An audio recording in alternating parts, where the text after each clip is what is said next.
Are we live? I think we might be live.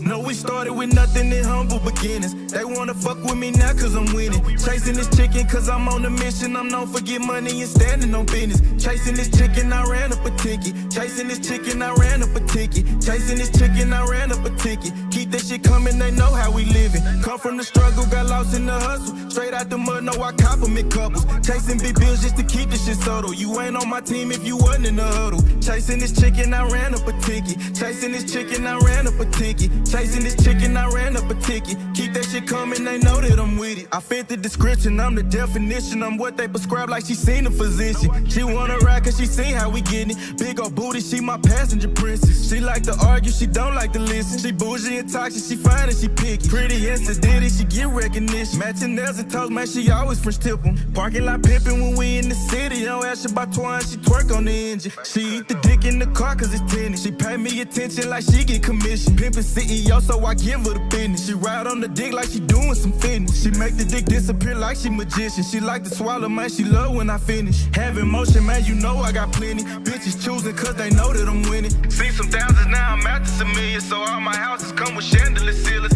Pillow talking, man, that shit just ain't in me. Keep it pimpin', I can't do no pretending. Jealous hearted, man, you know I ain't with it. Cuffin' hoes, I can't do no commit. No, we started with nothing in humble beginnings. They wanna fuck with me now cause I'm winning. Chasing this chicken cause I'm on a mission. I'm known for get money and standing on business. Chasing this chicken, I ran up a ticket. Chasing this chicken, I ran up a ticket. Chasing this chicken, I ran up a ticket. Keep that shit coming, they know how we living. Come from the struggle, got lost in the hustle. Straight out the mud, no, I compliment couples. Chasing big bills just to keep this shit subtle. You ain't on my team if you wasn't in the huddle. Chasing this chicken, I ran up a ticket. Chasing this chicken, I ran up a ticket. Chasing this chicken, I ran up a ticket. Keep that shit coming, they know that I'm with it.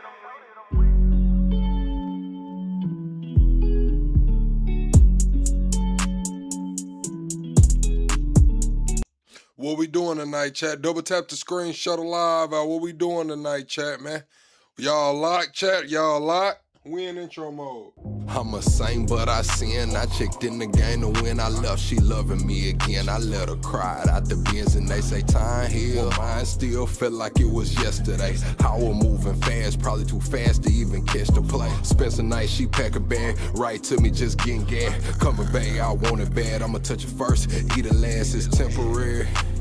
Holly damn emotion said it's temporary. My pain deeper than the ocean. Temporary feelings mixed with temporary pleasures. All these temporary moments and these temporary treasures. Temporary circumstances to temporary measures. Temporary friends and even temporary schedules. Temporary smiles and temporary goals. Temporary women sliding on temporary poles. Temporary comments and temporary trolls. I just pray that God bless me. Ain't no temporary souls. I'm a saint, but I sin. I checked in the game to win. I left, she loving me again. I let her cry out the bins and they say time heal. Mine still felt like it was yesterday. How we're moving fast, probably too fast to even catch the play. Spend a night, she pack a bag, right to me, just getting gas. Coming back, I want it bad. I'ma touch it first, eat it last, it's temporary. Holly damn emotion said it's temporary. My pain deeper than the ocean.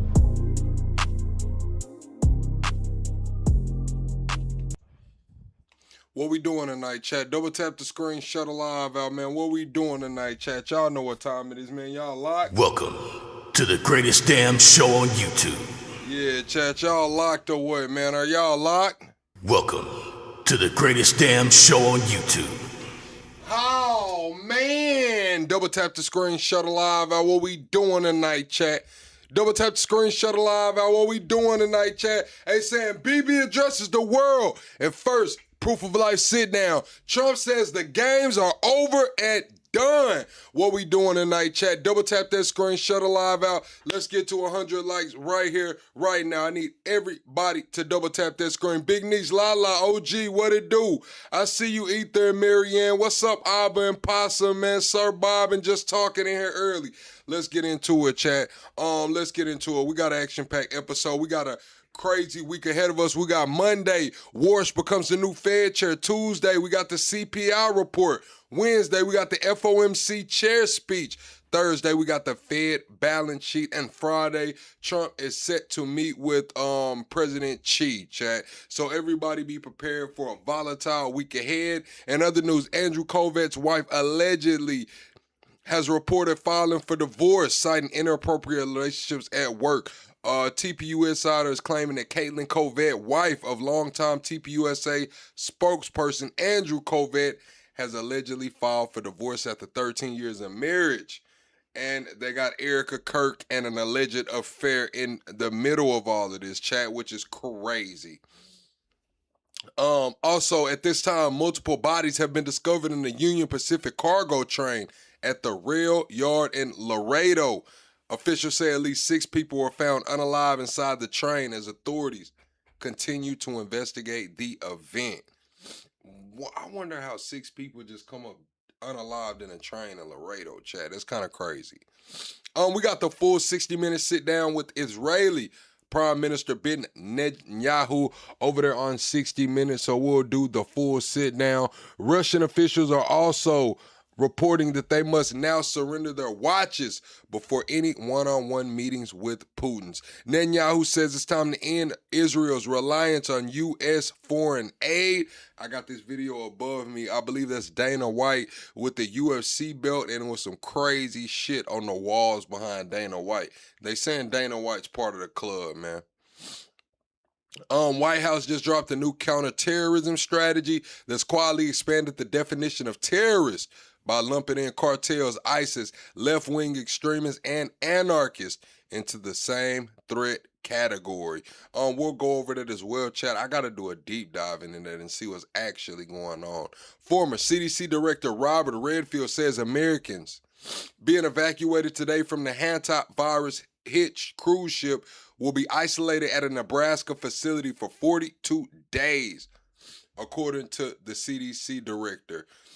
Trump reportedly plans to host President Xi for a U.S. visit later on in 2026. Pennsylvania bans white-only housing by a single vote, with the final vote coming in at 101 to 100.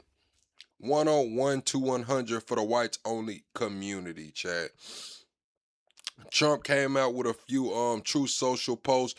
Also, we got a couple more miscellaneous clips, and we have a full sit-down between Trump and Cheryl Atkinson. We'll go over that as well. North Korea updated their constitution to automatically launch a nuclear strike if Kim Jong-un is assassinated. And in other news, Canada is seeing its biggest military recruitment in 30 years, chat. Canada's seeing their largest military recruitment in 30 years. What's up, Delphine? Double tap that screen, chat. Share the live out. We're not going to waste any time. We're going to get straight into the episode, man. This is a video of Dana White, and I don't know if y'all can see this picture right here. Hold on. Is it not going to play? All right. It's friggin' badass. So this is a video of Dana White. If you can look to the right picture, you'll see on the left side of his shoulder, it looks like a guy getting ready to get, like he's in the middle of doing something. And if you look right to the other side of his shoulder, it's literally a girl with butterflies all over her face. They say that butterfly stands for the MK Ultra. They say that picture is not watching those people do what it does for no reason, chat. Do y'all think Dana White is part of the club or not, man? I'm gonna play the video, but they said if you look deeper into the video to the artwork on the walls, it's telling you everything you need to know about Dana White, man. That is incredible. Wow, right? Holy shit. Y'all see the girl? Yeah. Now look over his other I shoulder. don't even want to touch it. Hold on. Show you the back. Yeah.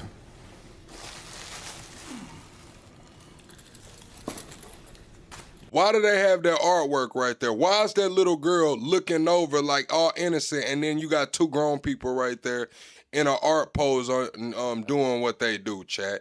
This is crazy, man. This is crazy. Chat, double tap that screen. We are chasing 100 likes. I just wanted to bring y'all that. That's what's going viral right now. People do not know how to feel about Dana White. They're calling him part of the Epstein class, chat. Do you think Dana White is part of the Epstein class? Let's get into this clip about 2027, chat. They're saying that all the technocrats are saying that by 2027, it's over. Let's get into this clip. And there's something in the tweet where they say some lines were deleted. I don't know if that means he. So this was a rehash of some things that Elon said in a Lex Friedman interview. And there's something in the tweet where they say some lines were deleted. I don't know if that means he like YouTube edited it or something. But if you go to the top deep, I just want to. After 2027, there will be no way back. Elon Musk said this in a podcast with Lex Friedman, a line that was later cut. When asked why, he fell silent for almost a minute. Fuck, that's a scary minute. Then he quietly said, shout out to Lex for letting him sit there with that, though. It's pretty heavy. Then he quietly said, it's not a catastrophe, it's a transition. The transcript left behind 3 themes that gave him away: autonomous intelligence, loss of meaning, and energy independence. It all sounded like a forecast, but now reads like a diagnosis of the era. The first sign is the collapse of attention. Musk said humanity will stop thinking in cycles. Planning for the future will shrink to the horizon of updates. That line hits me hard. People will stop building and start simply replacing. Planning for the future will cease to exist. People will start thinking, instead of thinking for the future, they're thinking updates. That's crazy, chat. Listen to this diagnosis that Elon put for 2027 and beyond. MIT research confirms a generation born after 2000 holds attention for about 8 seconds, less than a goldfish. I used to say that to Alessi, but he's gotten a lot better now. Musk called this cultural Alzheimer's. We're not losing memory, we're losing the ability to think. The second sign is artificial intelligence that no longer obeys. Musk says when a system starts correcting humans, that time of linear logic is over. Even now, algorithms decide who we date, what we buy, and what we think about. This isn't a machine uprising, it's dissolution into convenience. People won't notice the moment when choice becomes an option. Now that's crazy, chat. He says algorithms decide who we date. And I didn't think about it like that until I watched some of this clip and I was like, wow, that is true. Online dating is the largest way that people are meeting each other in 2026. So if you're online dating, you're in the hands of the algorithm, chat. You are in the hands of the algorithm. That's crazy. Not a right. The third sign is energy dependence. Musk explains civilization can no longer survive even a day without electricity. By 2027, here it is, in his view, the balance will shift. Energy will become currency and control over it will become power. From that moment on, everything non-autonomous will disappear. This isn't an apocalypse, it's a change of biological form. At the end, he said a line that didn't make it on air. Technology is stronger than us, but not smarter. As long as we have meaning, we are alive. Lose it and we become code. Then, after a pause, he added, we must learn to be human before systems learn to be gods. Fuck. Are you ready for the transition or already living in a world where choices are made for you? He said, we must learn to be human before AI learns to be God. I told you, chat, these are the technocrats. This is Elon. He's one of the people that's building this shit out. I told you, chat. This is crazy. This is crazy, man. Dude, those are some banger lines. The transition or already living in a world where choices are made for you.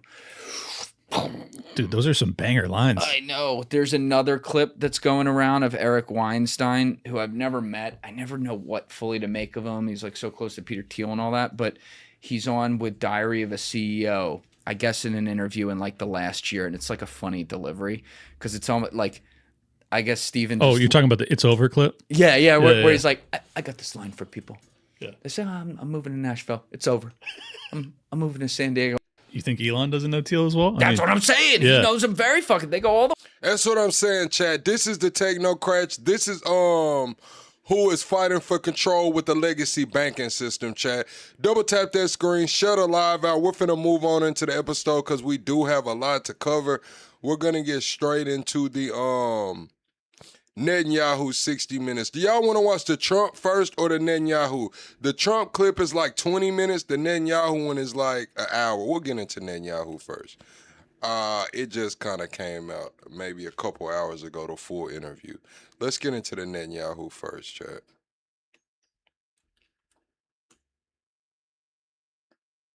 Smart founders know something most people miss. Get your domain. Hey, man, let's get us the ad-free version, man. Let's get to the ad-free version, chat.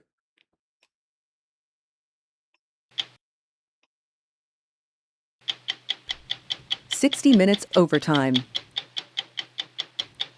Mr. Prime Minister, good to see you. Good to be with you.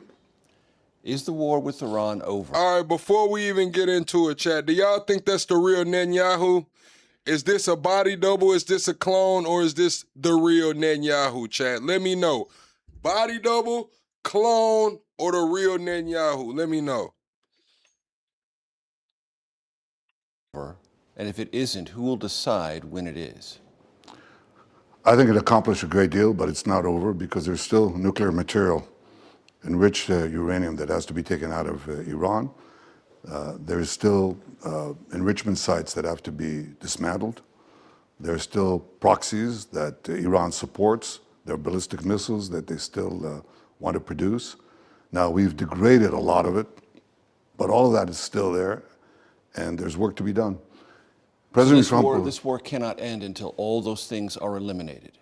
What up, Jack? What up, Dadgummit? What up, Delphine and Alba? I need everybody to hit the like button, chat. Let's get the likes to match the views, chat. Double tap that screen, shut a live out. This is Netanyahu. Full interview. This is the extended one. Well, certainly we want to get the nuclear material out. We certainly want to get the enrichment sites dismantled. We've curbed a lot. We've degraded a lot of the missile production sites, but the agreement should cover all these areas, including the proxies. Can it end with, as President Trump has led now, a blockade and economic pressure on them to do it with non-military means? Fine. If it can be accomplished, why not? But if not, both the United States and Israel, we both agree, President Trump and I, that if necessary, we can re-engage them militarily if it's necessary. If it's necessary.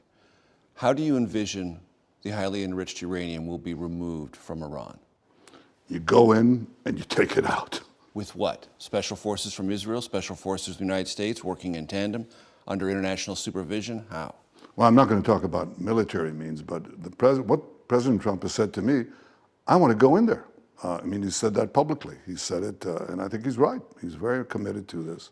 And I think it can be done physically. That's not the problem. If you have an agreement and you go in and you take it out, why not? That's the best way. What if there isn't an agreement? Can it be taken out by force? Well, you're going to ask me these questions. I'm going to dodge them. So you can ask me that second time, third time, and I'll dodge it second time, third time. Mm-hmm. Because I'm not going to talk about our military possibilities, plans, or anything of the kind. Mm-hmm. And I think you understand that. I do understand that. But it's of great concern to the American people and the people of Israel how long this will take. And absent an agreement, what kind of things should they prepare for? I think the most important thing for people to understand in America and in Israel, I think they do understand it, but for in the world, in Europe, you have to understand, Iran that declares not merely death to Israel, but death to America. That's what they want to achieve. They don't not only want to kill Americans, which they have, killed and wounded them by the thousands, burned up your embassies, killed your Marines, burned your flags, tried to assassinate the President of the United States and some of your chief officials several times. They're committed to destroy America. They say that, okay? So when did Iran try to assassinate the President of the United States, man? When did the Iran try to interview? Fries, you don't have to come here all the time and let us know that you leaving, Fries. You don't have to do that. What U.S. leader did Iran try to assassinate, Chad? Their commitment involved their plans over the years to build nuclear bombs and the means to deliver them to the United States. They were very close to developing a nuclear bomb, okay? Very close. In fact, if we hadn't done the 2 military operations that we did, they'd have a bomb within now or within a month or two. Now, you don't want a fanatic regime like that that hates America, that has no compunction of murdering its own citizen, murdering and wounding tens of thousands of its own citizens. You don't want them to have nuclear weapons. That's what prompted President Trump and me to go out and stop them, prevent them from having that. And I'm just trying to get at how long is it going to take to achieve that aim?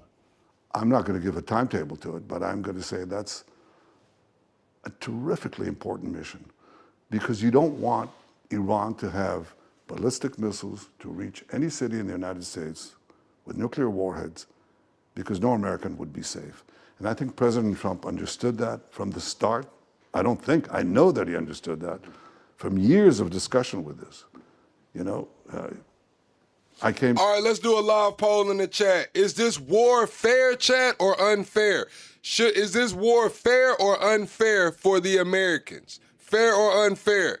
To the United States in 2016, right before the elections. Because I made it a habit to meet with the candidates of both parties, either in America or here. So I go to 2016, it's right before the elections, and I meet with Hillary Clinton, and then I meet with Donald Trump in New York. The first thing he says to me in Trump Tower is, we can't let Iran have nuclear weapons. I'm going to walk out of that terrible Iran deal. Jump forward 8 years later, there's another election.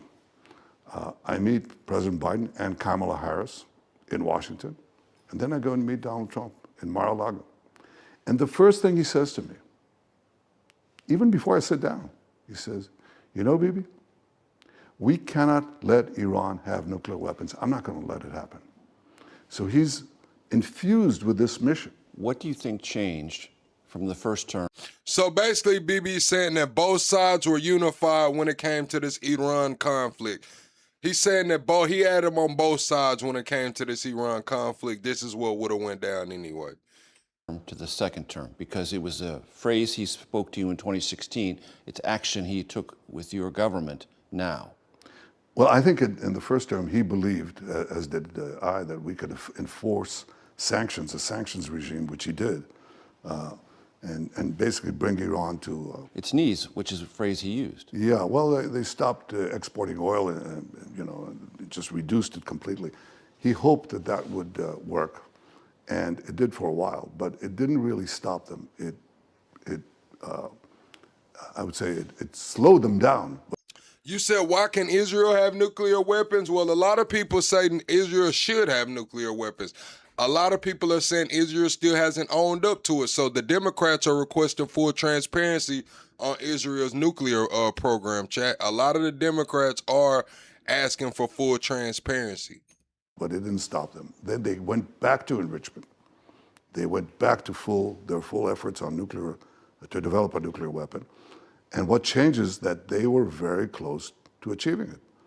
That's what prompted the action. And it amazes me, frankly, when we talk about it, people ask, what is the purpose of this war? What's the point? The point is not to let a regime committed to the destruction of the United States and Israel. They call us the little Satan. They call you the big Satan. What do you do with the big Satan? You have to remove it from the world. That's their doctrine. Not to let such a regime have nuclear weapons, because it's very different. If, I don't know, let me pick a country.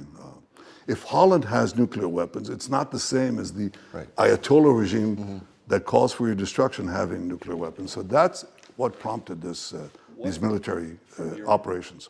Mr. Prime Minister, what is your evaluation of the state of the Iranian regime today? Is it just as well composed, well organized, and fanatical as you just described? I think it's at the weakest point it's been since it hijacked the Iranian people and took Since over. 1979? Yeah, absolutely. It's the weakest it's been. The hardliners are just as hardline as they were before, but there are fissures in the regime. Here goes No. Stop calling genocidal maniac Bibi. Why are we giving him cute nicknames? Man, that's what the fuck everybody knows him as. Hell, you know what the fuck I'm talking about when I say Bibi, man. I mean, Nobody's gonna know who we're talking about when we're talking about maniac. It's a lot of fucking maniacs. I mean, this one just so happens to be called Bibi. There are cracks in it because they've been hit very hard. by our joint efforts, our joint military efforts. We destroyed a lot of their money machine, their petrochemical plants, their steel plants in which they produce the raw material for these rockets and ballistic missiles and other things. We hit them very hard, and so it causes now a debate within this with this regime. Some say, let's keep on trucking, and others are saying, if we do, our economy will collapse and the people will rise. That's their real fear. The people will rise because they're really afraid of the Iranian people. So they are, there's a debate. They're weak. They're certainly weaker than they were before. What's up, fitness game? Yeah, that's like somebody being called Pookie and his real name is just fucking Jared. Nobody knows this nigga name is Jared. You know this nigga is Pookie, man. Internet knows this man is Pookie, man. Bibi. But it's not over, and the jury's still out. I'm the first one to say it. What do you believe is the physical condition and operational influence of the current supreme leader? Yeah, if you ask me what his condition is, first of all, if you ask me if he's alive, I think he is alive. What his condition is, it's hard to say. He's holed up in some bunker or in some secret place. And I think he's trying to exert his authority. See, there goes a good thing. Wilt says many Palestinian people don't call Netanyahu Bibi because in their language, it's a term of endearment. Well, I don't speak their language, man. And for the YouTube streets purposes, we finna call this man Bibi. I don't think he has the same authority that his father, the Ayatollah Khamenei, had. I don't think so. That's also creating the disruptions in that regime. And I don't think that's a bad thing. But I think the real question is not so much what they do, it's what we do. Do we keep them in check? Do we keep up the pressure? And I think the answer is we should. And we are. And President Trump has been leading this effort, I think, in quite unexpected ways. The blockade on them, when they were blockading the Gulf, is actually turned the tables on them. But it's an ongoing thing. With the fractures and... You said, imagine if we called Hitler doo-doo. That shit don't matter to me. I'm from the trenches for real, Chad. I know everybody's nickname. And nicknames don't bother. If nicknames bother y'all, I mean, shit, fuck, it is what it is. What if we called Hitler doo-doo? Shit, we would have just said doo-doo ass was over there trying to unalive all the Jews. That's what we would have been. Instead of saying Hitler was trying to unalive all the Jews, we would have been saying doo-doo ass is over there trying to unalive all the Jews. Same concept. Insert this name, plug in that name, man. Fissures you described, do you have a genuine sense of who can negotiate a deal that is durable on the Iranian side? Well, I have my opinions. Please share them. I share them with the president. Okay. Any guidance on what those opinions are? I have opinions on my opinions too, but I'm not going to share them here either. Understood. Understood. What about the second front of this conflict, which is Lebanon, but not Lebanon, it's Hezbollah? Mm-hmm. Is that near an end? Is that a war that is nearing an end? And has Israel achieved its strategic and tactical goals against Hezbollah? Hezbollah had 150,000 ballistic missiles and rockets before the war. 150,000. That's the densest... I'm telling you, Too Strong. I know grown people with crazy nicknames. I'm talking about Big Baby. I'm talking about Pookie. I'm talking about Lil Such and Such. I mean, Chad, it just goes on. Nicknames, it's around, man. Nicknames are around. I had to get like 23 years old before they start putting Lil in front of my name, bro. Like, where the fuck is... Big insert my first name. Like, I'm not a fucking junior. Why do they keep calling me Lil? I had to get like 23 or 24 before people stopped calling me Lil. You know what I mean? That shit's crazy. Projectiles on the planet. And they were all aimed to destroy our cities, not only to harass the north of the country with rockets, but to destroy our cities, Tel Aviv, Jerusalem, Haifa, you name it, with ballistic missiles that come raining down, But you said the chat seems not to like BB. My chat don't like no fucking body, but I'm just gonna be honest with you. That's kind of how we rock over here, But at this point, 2026, man, we don't like no fucking body over here, man. Nobody. Each one has half a ton or a ton of explosives, and they come down. It's like a bus coming down with amazing speed, and the destruction is terrible. We destroyed the bulk of that. We destroyed about more than 90% of that. But that still leaves them with thousands of rockets and some ballistic missiles. And that's still a big issue. They still hold Lebanon hostage. Hezbollah is basically a proxy of Iran. Iran holds Lebanon. We have no quarrel with Lebanon. We can make peace with Lebanon and want to make peace with them tomorrow, no yesterday. But you have this foreign body, this Iranian-backed terrorist organization that hijacked the country. Right. And the Lebanese government has a history of being incapacitated. Yeah, I'm gonna be honest with you, Chad. They're doing Lebanon any kind of way right now. I'm talking about full occupation, full annexation, man. They're doing Lebanon any kind of way, Chad. I mean, like ragdoll in Lebanon. No buildings remain. Tired neighborhoods being taken out. They're out in the garden picking the fruits and vegetables, making salads and shit inside of these people's homes, man. I'm not gonna lie, Chad. They're doing Lebanon any kind of way. Incapacitated or unable. Right. So when you're negotiating with the Lebanese government, many people are confused. How does that solve the Hezbollah problem? Well, it doesn't, not yet. So we've had to go into Lebanon to prevent a repeat of the invasion we had in Gaza. You know, on October 7th, Hamas invaded us, butchered our men, beheaded our men, raped our women, and then killed them, burnt our babies, did the worst massacre against the Jewish people since the Holocaust. And guess what? On the other border, Hezbollah from Lebanon was planning to do even more. They had 5,000 Redwan Force terrorists ready to invade the Galilee. So we pushed them back. We've got a security belt now that prevents them from doing that, or shooting anti-tank missiles into our kitchens, into our living rooms.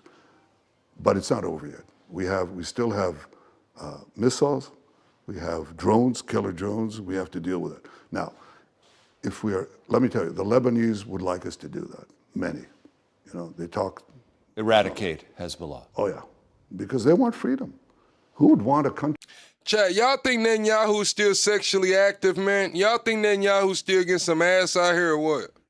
To be taken over by these killers, these murderers. Of course they want to be free, but they've not shown yet the capacity to fight them.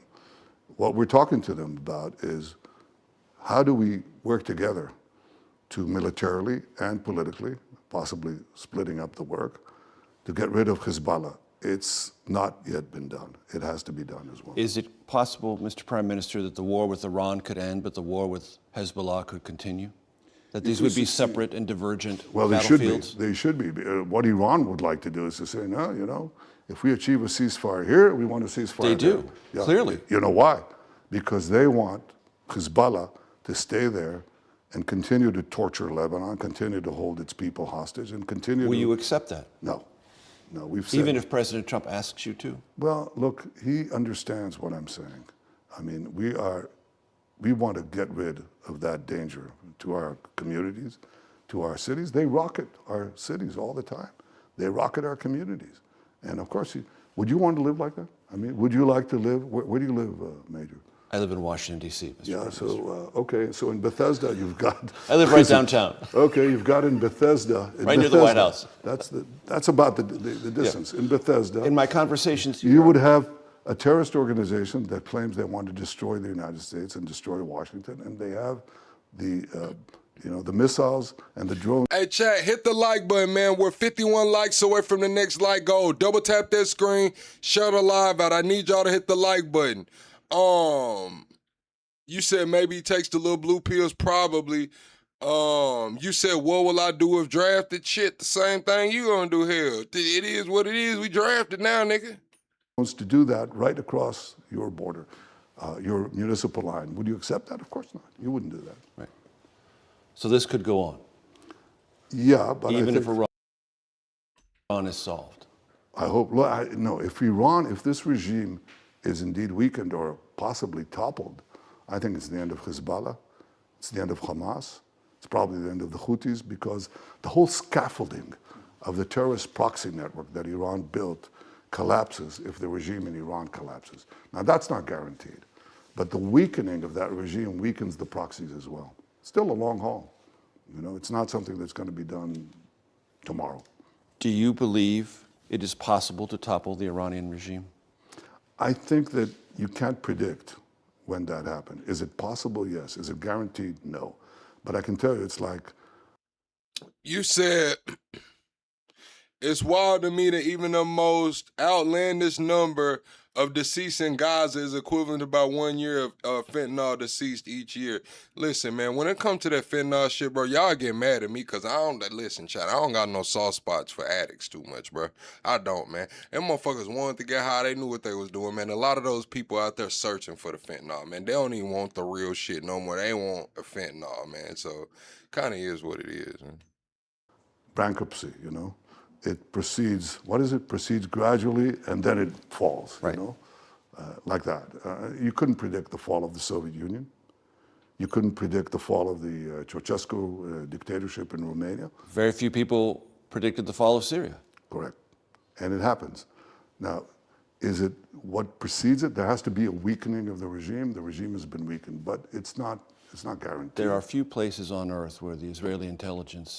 See, y'all don't like this shit when I keep it real, chat. Sometimes I just come in here and y'all just don't like what I say. Well, I'm supposed to have a heart for an addict. Hey, man, when I was out here sipping promethazine, codeine, and doing what the fuck up, did nobody have a soft spot for me? Nigga, I was in my addiction, nigga. I was getting high. The fuck are we talking about, man? Now I'm supposed to have some sort of soft spot because they're getting high? No, man. They ass getting high, they just getting high. Oh, fuck. Shit. Operatives know more about than the internal dynamics of Iran. What are they telling you? Just what I told you. They've been weakened. They have internal fights. They're worried. But I can't tell you, I can tell you one thing. When did the uprisings, when did the revolt in the street happen in Iran? What's up, Sharon? After our first operation, after Rising Lion, after Midnight Hammer, the two names that we have for that. And then, they came out to the streets because their economic conditions were bad, were getting worse, but also because they saw that Iran is not this overwhelming, neighborhood bully that nobody could resist. We resisted them. We fought them. Our planes controlled the skies over Tehran, which was unthinkable before that. And then they went onto the streets. They were mauled. They were massacred. They were wounded, maimed by the tens of thousands. And so, that memory has to linger. The memory lingers, and I think it's something else. I think the legitimacy is gone because they understand that it's just brute force that is keeping them. So would that rise up again? Could that happen again? My view is it probably could, but you can't guarantee it. And contrary to what people said, I didn't go to the White House and said to Donald Trump, it's guaranteed, it can be done. I said, I didn't really have to tell him. Jack says, how many more wars till Americans realizing they ain't their best? We've been realized that shit, man. That's the difference. You got to understand, Jack, we are Americans. This is American government. We have no say-so in this shit.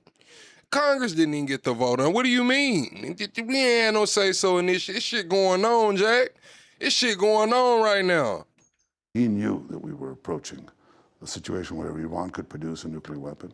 He knew that we were approaching a situation where Iran's ballistic missile capability after Rising Lion was going to be reconstructed, and Khamenei wanted to put it underground. The factories underground, not the missiles, the factories underground to produce more and more and more ballistic missiles, and to do the same with his nuclear industry. Put them underground, under a heavy mountain where even B-2s couldn't reach it. So he knew that we have to take action, and he did. I'm going to get to that point you just made in a second. You said, so who does your government work for yourselves? Every government works for their motherfucking self.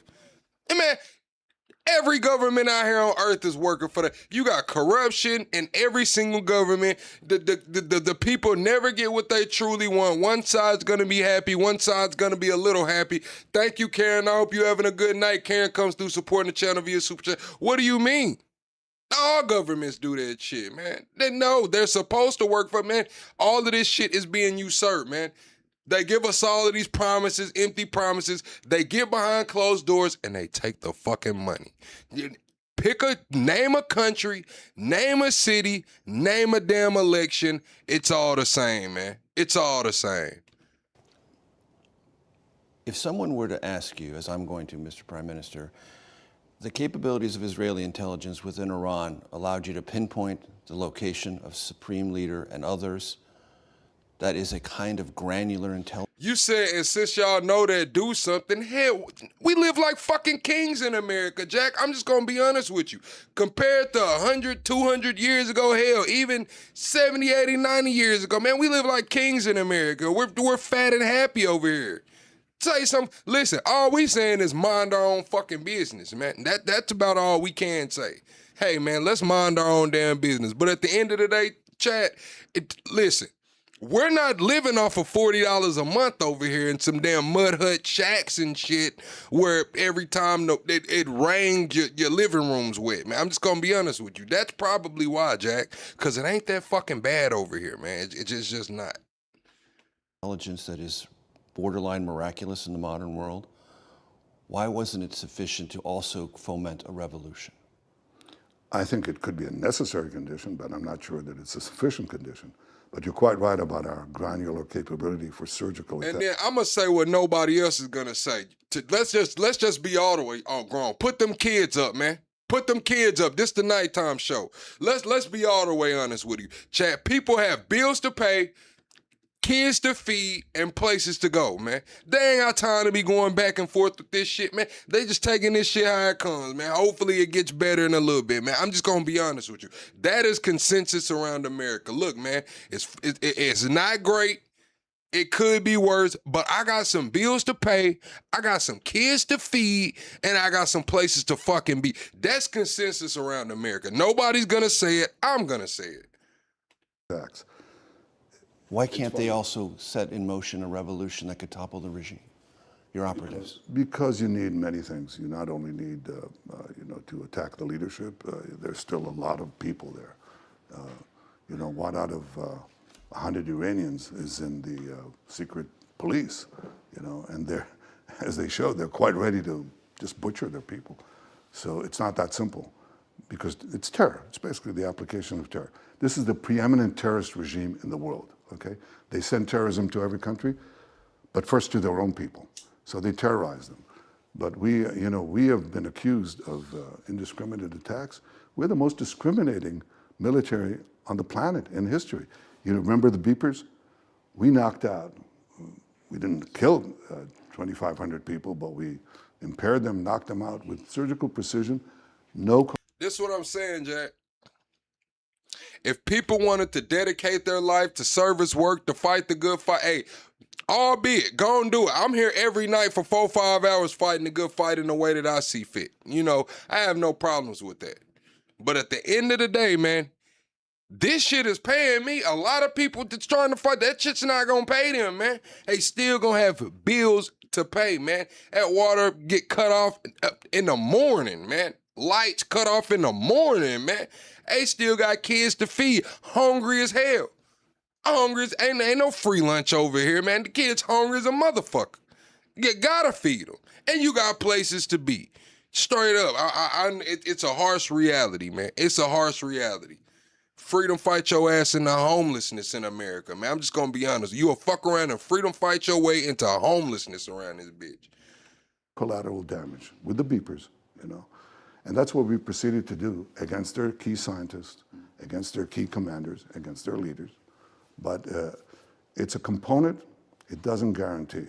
It doesn't guarantee the success of a revolt, but it could help it happen.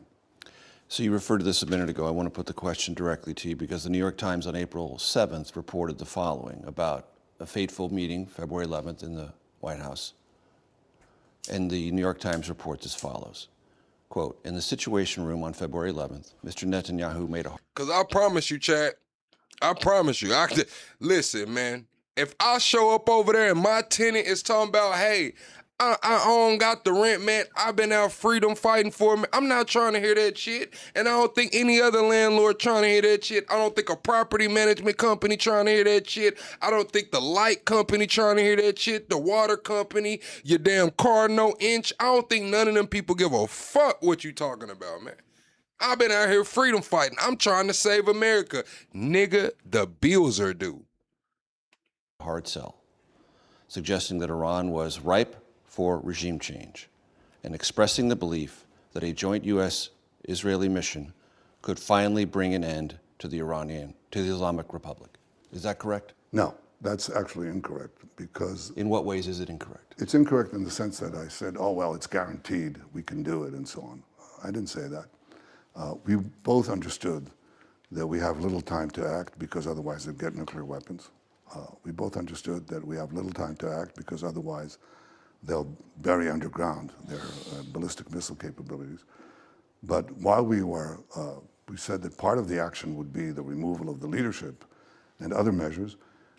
Marianne comes through supporting the channel via Super Chat and says, appreciate you, Plug. I appreciate you, Marianne. I thank you for coming in. Happy Mother's Day to all the mothers, and I hope you had a great day, and I hope you have an excellent start to your week tomorrow, Marianne. Thank you for supporting the channel. You and Karen. There was uncertainty. And we said it. All of this, is uncertain. If you ever, engage in military in the confines of that conversation, you noted the uncertainty. Not only did I note it, we both agreed, that there was... See, this the thing, Jack Killer. The government does owe $36 trillion. The government's not worried about our bills, man. The government don't give a fuck about your bills, Jack Killer. I'm just gonna be honest. You don't want to pay your light bill, don't pay that motherfucker. Cut it off. Government don't give a fuck. Don't want to pay your what? Don't pay it. Government ain't got nothing to do with this shit. Most of this shit is privately owned, man. Most of this shit is privately owned. The government don't give a damn if you don't pay them people. Your ass just won't have no lights or water or a vehicle or a roof. Both uncertainty and risk involved. And I remember that I said, and he said, that there's danger in action, in taking action, but there's greater danger in not taking action. So there was no certainty there was no guarantee. It wasn't pie in the sky the way people describe it. It was, I think... Chat, hit the like button. We're 29 likes away from the next like goal. If everyone hits it right now, we'll smash past that like button. We'll smash past that like button. Israel's talking about don't smoke crack. Nobody smokes crack anymore. All the crackheads are dead, bro. The last crackhead passed away in like fucking 2019, bro. It's some new shit around here, bro. The crackheads are a dying breed, man. Shit's over with. I think a very truthful presentation of the possibilities and the risks. Picking up on that point that you just made and continuing what the New York Times reported, quote, Mr. Netanyahu and his team outlined conditions they portrayed as pointing to certain victory, adding the regime would be so weakened that it could not choke off the Strait of Hormuz, and the likelihood that Iran would land blows against U.S. interests in the neighboring countries was assessed as minimal. Is that factually incorrect?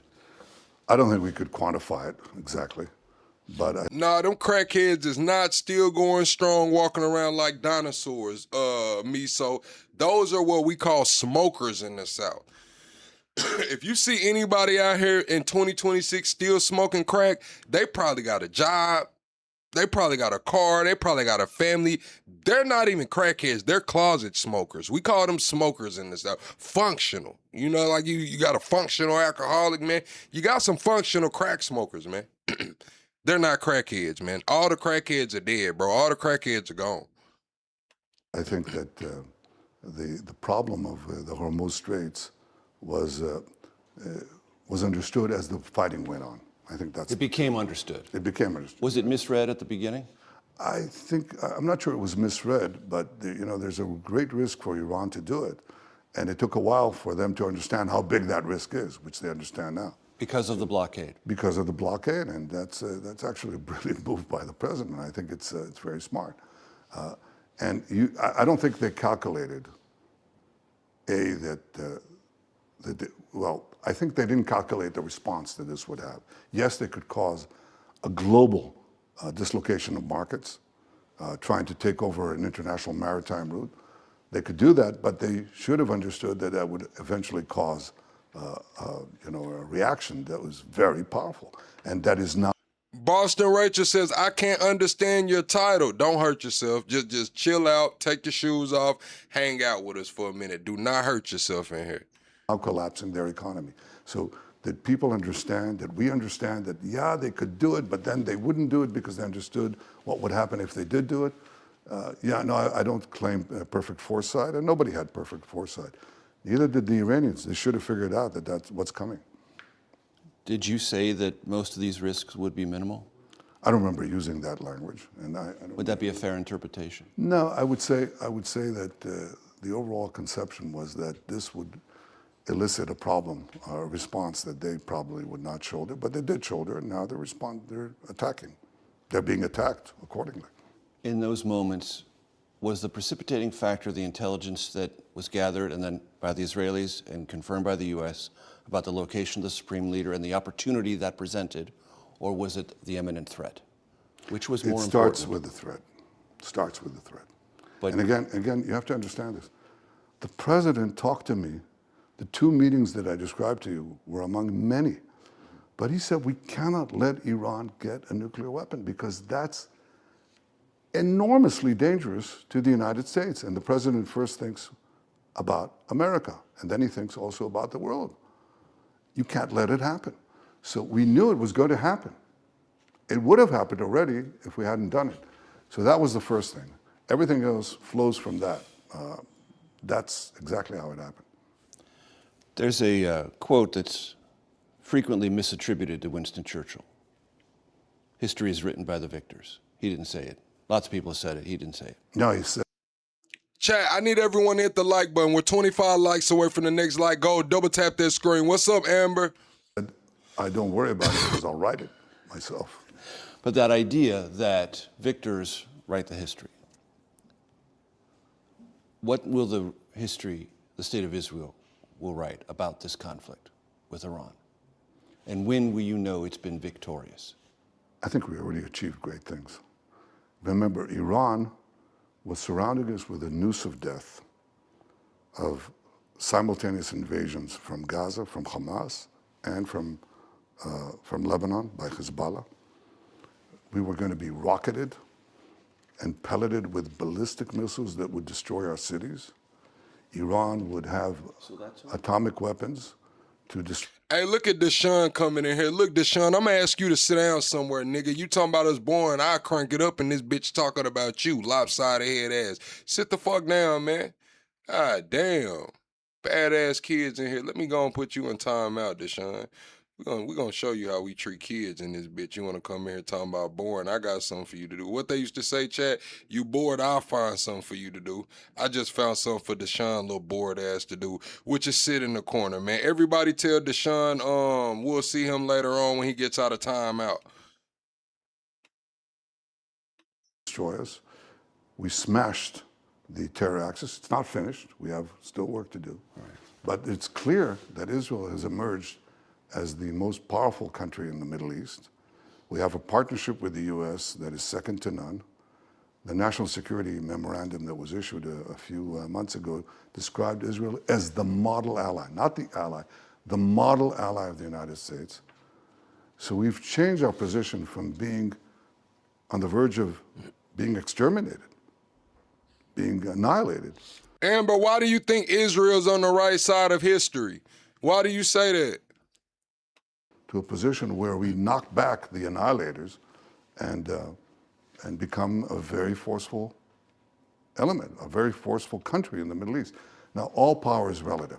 You know that. All power is relative. Yes. You know.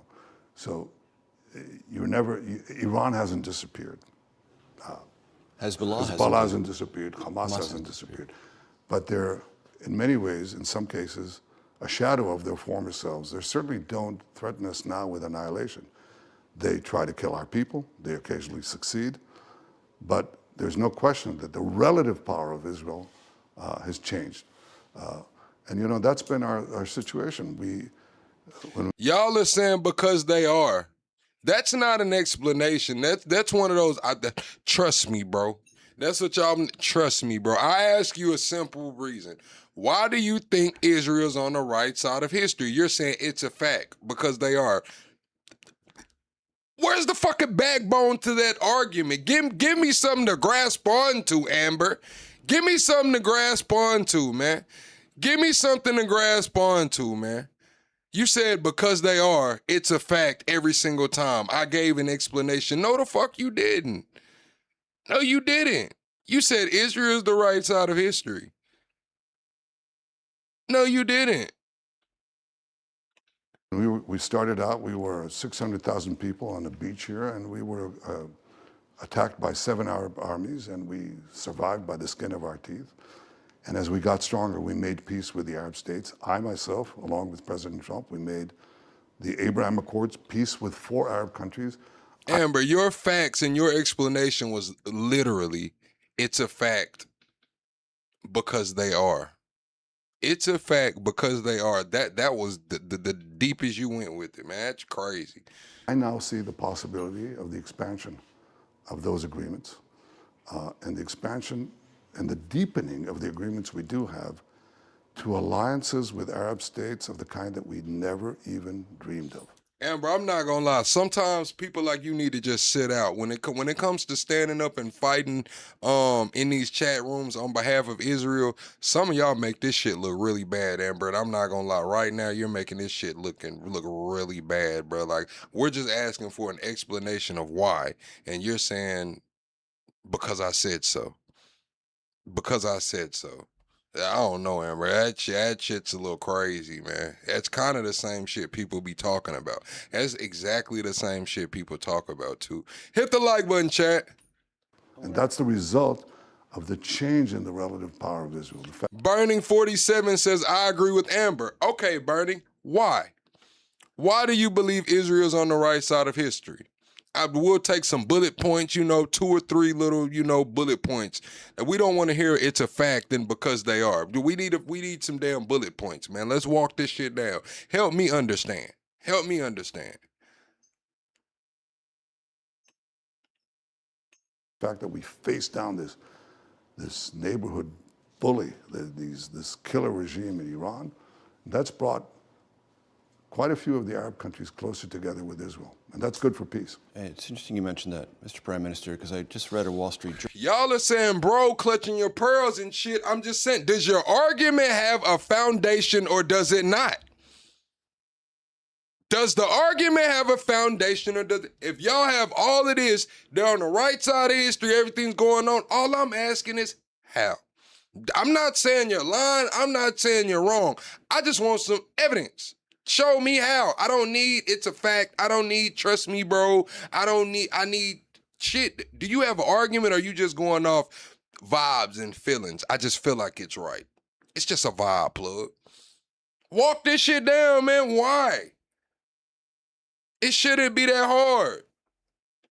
Journal story that said there is concern among the Gulf states right now that if the Iranian regime hangs on and there is a peace deal that deals with nuclear and ballistic but does not deal with shorter range conventional missiles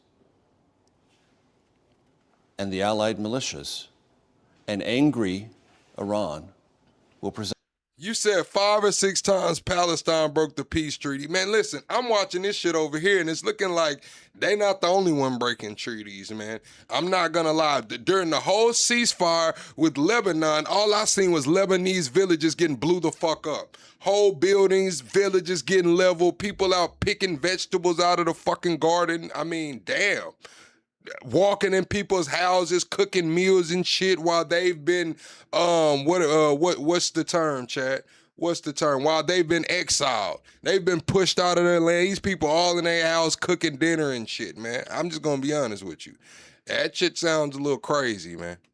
Is that a greater danger to these Gulf states than it did before this conflict began? Point one. Point two, Also, it said that there is concern rising among the Gulf monarchies that it will not allow and does not want Israel to exercise strategic dominance over the Middle East. So has any of this been jeopardized?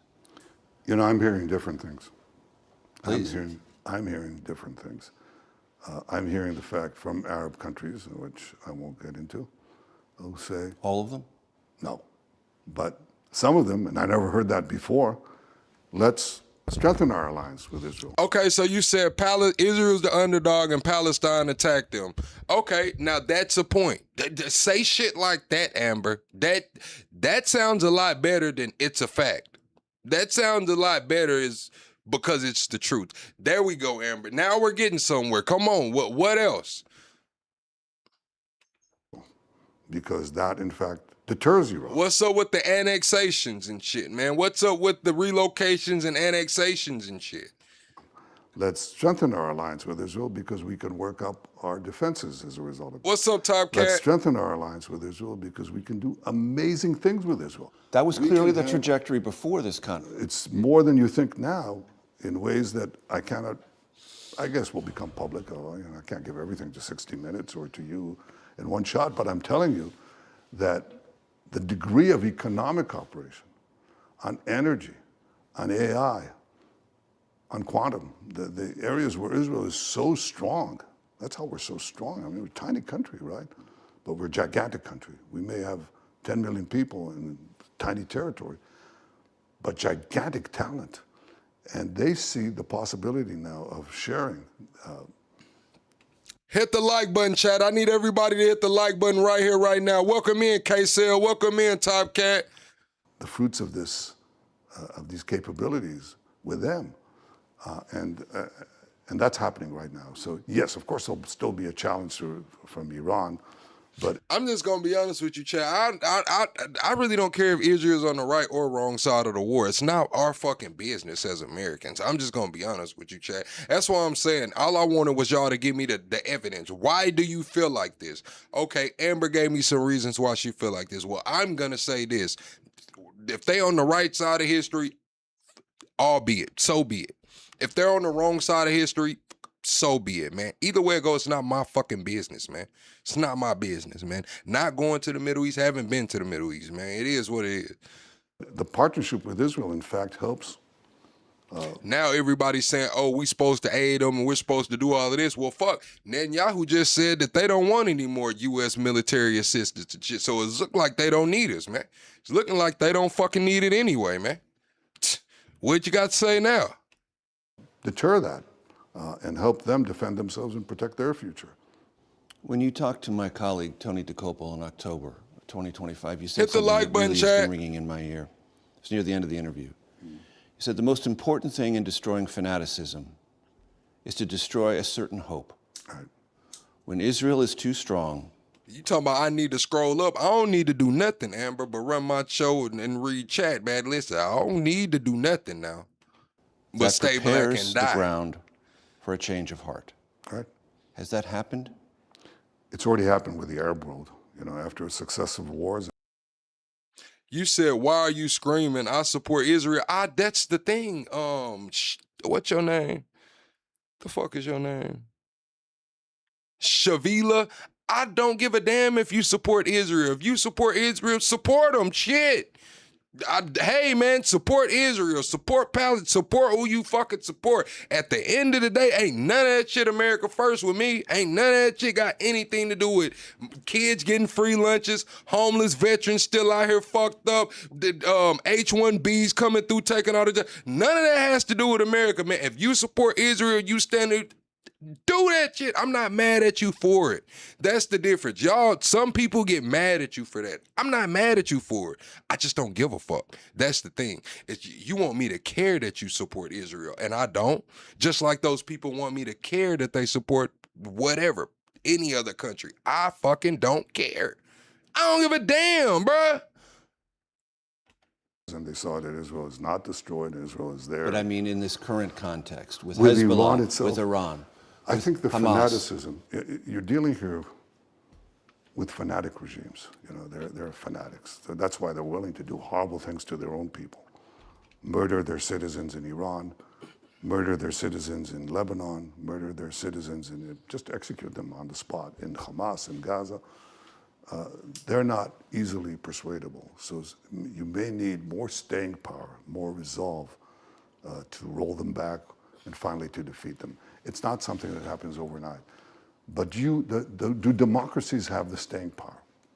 Do they have the resolve to stop these fanatics? Well, you think, well, it's none of our business. It is your business.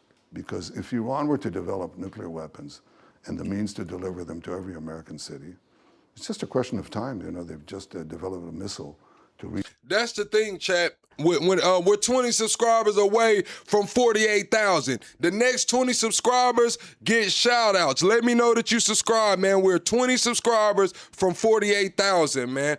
But what I'm saying is this, chat. Just like when all of that shit was going on throughout the world over the last year. Condemn this. Say you don't like this. You gotta disassociate yourself with this. You need to condemn this. You need to say you support this. You need to say you support. Listen, I don't give a fuck. Now, how about that? Put that in your pipe and smoke it. Plug said, I don't give a fuck, man. I got some shit I gotta take care of at home. Reach Diego Garcia, that's 2,400 miles. To reach the United States, a little over 6,000 miles. So if you don't take this action, if we hadn't taken this action, and if we don't continue the pressure, then one day you'll be faced with such a regime. And then the question is, will you be able to deter them? Well, it's not obvious. Look at what they're doing now without nuclear weapons. They're attacking everybody in sight. They're jamming up this international waterway and causing a crisis in the world economy. And they're butchering their own citizens. You think they'll be, you know, they'll spare you, they'll be nice to you. But you still have that belief. We still have, yes. This is your philosophy. This is your core philosophy. Yes, I believe that free societies have to be strong against and that you can murderous force a change of heart within fanatical entities in the region.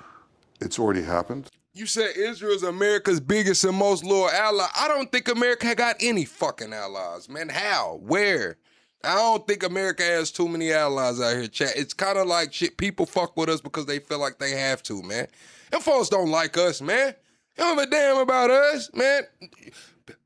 Put your finger on the fucking globe, and I guarantee you those people don't give a fuck about America or Americans.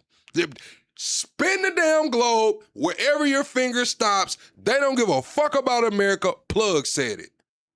The fuck is we talking about? It's happened in some places also in the Gulf, but it is, you know, it's not guaranteed. History doesn't guarantee the victory of free civilization. It has to be purchased. Freedom is precious. Survival is precious. It's not guaranteed by hope alone. Understood. It is guaranteed by the force of will, and if necessary, the force of arms.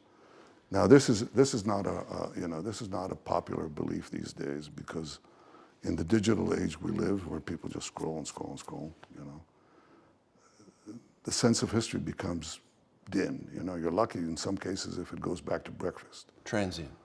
Yeah. Ephemeral. Very ephemeral, and people don't always understand what I think is important, that our free civilization is both precious. I do think this is the, I'm not gonna lie, chat, I do think this is Netanyahu. I think he was sick. Like, I think this is the sick, I don't think Netanyahu, I thought he was dead, chat, but now I'm beginning to think this is the actual Netanyahu. It just looked like he's lost weight. It looked like Netanyahu a little sick, man. That kind of aligns with the prostate cancer and shit going on like that, man. I don't know. It looked like Netanyahu like a little raisin, don't it, chat? Like he dried up. But also vulnerable. And if societies don't have the will to defend themselves, they'll be overtaken by the barbarians. I read this by, and my favorite author, one of my favorite authors, Will Durant, a great American historian, who wrote, you know, The History of Civilization. What's up, lover of the light? A compendium at the end, a 100-page book, Lessons of History. See, Darnell says F Israel and America. Hey, listen, I ain't with all that F America shit now, Darnell. I'm with you when you're right, but all that fuck America shit, hey, man, I gotta live here. My kids gotta live here. We need this shit to get together, man. shit, pray for America. It's not fuck America, it's pray for America. That's what I'm on, man. I don't know what the hell you on or where your kids at, man. Okay, and so he says it. You know, he basically says this. Nothing's guaranteed. Good doesn't triumph over evil. It's not guaranteed unless good is willing to fight. And what is happening in some parts of Western society, it looks like it's taken over a lot of Western Europe and some parts of the United States. Fighting the bad people is bad, because fighting is bad. War is horrible. I've been in it. I've myself experienced it. You know, I lost a fellow soldier, died in my arms when he was 18. My brother died rescuing hostages. I myself was wounded in a hostage release. And I've seen the horrors of war. See, that's the thing. That's the thing. You said America needs to help itself. Who the fuck is America asking for help from? With the Strait of Hormuz situation, yeah, but who are American citizens asking for help from? We not asking nobody to come fucking liberate us, man. We ain't asking for nobody to come liberate us, man. I've seen my parents grieve for their oldest son. I've seen other parents grieve. I know the cost of war and I know the pain of war. War is hell, exactly as described. And you do everything you can to prevent civilian casualties on the other side. Israel has gone to unbelievable lengths. But sometimes you have no choice. And if you get to the point where people say, no, under no circumstances will we fight, then you'll have to fight under the worst of circumstances. You mentioned this a moment ago, but I want to probe it a little bit. This idea that a younger generation are on social media or scrolling, do you believe Israel is at risk of losing this war on that social media? Hey, listen, I'm going to tell you like this. So, Tony, you coming in my motherfucking chat yelling and shit, talking about we are Jews and we don't play. First of all, I don't give a damn if you a Jew, and I don't give a damn if you don't play. I'm Plug, I'm FBA, and I don't play. Sit the fuck down somewhere, man, all that yelling and shit, man, before we put you out.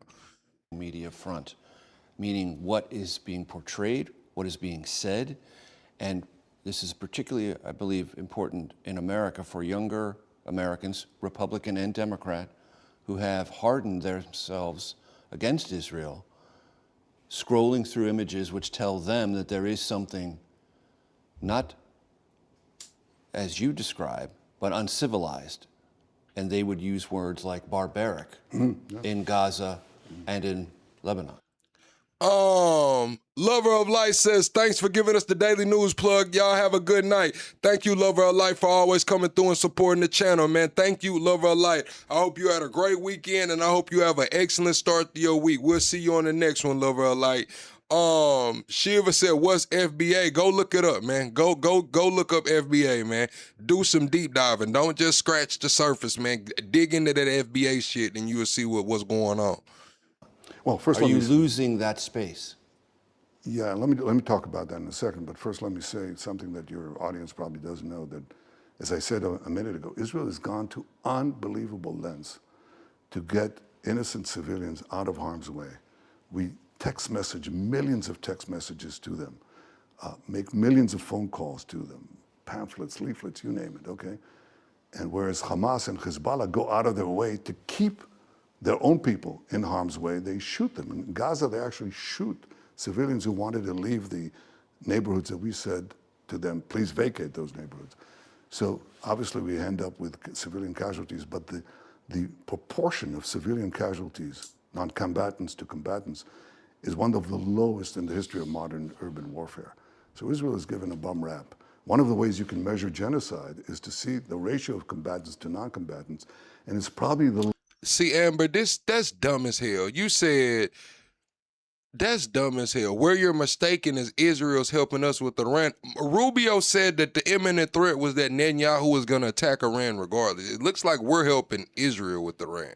Looks like that shit wasn't about to go down, and Rubio said the imminent threat was that Netanyahu and Israel were about to attack Iran. So it looked like you got that shit a little backwards, Amber. Lowest that's been in modern urban warfare because of the efforts that we make. Now, all of that is washed away because of what you said. Exactly what you said, Major. In other words, we have seen the deterioration of the support for Israel in the United States almost I would say it correlates almost 100% with the geometric rise of social media.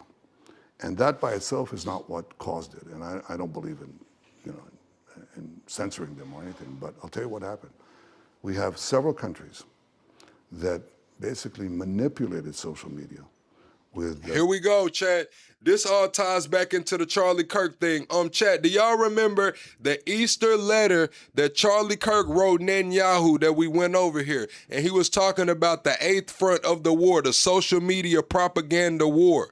And then we seen where the money was supposed to be going, how they, I believe it was like 20-something million or something like that that they were putting into the social media propaganda war. They also started that network over there. That was all under Charlie Kirk's direction, personally advising Netanyahu.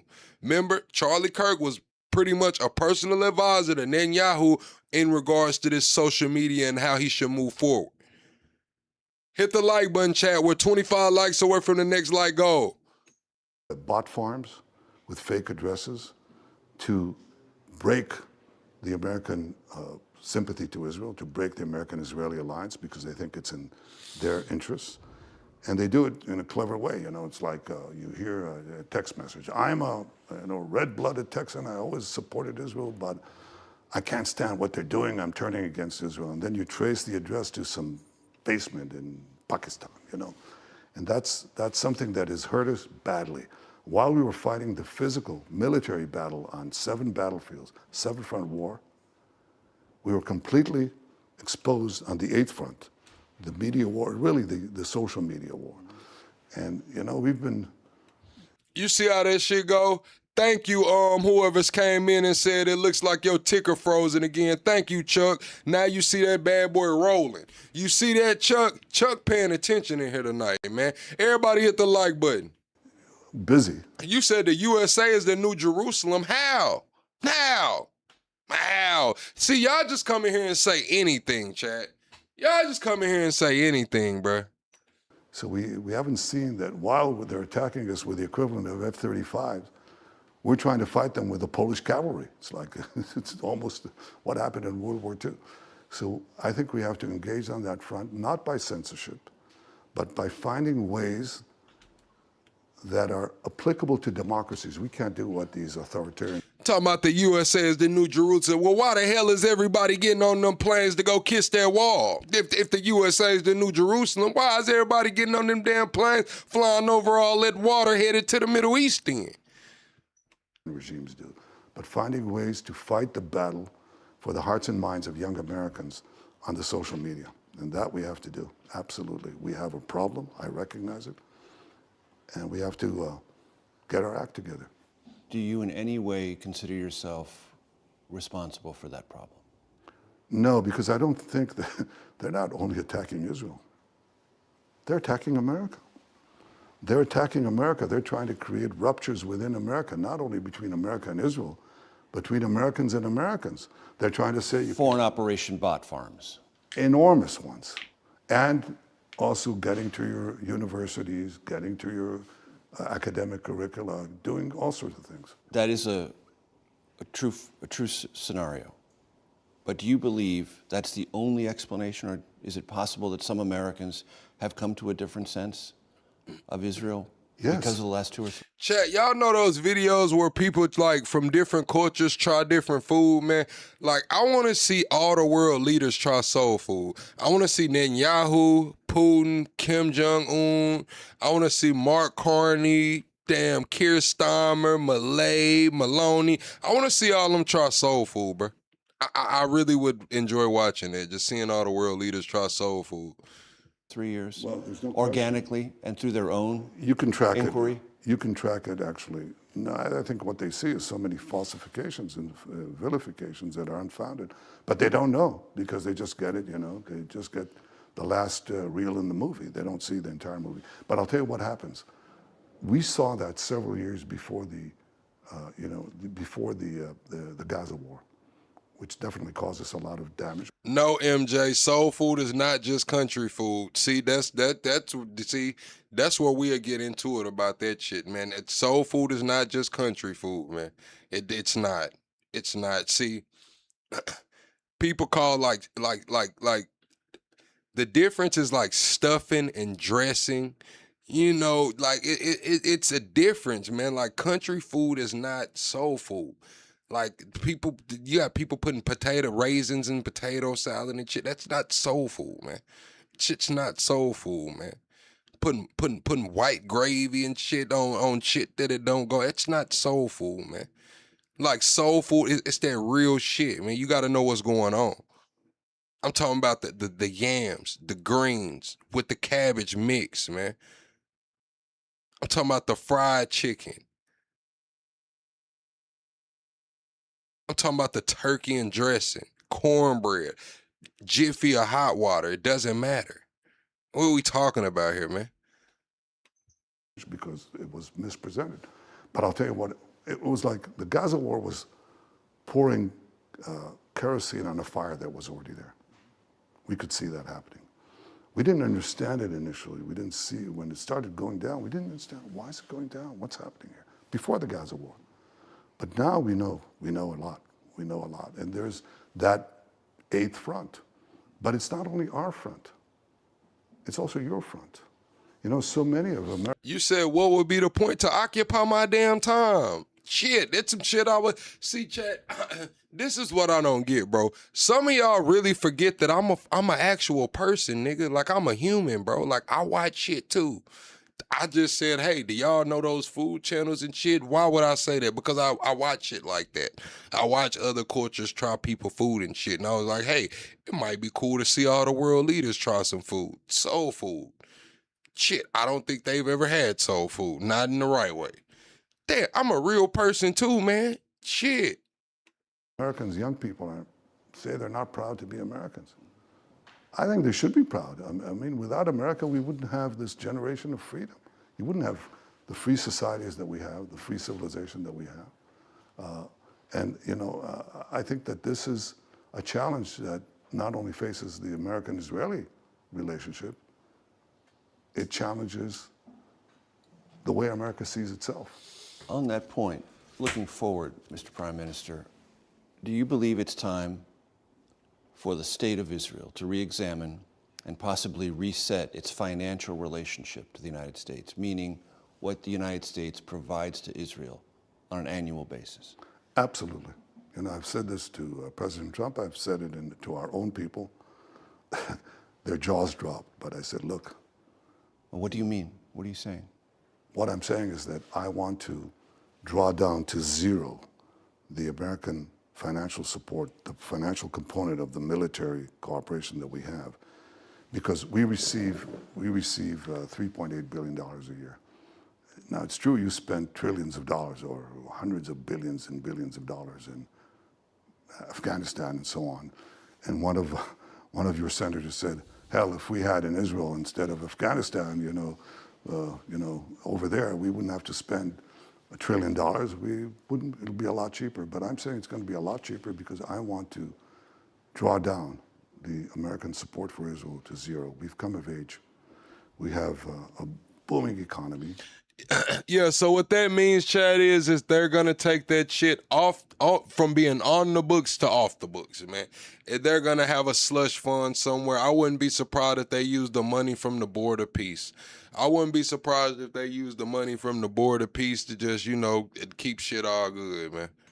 After 3 years of war, our currency is the strongest it's ever been in the last 50 years, maybe more. Our stock market is one of the leading stock markets in the world. It's because we have this very high-tech juggernaut economy, one of the two centers of cross-discipline, breaking technologies, just changing the world. And we have a lot of talent here, which we share with our American friends, and we're going to share it with our Arab friends too. And Chat, hit the like button. We're 25 likes away from the next like goal, chat. We're also 12 subscribers away from 48,000. Let's get the 48,000 subscribers right quick, chat. Double tap that screen. Share the live out. I think that it's time that we weaned ourselves from the remaining military support and go from aid to partnership. So I want to draw it down, and then I want to suggest projects, joint projects, for intel, for weapons, for missile defense. Israel, I think, is a leader in this in the world. Many countries come to us. Amber, I'm not gonna lie. You've kind of came in the chat and made your own way, Amber. I'm not gonna lie. Amber is in the paint every night with the whole chat, bro. Every single night, Amber's in the paint. It's Amber v Chat. It's Amber versus the chat every night. Amber, I don't know, man. You came over and made a name for yourself, man, down there in that paint in the chat, man, going at it. For it. I'd like to share it with the United States. We put an exact amount of money. You put the same. We share the fruits. Exactly. Now, I'm not just speaking here because I did this. We had financial aid. Hey, that's golden. Lau said ban Amber. The comment right after it says, I stand on business. I can't ban her for that, Lau. I can't. Now look, Lau. Lau said ban Amber. Amber replied, said, I stand on business. Lau, not you scared. Not you scared. Amber saying you pussy, Lau. You scared. She's standing on business and you want her banned, man. It's crazy. First came in 1996. Yes. First time I became prime minister. And Here goes Joe Wares. Are you still begging for money? Listen what I'm gonna do now. I'm running a daycare right now, Joe. I'm not begging for money. You know why, Joe? Because I'm running a daycare and we finna put your ass in time out. Go put your nose in the corner, Joe. How about that? And we not begging for money no more. We opened up a daycare to take care of your little ass, man. Go sit in the corner. I was invited by the U.S. Congress for a joint session, one of 4 such sessions. And Look at Purdy Good, says, host, you get paid by the RNC with bananas and watermelon. Purdy Good, I will pay your wife with this banana, man, and we can eat watermelon together. How you feel about that, man? I'll pay your wife with this banana, and after I get done paying her with it, I'll sit down and share a slice of watermelon with her, man. How about that, Purdy? Don't delete his message. I see his little wife on there, man. She watching me right now. He's laid there like, let me go troll Plo. Whole time, man, I got that thing over there dripping, man. You better hide your bitch coming in here talking crazy. I was a young prime minister at the time. So I said, you give us financial aid and you give us military aid, which also costs money. So I think we're going to change Israel to be a free market, high-tech juggernaut. And as a result of that, I'm saying that we can wean ourselves of the financial aid that you were given. And all my advisors said, what is he doing? What is he doing for a headline? He's giving up such an important part of the economy. I said, no, it's not a headline. We are going to make this free market revolution, which I led and we did, and Israel indeed became a preeminent, and really a gigantic force in the economy. What we did on the economic What's up, Clark? side, I'm not going to do on the military side, and basically have no American financial aid, even on the military side for Israel. Can you give me a timetable? I said, let's start now and do it over the next decade, over the next 10 years, but I want to start now. I don't want to wait for the next Congress. I want to start now. It could go down very fast. It could go down very fast. But the most important thing, General Keane, who was head of one of... And then this is crazy, chat. Y'all don't even know. Some of y'all come in here and y'all come in here just to say what the fuck you want to say because you don't feel important in your real life, so you want to come try to pick on me, right? But this is the problem. You'll come in here one night and motherfuckers are called saying I'm getting paid by the RNC. They ain't something your motherfucking dollar. And the next night, people will be in here calling me a liberal cuck, and the Democratic Party's padding my pockets. The Democrats ain't paying me a motherfucking thing. This shit's powered by the chat, man, and that's what makes you so mad. That's what makes you so mad. Whatever the guy's name was. You sitting at home right now, your wife wants you to rub her feet, but instead of you rubbing her feet and taking care of business, you in here arguing with me, nigga. And you wonder why when you go off to work, you always checking her location and shit, man. Check your woman, man. You got her in your YouTube picture and shit. I'm looking at her. I see them sunglasses and shit. They fitting real nice. I like the way them sunglasses wrap around her head, man. Your intelligence services said of what Israel gave to the United States, just on intel, he said it's worth 5 CIAs. Now, I don't know if it's worth 5 CIAs or 1 CIA. I respect the CIA a lot. But in tangible matters, Israel is your best ally. It's the only one that really provides you with gems of intelligence, shares our incredible technology, appreciates every penny that you gave us, deeply appreciates. You know, if you go in Israel today, it's not like other countries, like everybody's pro-American because we appreciate what America stands for. We appreciate the aid that was given. We appreciate what is happening now. We appreciate President Trump's resolute stand and the fact that the American military is performing so miraculously and so bravely alongside our brave people, our brave pilots and soldiers. We appreciate all that. But I think it's time. Yeah, he wonder why the Amazon truck always parked down in the cul-de-sac and shit, man. He backing in on the lunch break so he can go in there and break your woman in, man. That's why the Amazon truck always down the street, man. He know what's going on, man. He's just that kind of guy, man. Time that we ended over time an agreed schedule, American military aid, and moved from aid to partnership. The British ambassador earlier this year said privately, it's since come out, that Britain does not have a special relationship with the United States anymore. He said if there's a special relationship, it's between Israel and the United States. From your vantage point, is that correct? I don't always find myself in agreement with British ambassadors, but I'll have to agree on this one. I'd like to ask you about what you know, because in our conversations here the last couple of days, we picked up some interesting suggestions about this, about China providing materially valuable military support to what remains of the Iranian regime. Man, you talking about Amazon don't play that. Man, he's a 1099, man. He's swinging through in his own car, man. He delivering them Amazon packages out of the Ford Fusion, man. And he backing in over there at his house, man. He backing in the Ford Fusion at his house, creeping out the back door, Chad. I'm talking about took a shower and everything. True. China gave a certain amount of support on particular components of missile manufacturing, but I can't say more than that. Does that disturb you? Yeah, Karen, Amazon Flex, that's what it is. He Amazon flexing all through the house, chat. He Amazon flexing all through the house, man. Don't get mad at me. He done came here on another account. I think that if China weighs its interests, does it really want to have Iran controlling the waterways? All right, YG Cards says, love Israel, stand with them all day. Okay, YG Cards. Why? I just want to know why. I'm not saying that's a right or wrong way to think. I'm just asking why. To supply the energy that China needs? Would it not prefer to have open waterways that are not subjected to this kind of violent blackmail? You know, not everything is a zero-sum game. Just as, you know, if you think about it, you know, I'm talking about the brilliant future of AI, but there's dangers in AI, a lot of dangers. It's not just a simple proposition. So you have to advance the benefits and contain the dangers. Would it not make sense, and I'm sure it will, for President Trump and President Xi in their upcoming meeting to talk about advancing humanity's benefits out of AI, but jointly controlling the dangers that could be quite frightening.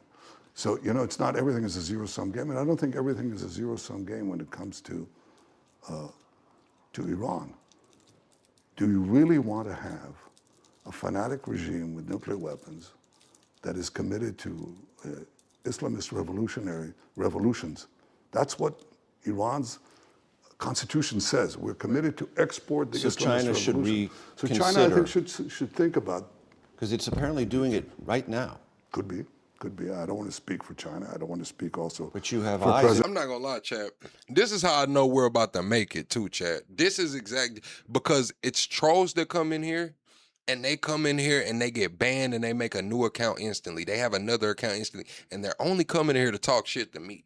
It's like, bro, some of these people dedicate their entire nights. I don't know if they're at work, if they're at home laying in the bed. They dedicate their entire night to coming in this bitch trying to fuck with me. I'm talking about account after account. Chat, we about to make it, bro. We're about to make it. Years on this. Yeah, well, you know, but I also have a closed mouth. See, I don't even think that these are bots, bro, because I get emails, chat. The one day we gonna go through the emails, chat. If y'all read some of these emails I get, bro, like these people are mad at me, bro. I mean, mad, bro. Like some of these emails, chat, I just look back at them and like, bro, how do you have enough fucking time in the day? Like you thought you sat there, watched my fucking 5-hour live, bro, and had to put bullet points down. You had to put like you just sent me a fucking 3-paragraph email about how you feel about my live stream. Where the fuck do you find the time, nigga? Where? Teach me the fucking code, bro. I promise you I don't have that much time. Goon comes through supporting the channel via super chat and says, never given a super dual salute. Hold on. Never given a super, okay. Never given a super. Definitely do. Salute from South Central Los Angeles. Hey, shout out to South Central Los Angeles and appreciate that, Goon. When necessary. When you talked to my colleague Leslie Stahl in 2016, you mentioned having a conversation with President Putin about Syria, saying we don't want an intervention. Oh yeah, chat. And then these emails, chat, they're really specific about letting me know who the fuck they are, what they've done in their life, all of their accomplishments, and then they just proceed to basically try to tell me how to run my fucking shit. I'm like, who the fuck are you? Like, who the fuck are you? Do you not have kids? Do you not have a job? Like, who the fuck are you? Like, I don't care what you... what? Inadvertent clash between Israel and Russia, and you worked it out. You said so in the interview. How do you regard Russia's support for Iran now, materially and otherwise? Is that something that could create an inadvertent clash between Israel and Russia over Iran because if it's existentially important to Israel? Might it get to that stage? I think there was a lot of cooperation between them in the beginning phases of the Ukraine war because... You said, I stand with Israel. You weren't there for October 7th. I damn sure wasn't. And that's the thing, chat. I'm not there for Lebanon being annexed. I'm not there for Gaza being run through. I'm not there. I'm in fucking America, chat. I'm in the South, nigga. Of course I wasn't there. That's what I'm trying to tell you. How are you mad at me for some shit I wasn't even there for saying it doesn't bother, it don't fucking matter to me, man. I have more pressing issues. It's some shit going on. I got bills to pay, kids to feed, and places to go. You mad at me for saying that, and you just said you weren't there. That's the fucking point. I wasn't there, nigga. Iran was supplying drones. Right. To, but I mean, Russian support for Iran now. But I have to tell you, there's not been that much support.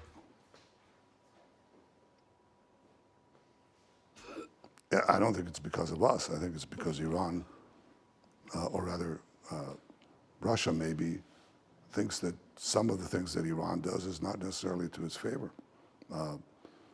But it's a mixed bag, you know. It's not a direct black and white, you know. Sometimes they have mixed interests, so they support them on some things and don't support them on other things. So you detect minimal support from Russia in this conflict? You mean military support? Yes. Direct military support. That's not been a big issue. How about intelligence support? Let me leave it to what I said. Let's go to Gaza real quick.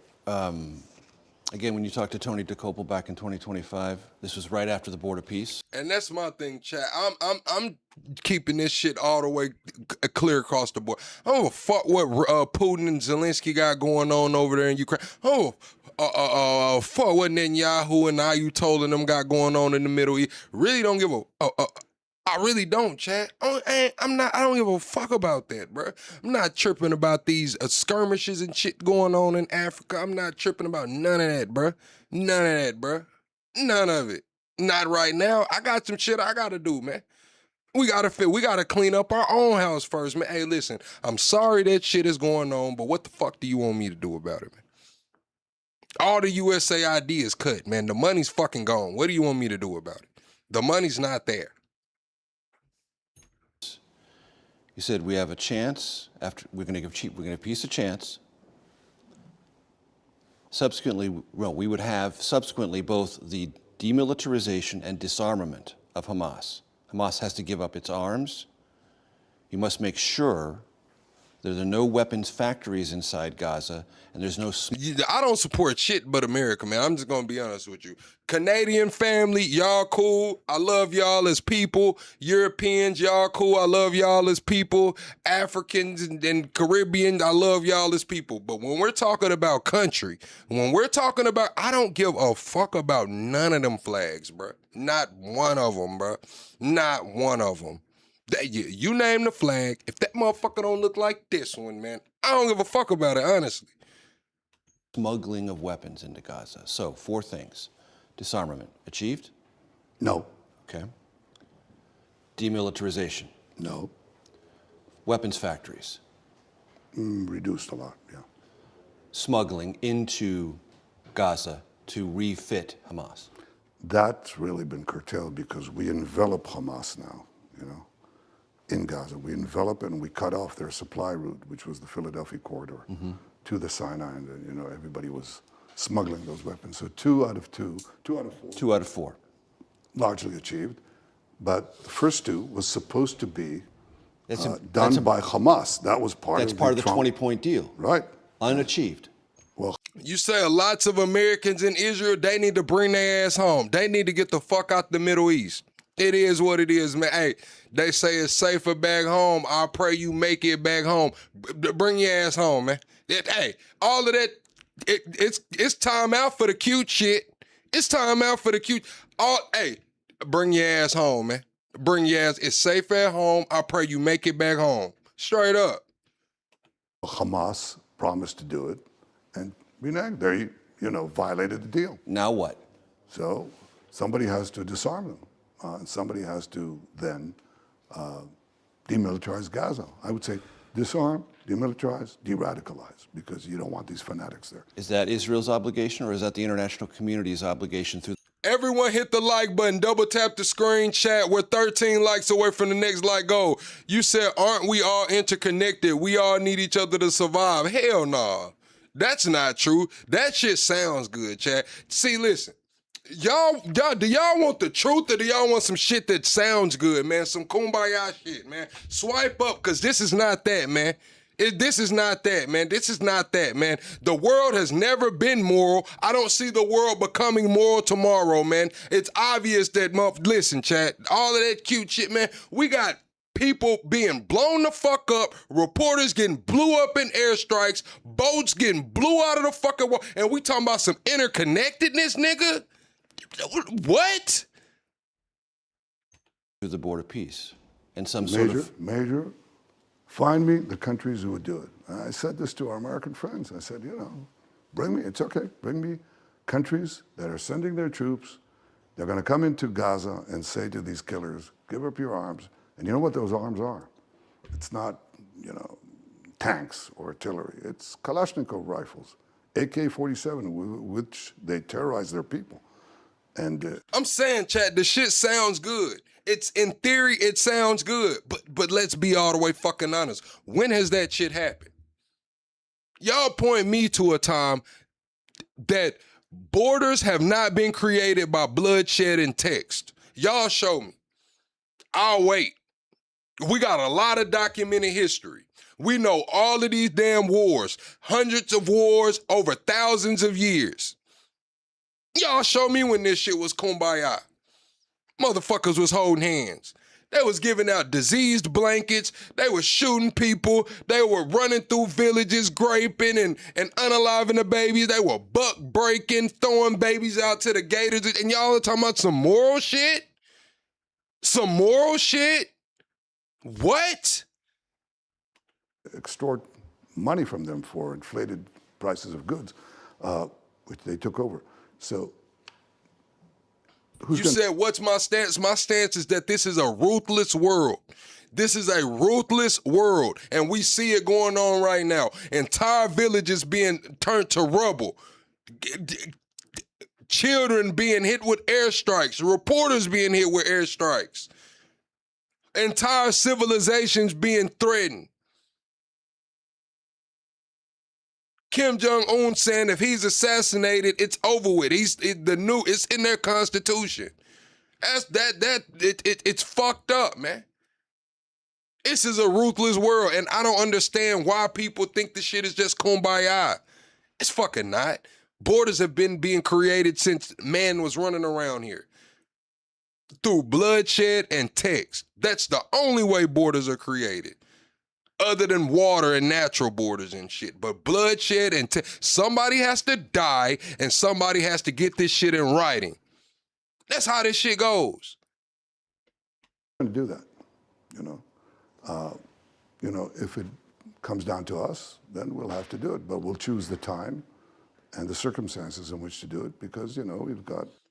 You said you just a loudmouth charlatan. You ain't special, brother. I'm going to show you how loud this mouth is, and I'm going to show you how special I am because I got some special abilities to put your punk ass in time out. Now, how about that? Now, you just sit back and watch the show, nigga. We don't need no more commentary from you. A few other things. But we are not going to let Hamas ever threaten Israel again. And by the way, their threat from Gaza has been reduced. We still have a problem in Lebanon with those rockets, but Hamas is not able to pose the threat to Israel now. But you're right. The disarmament and the demilitarization of Hamas has not been done. Hamas has violated its promise to do so, to voluntarily do so. It'll have to be done. Could be done the hard way, could be done the easy way. I always prefer the easy way because unlike my caricature image, What's up, Jose? War, having seen the tragedy of war, having experienced it in my own family. This is the thing, and then we talk about war crimes being punished. Who the fuck's gonna enforce the punishment for these war crimes? What is it gonna be? They're gonna come, the UN's gonna come up every year, ask all of these countries to condemn this shit. A lot of countries are. America's not gonna condemn it. Israel's not gonna condemn it. Argentina's not gonna condemn it. So who's gonna enforce this shit? Netanyahu's had an ICC warrant for how long? Putin's had an ICC warrant for how long? Like what? And this shit doesn't matter anymore. It just doesn't fucking matter anymore. At one time, it might have. Those days are long fucking gone. Who's gonna enforce the ICC warrant on Putin? Who's gonna enforce the ICC warrant on Netanyahu? Who's gonna make either one of these countries pay reparations? No fucking body. I'll answer it for you guys. Nobody. You don't readily dispatch people. Mm-hmm. Young men and sometimes young women into the battlefield. So if we have a way to do it, what's up, Max? Look at other ways as well. You know, though, Mr. Prime Minister, there is an impression about you that is not exactly the opposite, but that it is a hunger that people perceive in you for conflict. That's funny, you know, because for years I was... You said India would do it. Man, India got their own infrastructure problems. India ain't finna enforce no fucking ICC warrants on Netanyahu or Putin and not finna make nobody. They got their own infrastructure problems and shit, man. Let's be honest, man. India, Pakistan, that whole region got their own infrastructure. They got to get some shit together, man. Was considered, right, before the October 7th. I was considered perhaps the most restrained prime minister in Israel's history. I did embark on 3 major operations in Gaza, but I didn't send our soldiers in there. What's up, creative? Except to gum up some tunnels. But I didn't want to send them in there because of what I told you. So I was conceived as being, politically tough, but militarily very restrained.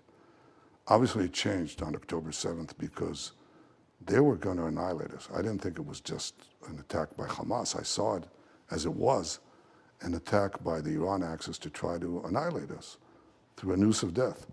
So I knew we'd had to tackle Hamas, and then Hezbollah, and then the Assad regime, which we helped bring down, and then Iran itself, and the Houthis. That came later. And I said on the second day of the war. Man, ever since they made that AI proof of life video of Netanyahu drinking that coffee, I always picture Netanyahu as a fucking barista, bro. Like, I always picture Netanyahu as a barista, bro. Like caramel macchiato, I'm talking about coconut, ube, I just see Netanyahu as a fucking barista, bro. Like that coffee AI clip ruined it, bro. This nigga looks like a barista, bro. I said, we're going to change the Middle East.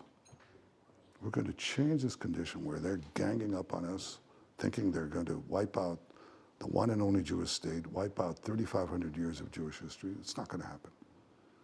Not on my watch. Chad, don't it look like Netanyahu's gonna give you the best fucking cup of coffee, bro? Like, doesn't it, bro? It look like, man, that shit Netanyahu's finna put out the window is gonna be it, boy. I'm talking about gonna shake you back, bro. Shake you back, man. Straight up, Chad. And I said to the Israeli citizens, not on your watch. They're so brave. The soldiers are so brave.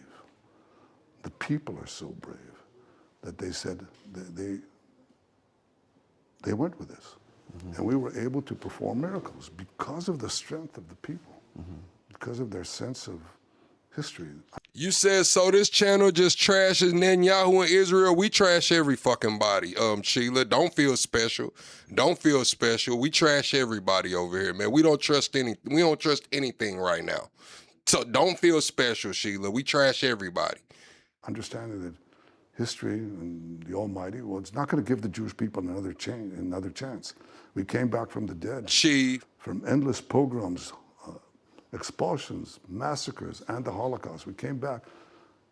Are we going to yield to the Ayatollahs and their murderous proxies? No. And this tiny country emerged like a giant, you know, to fight for its life, but not only for our life. Major, I want you to know that in Iran, they named streets after me. Do you know that? Well, after President Trump. Oh, chat. They said in Iran they naming streets after Netanyahu. Is crazy as hell. I'm not gonna lie, chat. That's kind of wild. I'm on Netanyahu block. I'm on Bibi block, man. Slide down Bibi block, man, and let's get this shit active, bruh. It's crazy. Chat. We just hit 48,000 subscribers, chat. Thank you for 48,000 subscribers. I am trying to line us up some collabs, man.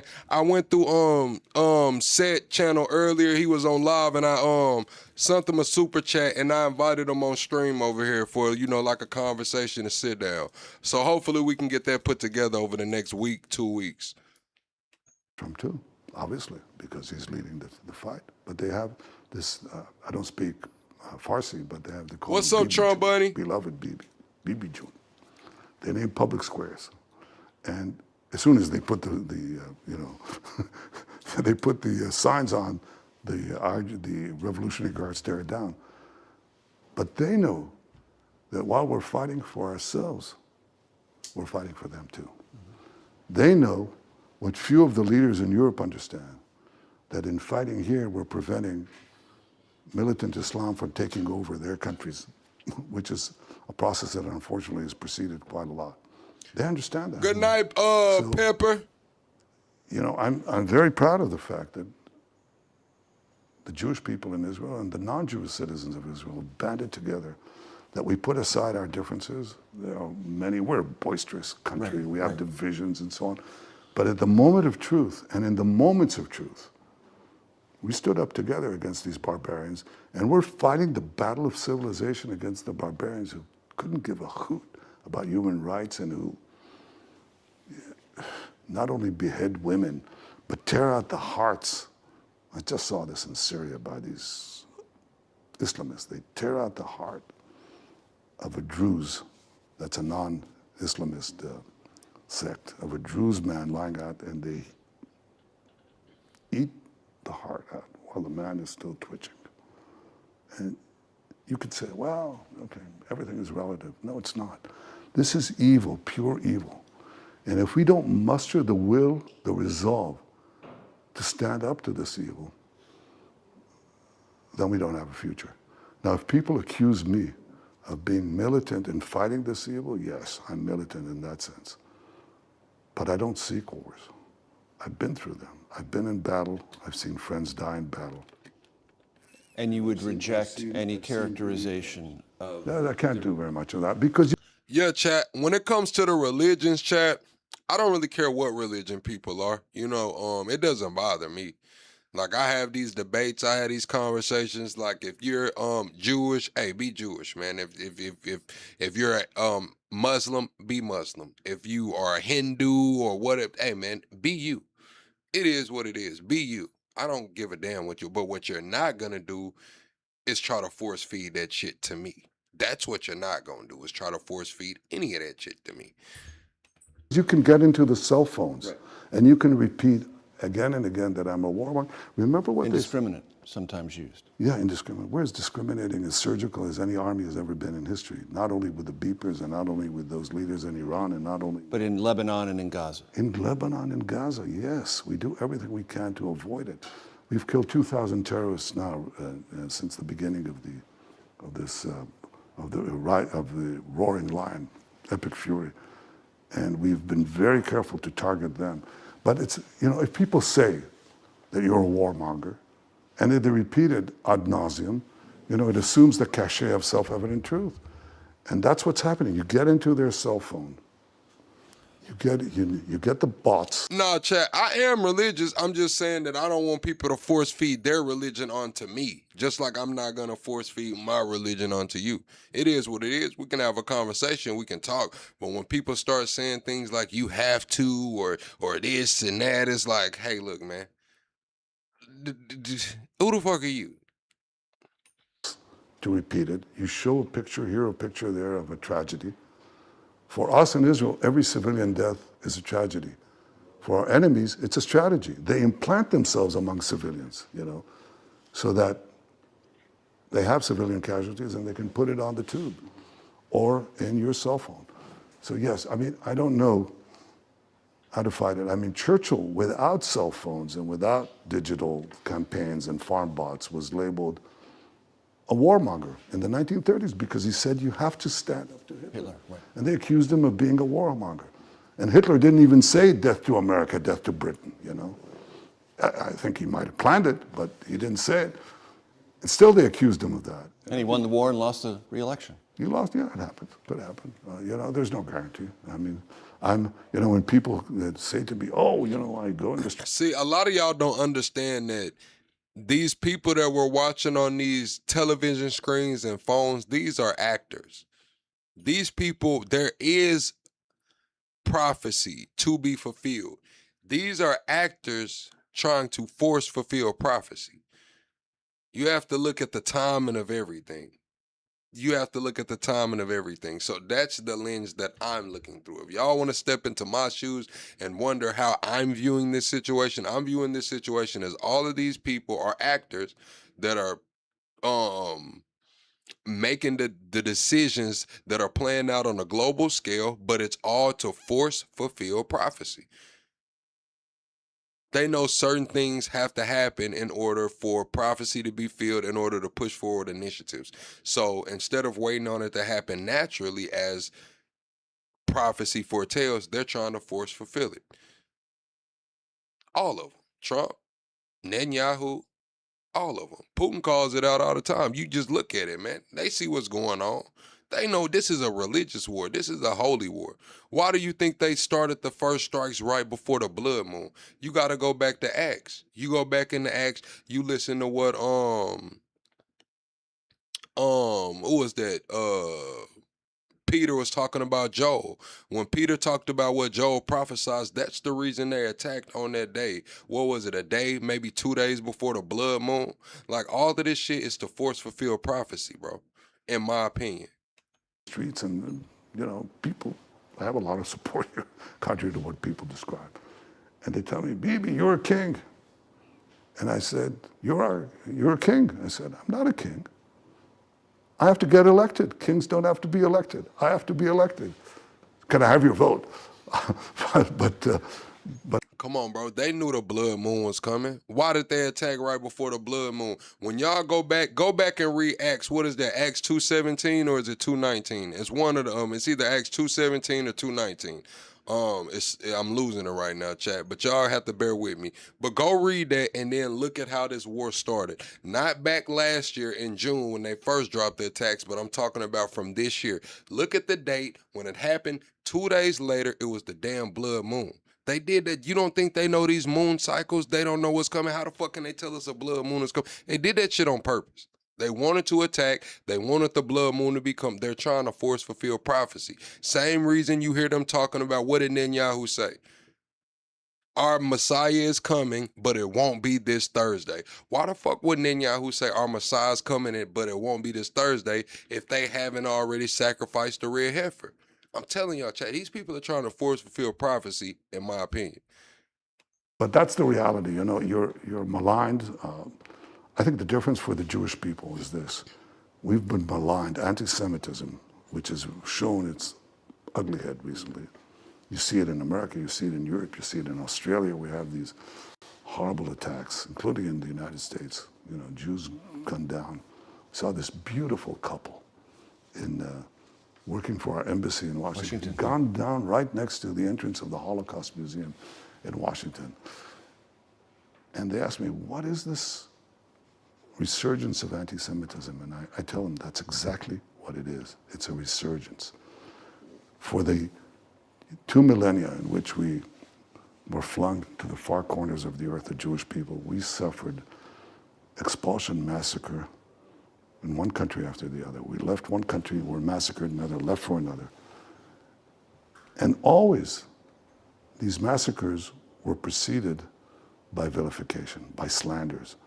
You know, we were spreading vermin. We were, you know, I think probably the people that, the Jewish people has a lot of hygienic codes. So to accuse us of spreading vermin, poisoning the wells, all that stuff, and that always preceded the massacre.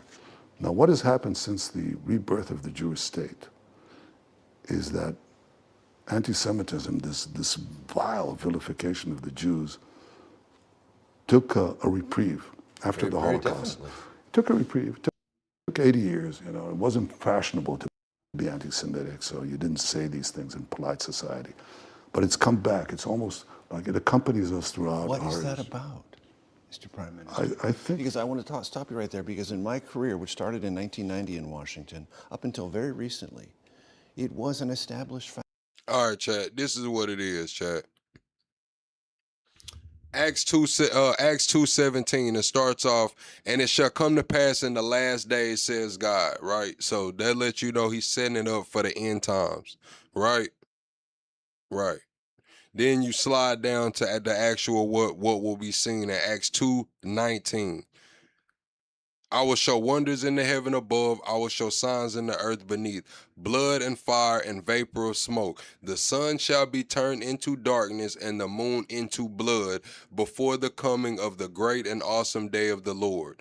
That's why they chose that day. That's why they chose that day. They needed the vapor, they needed the smoke, they needed the blood moon. They're trying to force fulfill prophecy, man. Whether y'all believe it in the Bible, whether y'all don't believe in the Bible. Fact in Congress. Established fact. The Republicans and Democrats had a default proposition favorable to Israel. Not always, not universally, but a default proposition that began with yes. That's not true anymore. That's less true than at any other time I've covered Washington. That has to be reflective of something else. yes, it is. Well, these are historical cycles, which So my you're in a father. historical cycle. Yes, we are. I mean, anti-Semitism is. Ebbed and flowed, yes. But, yeah, but it ebbed and flowed, but it flowed throughout our history, and the reason it, you know. But America's not a place where things like that tend to come back. Well, they can come back. They were there in the 1930s with Father Coughlin, and they ebbed because of the war, but it's come back. What is it? I think it's an interesting question of why this happens, and I think there's a natural human tendency between people, and also between peoples, collective groups. It's called jealousy, and jealousy often, you know, if somebody is very successful, you can be appreciative of them, especially if it's, say, a very successful and strong country. Then you temper your jealousy and you go to respect. You said people used to perform sacrifices on the lunar cycles, correct? They was keeping up with the lunar cycles then, they're still keeping up with them now. If you listen to what these people say, they're telling you to play. You listen to Trump's spiritual advisor, you listen to the generals going in there telling the troops that Trump was anointed by Christ, you understand what's going on. You understand the relevance of the time they started this war in conjunction with the damn blood moon. You understand it all. You just have to listen to what they're telling you. They're literally telling you, like, look, this is what we believe. This is what we're doing. We're bringing on the fucking end times. What did they say? Trump was chosen to lead us into the war to end all wars, Armageddon. That's what they're saying. They're posting this shit, this whole administration. And y'all are looking around like, that can't be true. This is not what, nigga, they're telling you.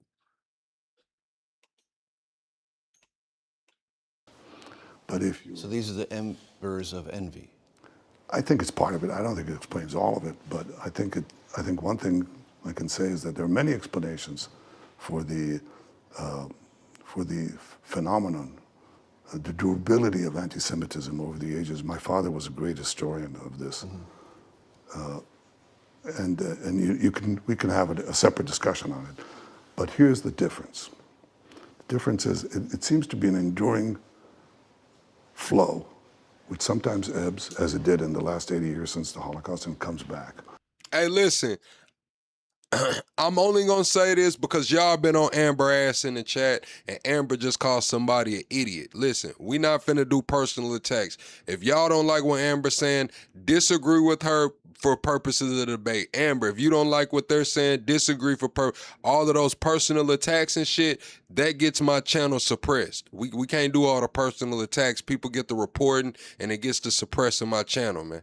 Get that shit together down there, chat. Even in the best of societies, okay, it comes back. And the difference now is that, whereas before, every time it came, it was accompanied by physical massacre, vilification, then massacre. Now, when they vilify the Jewish state, we don't let the massacre happen. We have the capacity to fight back. We have valiant soldiers, heroic soldiers who are willing to protect the people that are standing up to rocket attacks, ballistic missile attacks. Does that intensify the envy then? I think it elicits respect, actually, because that's what happens. And I see that with some of our Arab neighbors. Because that goes back to what we were saying. This philosophy that you have, that when Israel is strong, it extinguishes this sense that it can be eliminated. Yeah, chat. Only I can really do the personal attacks because I got the microphone. You know what I'm saying? And I don't know any of y'all. You know, I'm just going to be honest with you. It's part of the show. It's entertainment. This is a night show, man. A late night show. Put them kids up. But just not in the chat. You know, you might think that we have this disrespect and this antagonism all over the world, but that's not true. We had a visit here. First of all, many Americans support Israel, respect Israel, have not succumbed. Now, that is true. Netanyahu saying many Americans support Israel. That is true. We see it. We look, Amber's in here fighting a good fight. A lot of y'all are in here saying that y'all stand with Israel. A lot of the country this is actually a dividing issue among the country right now. Israel is a dividing issue among Americans right now. A lot of Americans support Israel. A lot of Americans do not. To the slanders. But the numbers are out of balance in ways they seem. Correct, and for the reason I told you, because I think there's been a concerted effort by several states to basically vilify Israel in the primarily in the social media, in the standard media too, but that's less effective. The effective thing is in the social media, and we've not fought back yet, so we'll have to do that. But there are places in the world where Israel elicits enormous respect. One of them is India. India has only 1.4 billion people, 1.4 billion, you know, 1.5 billion people almost. And Israel is very popular in India, very popular. Prime Minister Modi came here and he was, you know, greeted with a great affection. But you should see, I was there with my wife Sarah. We visited India. It was a love fest. And there are other countries too. And let me tell you where that's happening. It's happening in some parts of the Arab world now. And people don't know that because, you know, what does the New York Times say? It says all the news that's fit to print They just don't print the news that doesn't fit. That's what happens. So, and they're not the only ones. I mean, but that's... Chat, be sure to hit the like button, chat. Be sure to hit the like button. And once again, thank you for 48,000 subscribers. Be sure to subscribe to the channel, chat. Be sure to subscribe to the channel. Story. Yes, you have to tough it out. Yes, you have to fight the information war. Yes, you have to speak about the justice of our cause. Yes, you have to puncture the lies that are told about us. But ultimately, you have to have the self-confidence to continue to develop your country, to continue to seek peace through strength with your neighbors, to work with America, to work with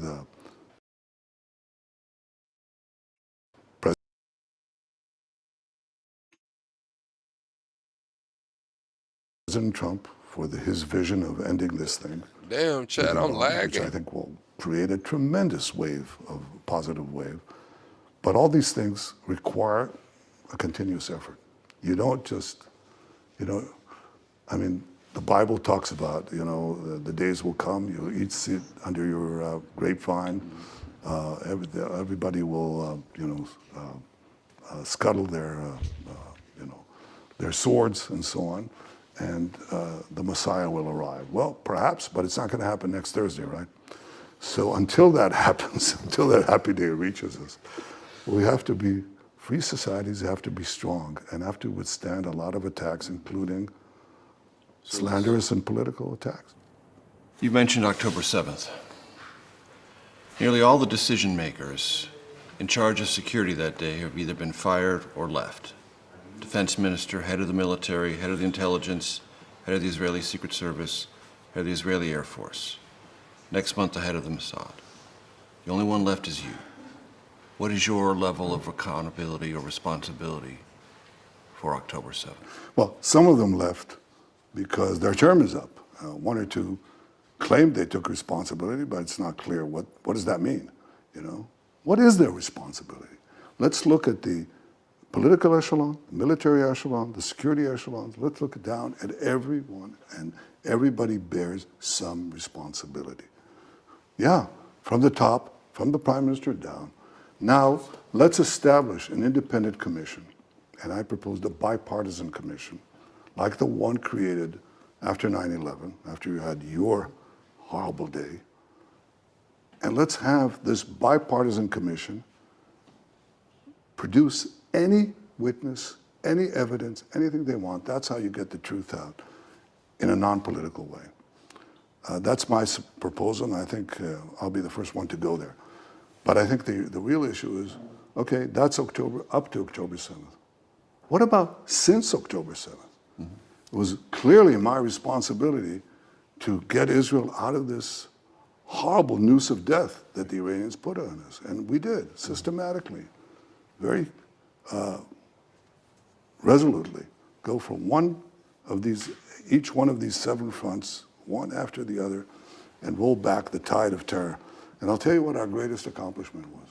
And I can count the degradation of their nuclear program, the degradation of their ballistic missile program, the degradation of their military industries, the knocking out of their military command and political command. If I had to cite 2 things, one on the operational level and one on the broader level. On the operational level, I think the most pointed success is knocking out 20 top nuclear scientists who are working on the atomic bombs to be Got their ass up out of here. America and anyone else. And 12 were knocked out in the first minute of Operation Rising Line. First minute. And another 8 were knocked out now in the present operation. And I think taking out that amount of know-how, it doesn't eliminate the know-how, but it sets them back.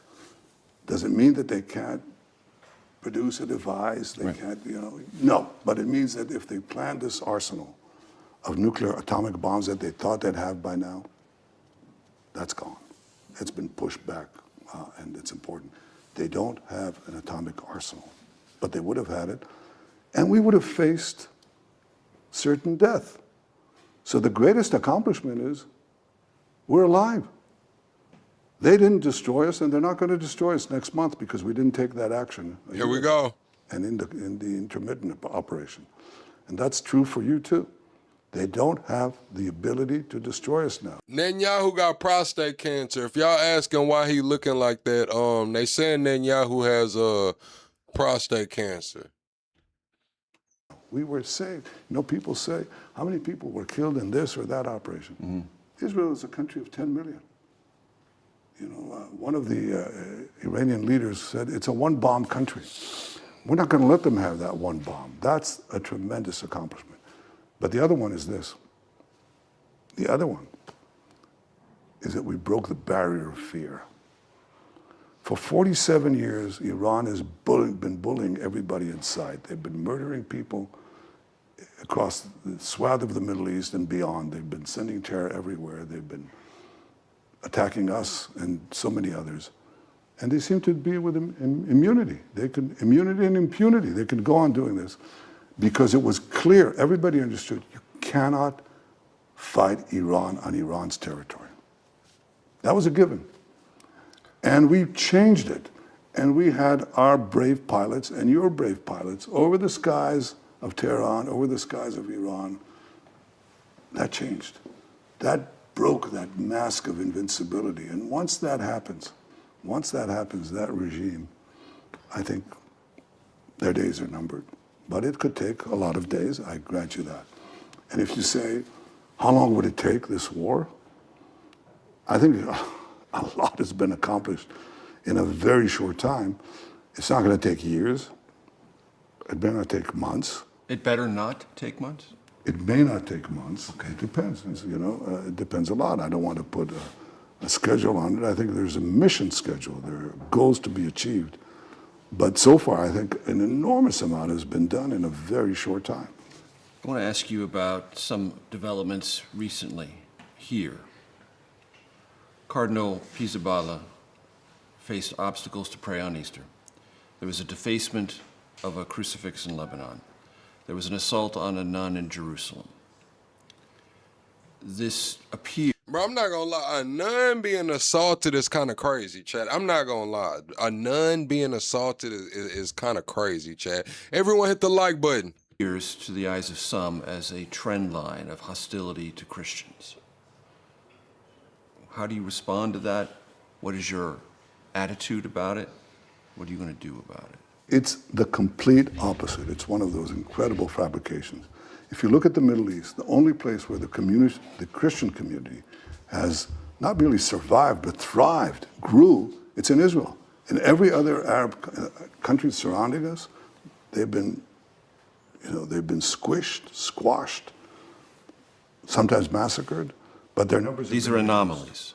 These are not only anomalies, these are things that go contrary to our ethos, to our respect for Christianity. After all, this country is the birthplace of Christianity, which obviously emerged from Judeo-Christian roots. You know that. I know that intimately because I know the history, and my father's great historian, teacher, was a man who wrote two seminal books, Jesus of Nazareth and From Jesus to Paul. But when that happens, okay, that guy, that soldier who did that, who, Yeah, that's what I'm saying, bro. Listen to this shit, bro. Like, they just desecrated the Jesus statue, bro. Grew, it's in Israel. In every other Arab country surrounding us, they've been squished, squashed, sometimes massacred, but their numbers... These are anomalies. These are not only anomalies, these are things that go contrary to our ethos, to our respect for Christianity. After all, this country is the birthplace of Christianity. I thought he was too. I did think Netanyahu was dead. Now I think this is the actual Netanyahu. I think he's just sick. Some people still think that this is a fake Netanyahu. A lot of people believe this is not the real Bibi. I do believe this is the real Bibi now, but I do believe he was sick. And I believe he was hitting that strike, but I don't know if he's dead though. I think this might be the real Bibi. Which obviously emerged from Judeo-Christian roots, you know that. I know that intimately because I know the history, and My father's great historian, teacher, was a man who wrote 2 seminal books, Jesus of Nazareth and From Jesus to Paul. But when that happens, okay, that guy, that soldier who did that, who not violated, but tore down a crucifix, he's in jail. That guy who attacked a nun, he's on trial. That the cardinal, the first thing I heard about it, a policeman was saying, I don't want to have anybody on any site, our holy sites, the Jewish sites, the Christian sites, and the Muslim sites. When we were being attacked by missiles, we knew that Iran attacked near the Temple Mount, where all these sites are there. We didn't want people to. Do y'all think Bibi wins election this year? Bibi's up for election this year, and we watched his opposition yesterday. The guy running against Bibi has unseated him before. He's Bibi was prime minister. The guy that's running against him had beat him and was prime minister. Then they brought Bibi back. To die. So this guy, said, oh, we're not letting people in. I said, well, you can make an exception for the third ranking man in the Catholic Church. So I intervened immediately and opened the doors. So, a policeman trying to do his duty, wrong. A soldier doing something that he shouldn't have done, he's in jail. And the same thing in the other case. Bad things happen. Yeah, but they are so opposite of what we have. I just met with some 50 young Christian soldiers, men and women in the army of Israel, serving to defend. They volunteer, they're heroes, and they fight along their Jewish comrades. Why do they do it? Because they know what I've just said is so true. And they say, how can people say that about Israel? It's the one country that values and protects Christianity. There's a town in Bethlehem, the birthplace of Jesus, okay? When we controlled it, it was 80% Christian. When we did the Oslo Accords, we handed over Bethlehem to the Palestinian Authority, so we no longer control it. Guess what happened in the intervening years? It went from 80% Christian to 20% Christian, 80% Muslim right now, because the Christians have basically been driven out. Israel is the one country in the Middle East that protects Christians, that values Christians, that embraces Christianity. We have common roots. We appreciate them. There's an attempt not only to falsify our common history, but also to falsify current events, to seize on these aberrations and pretend that this is Israeli policy. That's ridiculous. One last thing, because we talked a lot about this. The bots, the social media.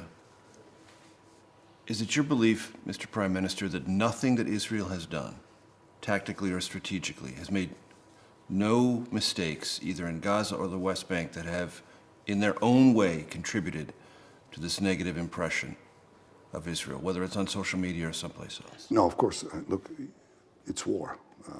And in war, armies sometimes miss, and civilians die. And these are mistakes. These are not deliberate things that happen. But I can say this. In every battle, your forces in Fallujah or in Afghanistan or in other places, they've encountered similar things and often much greater casualties in proportion. But I can say that we have gone to incredible efforts. The Israeli army has done incredible efforts to be as surgical as possible, but that doesn't mean that we don't make mistakes. Of course we do. I mean, I've been in battle. I've seen this myself. You try, but you don't always succeed. So no, the answer is, of course we've made mistakes, but we seek to minimize civilian casualties as no other army has done in history. No other army. It's part of our value. It's part of our convictions. It's part of our training. It's what we impart to our soldiers. And it pains me to see that Israel, that it goes to these lands. Chat, do y'all think Bibi is a good leader for his country, chat? Rank it 1 through 10 on how effective Bibi is as a leader to his country. It's vilified in this sense too, but again, you can say anything because it's this. This is yours, right? Mm-hmm. You're not immune either, because you can penetrate this machine You can penetrate this little instrument, and you can say about Major Garrett anything you want, and I can paint you as a monster. And if I say it often enough, enough people will believe it. I am not bemoaning this. I'm stating this as a fact. Israel is besieged on the media front, on the propaganda front, and we've not done well on the propaganda war. We have to fight back against these lies, this propaganda, with the only weapon we have. It's the truth. I'm trying to do that. I don't know. He do kind of look fake right there, bro. From that angle, it do kind of look like a sleeve, bro. That now, and we'll try to do that in a much greater effort because we've left the battlefield to our enemies, and boy, do they lie all the time. Mr. Prime Minister, it's been a pleasure. Thank you. Thank you. Thank you very much. Thank you. Hey, listen.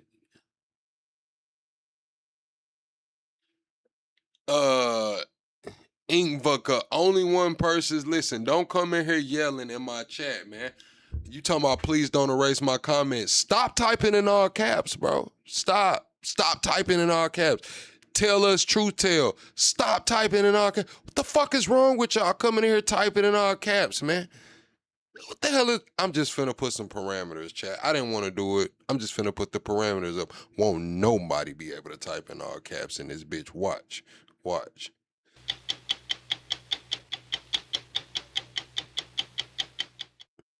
All right, that's the end of the interview. Sheriff We Chabian. finna get into the Trump interview, and then we'll get into the LA mayor debate. We're gonna get into this Trump interview, then we'll get into the LA mayor debate. Y'all don't know why y'all coming here typing in all caps, bro. Like, that shit's annoying, bro. Like, I don't know, bro. I don't know what be wrong with y'all, bro.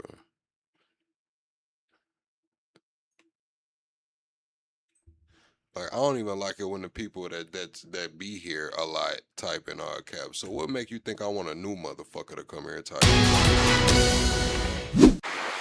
This week. Straight up, chat. I don't even like regular people coming here typing in all caps. What you make you think I want somebody I've never seen in this bitch coming through? Week, prospects for talks to end the Mideast conflict.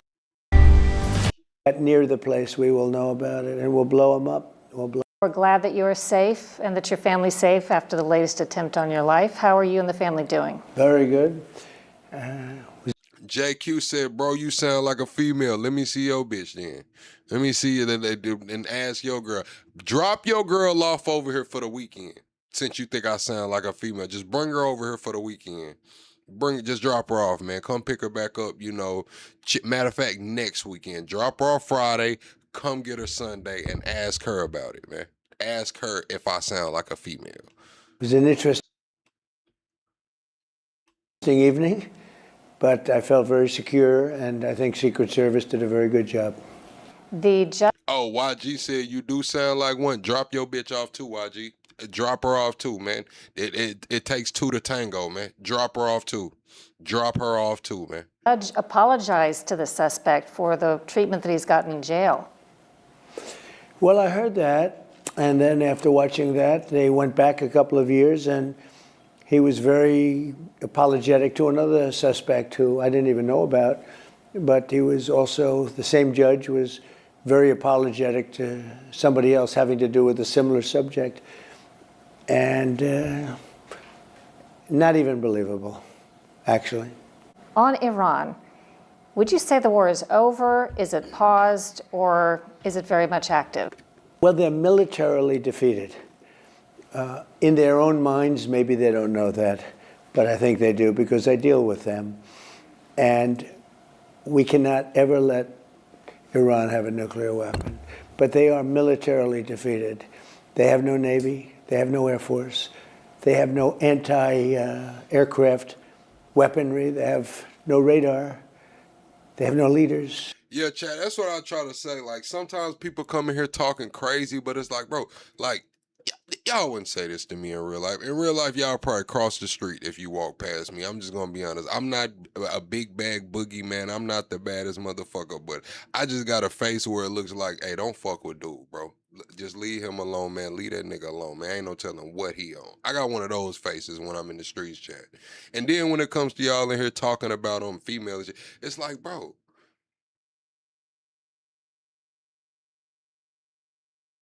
I'm not gonna say that, bro. I almost went too far, chat. I'm glad I thought about that. I almost went a little too far. Their leaders are gone. The first set, the A team is gone, the B team is gone, and part of the C team is gone. But I think we're dealing with people that have a certain power. It's very interesting because, you know, they make a deal and then they break it, then they make a deal, they break it. Joseph talking about get out your fields. I'm trying to watch the interview. Well, let me show you this, Joseph. I got something for you. You see that title right there, Joseph? Full interview. Donald Trump on Iran, government, investigation in the NFL, and midterms interview. You can go over there and watch that shit by your lonesome, nigga, because we finna put you in timeout anyway, bro. We don't need to hear you. You can just watch, sit back quietly, or go watch that shit on your own time. You stuck your foot in your mouth, didn't you? You could have been participating in the chat, but you don't understand how shit goes over here. Now you just gotta sit on the sidelines and watch this shit, man. You was talking too much. 5 minutes from now, you can talk again, but right now, you're gonna be quiet. It's a difficult group, but from a military standpoint, I mean, if we left today, it would take them 20 years to rebuild. Where are we in the war if we've not yet gotten the nuclear materials, the enriched uranium from them? Well, we'll get that at some point, whatever we want. We have it surveilled. You know, I did a thing called Space Force, and they are watching that if somebody walked in, they can tell you his name, his address, the number of his badge. No, we have that very well surveilled. If anybody got near the place, we will know about it, and we'll blow them up. We'll blow them up. So is it accurate to say you think the combat operations are over and done? Chat, I'm gonna be all the way honest with you, man. A lot of y'all come in here, chat, and y'all holler taco and shit. Trump always chickens out. I honestly, chat, I think they stopping Trump, man. I think Trump would have been pushed that fucking button. I'm just gonna say it, man. Maybe I'm wrong, chat, but that's my opinion, man. I think Trump would have been pushed that fucking button, bro. I think he's just, you know, he gets to going on one, man. Those late nights, he's up tweeting 3, 4 in the morning, 2, 3. Man, if it was up to him, man, I think he would have been pushed that motherfucking button. But there No, may I be... didn't say that. I said they are defeated, but that doesn't mean they're done. We could go in for 2 more weeks and do every single target. We have certain targets that we wanted to, and we've done probably 70% of them. But we have other targets that we could conceivably hit. But even if we didn't do that, you know, that would just be final time. You said he has to tell them, he has to tell them 24 hours in advance per international law. Trump don't give a fuck about international law. Did you not see Trump talking about, hey, they better not even be fishing out there, man? I don't think there's anybody fishing. And man, Trump was knocking smoke off them, but man, Trump don't give a fuck about international law. Putin don't give a fuck about international law. Netanyahu don't give a fuck about international law. Kim Jong-un, none of them do, man. That international law, that's some European shit. I'm just gonna be honest with you. Everybody, y'all don't like when I say shit. International law, it's for Europeans and Canadians and shit. Man, these other folks don't give a damn about international law. Touches, but even if we didn't do that, it would take them many years to rebuild. Few politicians, I think, would be prepared to take a political hit on something as important to so many Americans as oil and gas prices in the short term, even for something very important in the long term. Yeah. The political and media climate, I don't think they really allow for this sort of thing. They want immediate reactions and responses to things. So. Well, I think it's easy when I say it and somebody like you says, you know, answer that question and gives me a couple of seconds. It's really easy to answer. We cannot let Iran have a nuclear weapon because they're crazy. You said, why do I feel the need to curse? Because I'm grown and this is how I talk. If you can't handle it, get your ass out the kitchen, man. Get out the kitchen, man. I'm not here to coddle your feelings, man. I'm going to tell this shit like it is, man. Either you can deal with it or you can't. Doesn't make me a difference, man. I clean this shit up when we go mainstream, chat. Drop mainstream in the chat. If y'all want me to clean up my act, we gotta go mainstream. Until then, we in the trenches, man. It is what it is. We cannot let them have access to nuclear. Obama did it. If I didn't terminate the Iran nuclear deal, they would have had it, and they would have used it on Israel and the Middle East right now, and maybe beyond. You know, they actually had rockets that you saw that the other day that could reach Europe. They would have used it 100%. And by the way, not 50% or 100%. They would have used it. They were dying to get it then. So I took Barack Hussein Obama's horrible Iran nuclear deal. I terminated it at my first term. Knocked out Soleimani, very important. If you didn't knock out Soleimani, I think.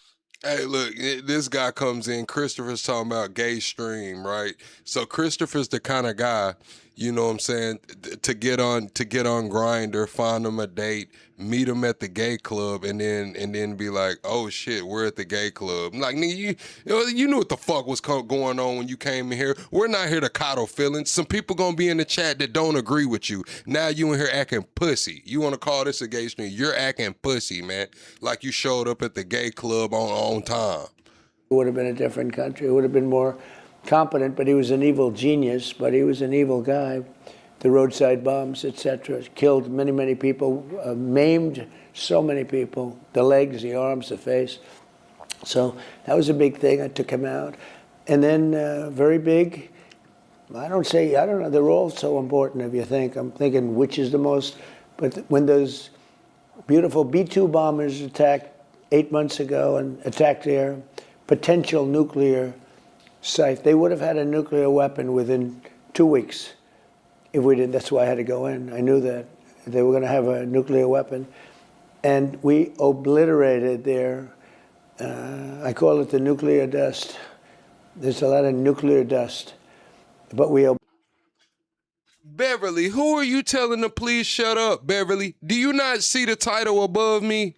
I don't know why y'all come in here and try to tell me how to run my shit. This is what makes the show. What a lot of y'all don't realize, some people come in here just to hear me cuss y'all motherfuckers out, just to hear me talk crazy to y'all. This is the entertainment. It's never ending. You telling me to please get the fuck out, Bev. Go get a beverage, Bev, and come back when your fucking panties aren't shoved up your ass, Bev. The fuck? obliterated the site at 1 o'clock in the morning with no moon. You couldn't see a thing. And they went in and stealth. They went in and they did their job. They dropped those bombs and they landed perfectly, and it just obliterated. If we didn't do that, they would have already blown up Israel, in my opinion. Israel would have been blown up with a nuclear weapon. What's next in light of all of this for the U.S. and NATO? Well, NATO has proven to be a paper tiger. They were there to help.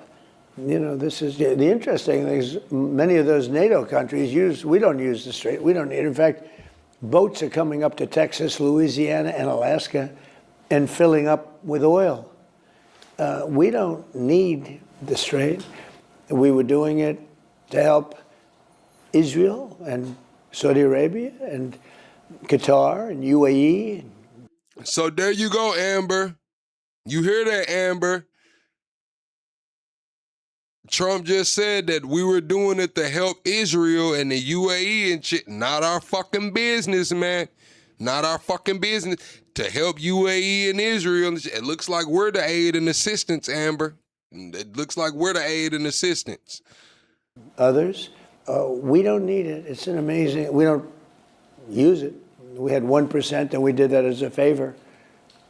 And we're now producing more oil and gas than Russia and Saudi Arabia put together. Think of that, Cheryl. If you take everything that Russia does, everything that's... You said, why aren't they pushing back on what they're saying? I think I've seen, like, outside of the White House press conference meetings, like these one-on-one sit-down interviews, I haven't seen anyone press Trump. Now, when they're in the White House and they're doing the press conferences and shit, and he's taking questions from reporters, some of those reporters press him. But these sit-downs, I haven't seen anyone press him. Even that lady he said he didn't like, she didn't even press him. Saudi Arabia puts out, we produce much more oil and gas than Russia and Saudi Arabia put together. And by the end of this year, that number will probably double. On some domestic issues, one of them a lot of people are interested in involving the NFL. Your Justice Department is investigating the NFL for moving a lot of viewers from free broadcast television into more expensive pay programming like Amazon Prime, Netflix, Peacock, and YouTube, where the NFL makes more money. Do you think this is price gouging on America's favorite sport? Should the government do anything about it? It's tough. You got people that love football. They're great people. They don't make enough money to go and pay this. It's tough. And they could be killing the golden goose. I mean, they have that stupid kickoff thing that you can't watch. It's unwatchable. I hate the game. I agree with Trump on that. That kickoff shit is ass. Sports are rigged. Sports are rigged, Chad. I'm just gonna be honest with you. Player props, the prop market, player props ruin sports, Chad. If nobody's gonna say it, I'm gonna say it. To the actual fan, not the gambler, but to the actual fan, the prop bet market ruined sports, bro. It ruined it. Games where they have the new phony kickoff. I don't know. Chad, hit the like button. We're 5 likes away from 300, Chad. Let's hit 300 likes right quick. Double tap that screen. I think it's any safer.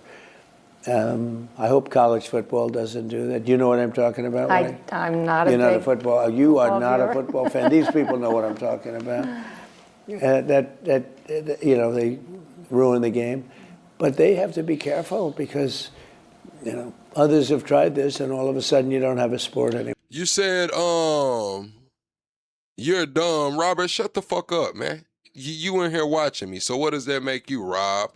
You said, do I think Trump gets sad and cries alone? No, I don't think Trump has cried probably at least,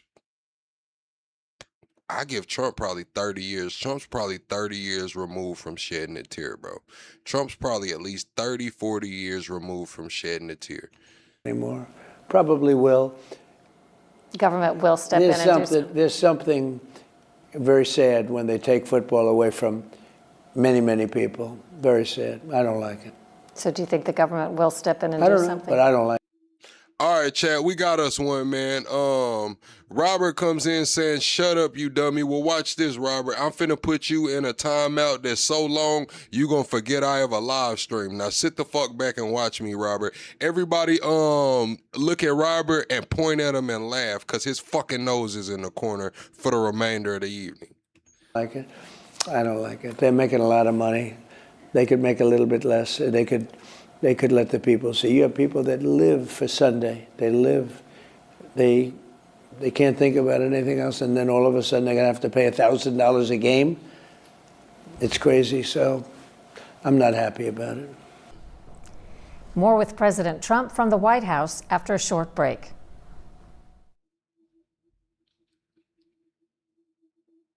See, this the thing.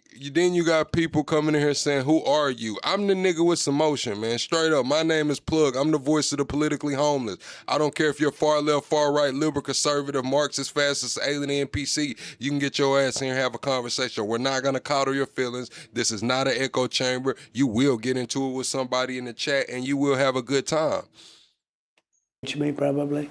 But, see, we don't play that game. We don't play like them. They play dirty. They have bad policy. If they had normal policy, they'd be a lot tougher, frankly. But when they have men and women sports, transgender mutilization of your children for everyone, open borders so that the world can pour into our country, criminals. We took in 25 million people over the Biden 4 years. And 11,888 were murderers. Oh, you said what happened to the NFL? So they're saying that the NFL has a monopoly on watching the games. They're licensing out all of these games to these different companies. So the average sports fan, you have to spend over $1,000 if you want to watch every single NFL game from home. You're going to end up spending over $1,000 through all of the subscriptions and shit like that. And the American people aren't happy with it. They're saying like, hey, what happened to this shit coming on Channel 11 for free? Now I gotta have Hulu, YouTube Sports, I gotta have Disney Plus, I gotta have all of these different streaming platforms to even watch the NFL. So that's what's going on right there. Most of whom, substantially more than 50%, committed more than one murder. Welcome to America. We took in drug dealers and people from mental institutions that were closed up. They would empty entire mental institutions into our country. They would take a mental institution in a South American country, open it up, bring these people. Najee comes through supporting the channel via Super Chat, said, plug, love the show, appreciate you, good night. Thank you, Najee. I hope you have a good night and a great start to your week. Thank you, plug. People into our country, let them go, close the institution in whatever country it may be in, save a fortune. And Biden allowed this to happen. Thank you, Ivanka. Now we have the strongest borders we've ever had. We have, as you know. Yes, this came out today, right before the Netanyahu interview. This interview is 17 hours ago, and I guess it dropped early in the morning, and then Netanyahu's full interview dropped at I believe 6:30 p.m. today. For 11 months. You said, thank you, King Steve. Thank you for coming by, King Steve. Chris said, guys, I'm offended by this channel. Should I keep watching or do I change the channel? Chris, you can't change the channel. That's the point. That's the fucking point. We drew you in and now I'm talking about you. You can't change the channel, man. You're going to wake up thinking about this shit, Chris. Like, damn, is Plug going live tomorrow night, man? It was rocking over there. This is the hole in the wall, chat. This is the club. This is the barbecue. This is the fish fry. This is the place to be.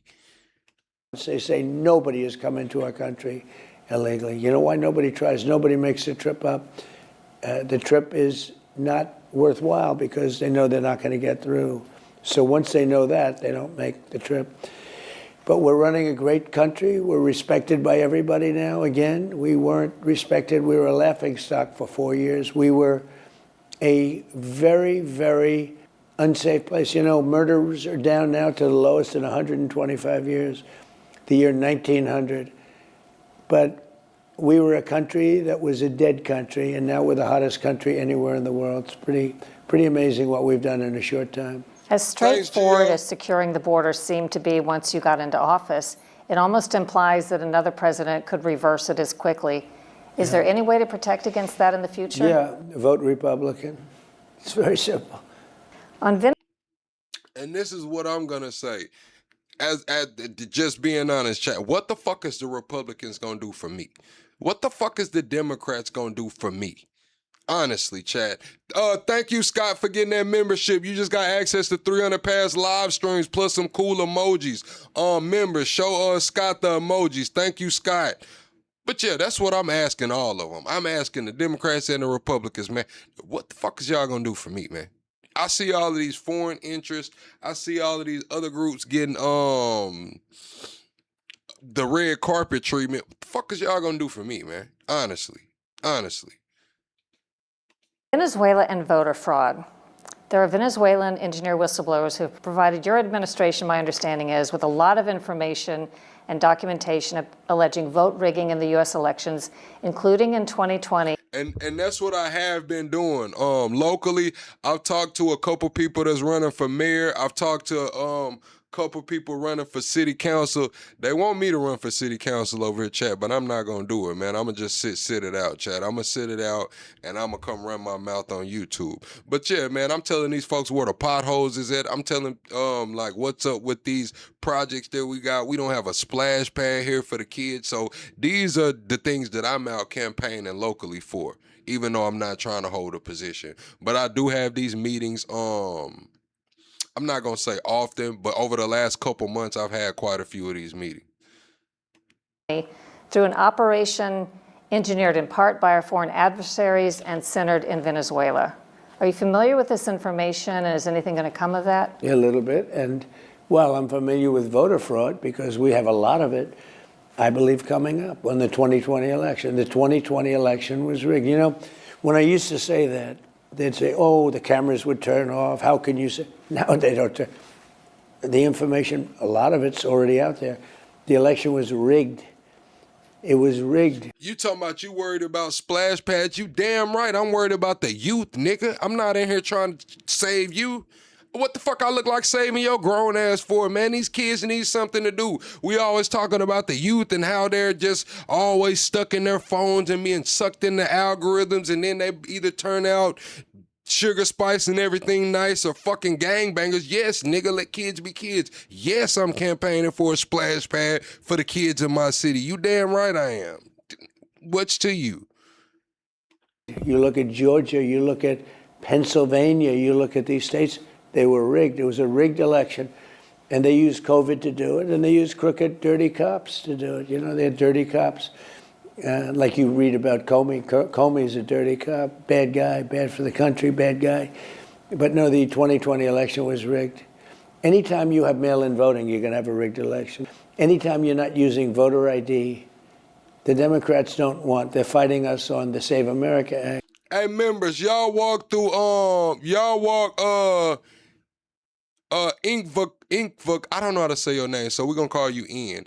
Mods, walk in through how to get a membership. Ian is trying to get a membership in the chat, so Mods, walk in through how to grab a membership. Anytime you don't have, when somebody says we don't want voter identification, that means they want to cheat. Then they say we don't want citizenship, we don't want proof of citizenship. They don't want it to be a part of the voting process. And yet, when it comes to voting, the interesting thing is 97% of the Republicans want voter ID. But if you add the Republicans and the Democrats together, 86% want. Jimmy Carter, I mean, I wasn't a big fan of him as a president, but Jimmy Carter had a committee that was set up, and along with Scoop Jackson, some very respected people. And the primary But yeah, and if you have membership pulled up, you should just be able to hit subscribe and it should go through. If it says become a member, it should say become a member, I think. finding of the committee on the election stuff, primary finding of the committee was can't have mail-in voting, it's crooked. What's the latest with Cuba, and are there talks underway now? Well, it's a failed country. It has been for years. And we'll take care of one before we take care of the other. But no, it's a failed country, Cuba, and people are living poorly. It's a bad experiment. Are you or is someone from the administration communicating with anybody? Marco Rubio is doing it. So how long has Cuba been a failed country, chat? Completely failed. We know once Maduro got captured and Cuba wasn't getting that oil, the situation took a downturn drastically. But how bad was it prior to that? How bad was Cuba prior to Maduro being captured and the energy crisis hitting Cuba? And his parents came from Cuba, and if we can help out, good. We have a lot of people, 94% of whom voted for me from Cuba.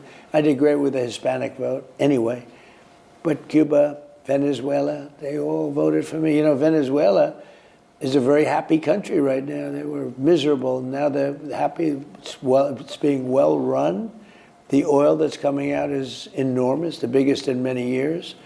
And the big oil companies are going in with the biggest, most beautiful rigs you've ever seen, and people are working. And Venezuela is a happy country. Everyone tells me they're so proud of what happened in Venezuela, and they're doing a good job.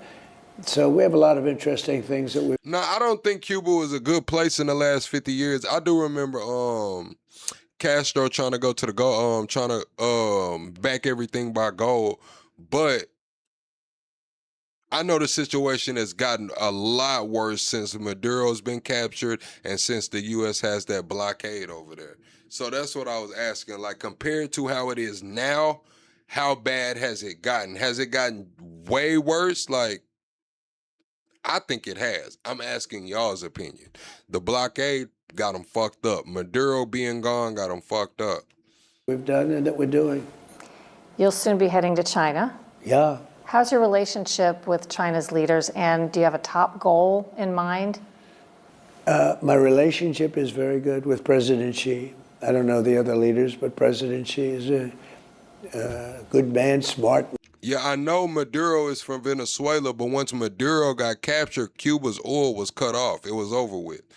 that the Venezuela was supplying Cuba with the oil. Once we got Maduro, that shit was over with.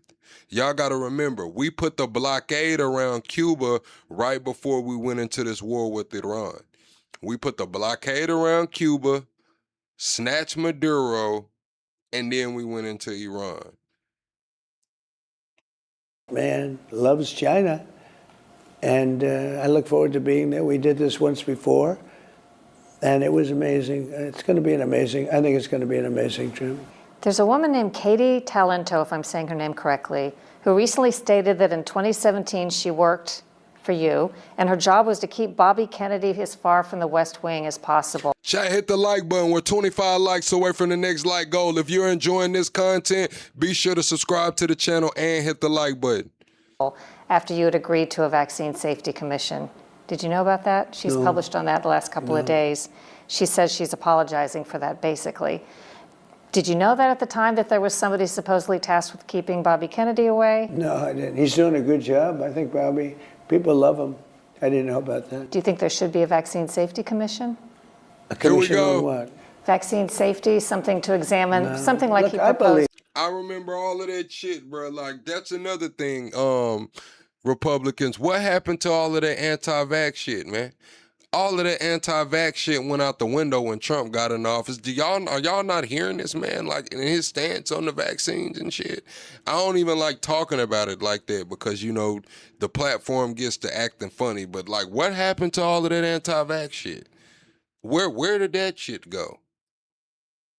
Because I don't think Trump is anti-vax. I believe in vaccines, but I don't believe that, you know, you have to have a mandate for all of them. The polio vaccine's amazing. It's, you know, wiped it out. And I believe in vaccines, but, you know, I think we were up to 88 vaccines.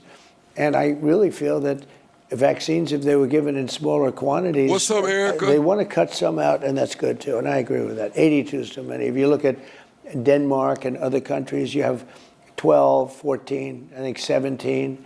And we have like 82.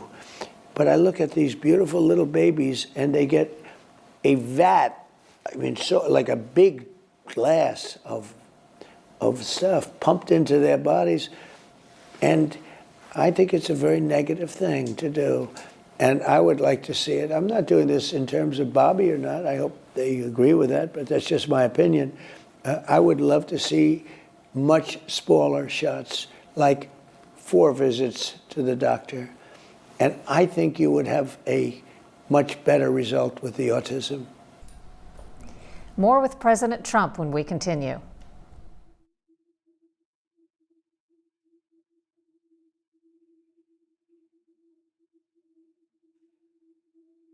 Why do they black the screen out for this long?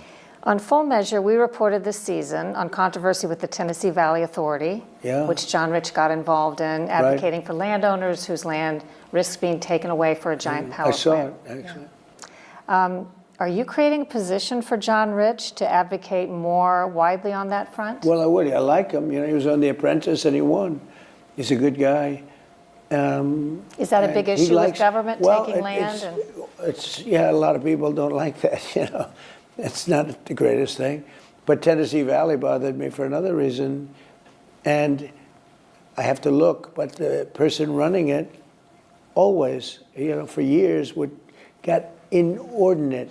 I know he's talking about Tennessee Valley, chat, but did y'all see what happened in Tennessee and Memphis? How they basically drew out fucking Memphis. Like, Memphis was supposed to be a blue district, and they just drew that shit out. That was crazy to me, chat. Like, once I found out it was Memphis's district, I was like, wow. They did that shit to Memphis? Memphis. Salaries, did you know that? Like, yeah, I did. We reported on that, too. Numbers that are crazy. I think 26 times the salary of the President of the United States. Yeah, like they get $10 million, $12 million. And I said, it's going to stop. And you're trying to cap that to $500,000. Yeah, I want to. Yeah, there is too much gerrymandering on both sides, chat. And I realized it, but it put it in perspective to me when Memphis changed. Because it's like, bro, this is Memphis, bro. Like, have y'all ever been to Memphis, chat? Like, have you ever just been to Memphis? I mean, recently, like the last 5, 10 years, man. You've been to Memphis. That's kind of crazy, man. I want to have it capped, yeah. So I put John there if he could do that. It's, I inherited all this stuff. It was so stupid, so crazy. Can you imagine? They take people that are making $200,000 and they give them $10 million a year. Like, he would have taken it for slightly less. It's crazy. So we try and... Memphis is largely Republican. Memphis is largely niggas, man. What are we talking about? Stop things like that. A couple of quick hits viewer questions. What happened to the audit of Fort Knox? Which one are you talking about? There was, I think when you first got into office, you and Elon Musk talked about auditing the well, gold we wanted to make to go sure it's knock there. on the door, Fort Knox, very thick door, and to see whether or not we have any gold in there, you know, because we'll take a look at it. It's a very interesting question, yeah. We played with that. I wonder if they left the gold in Fort Knox, because they steal a lot. No need to really do that, though? Well, I Yeah, I'm just going to be honest with you, Chad. I'm looking at it right here, bro. Memphis is 62% black. So to say Memphis is largely Republican, you a motherfucking lie. Memphis is 62% black. I don't know where you got that from. I don't know. I think it's... I do want to go to Fort Knox sometime. I want to see if the gold is there, which I'm sure it will be. What would you be doing today, do you think, if you hadn't run for president? Well, I was really good at building. I'm just saying, if you go by the voter numbers, look at it, man. Look at how many, look at what was it, 93% of black women voted for Kamala, and it was like damn near, 90-something% of black men voted for Kamala. I'm just going to be honest with you. Memphis was not Republican. Building buildings, and I guess I'd be just writing out my life building buildings had I not run.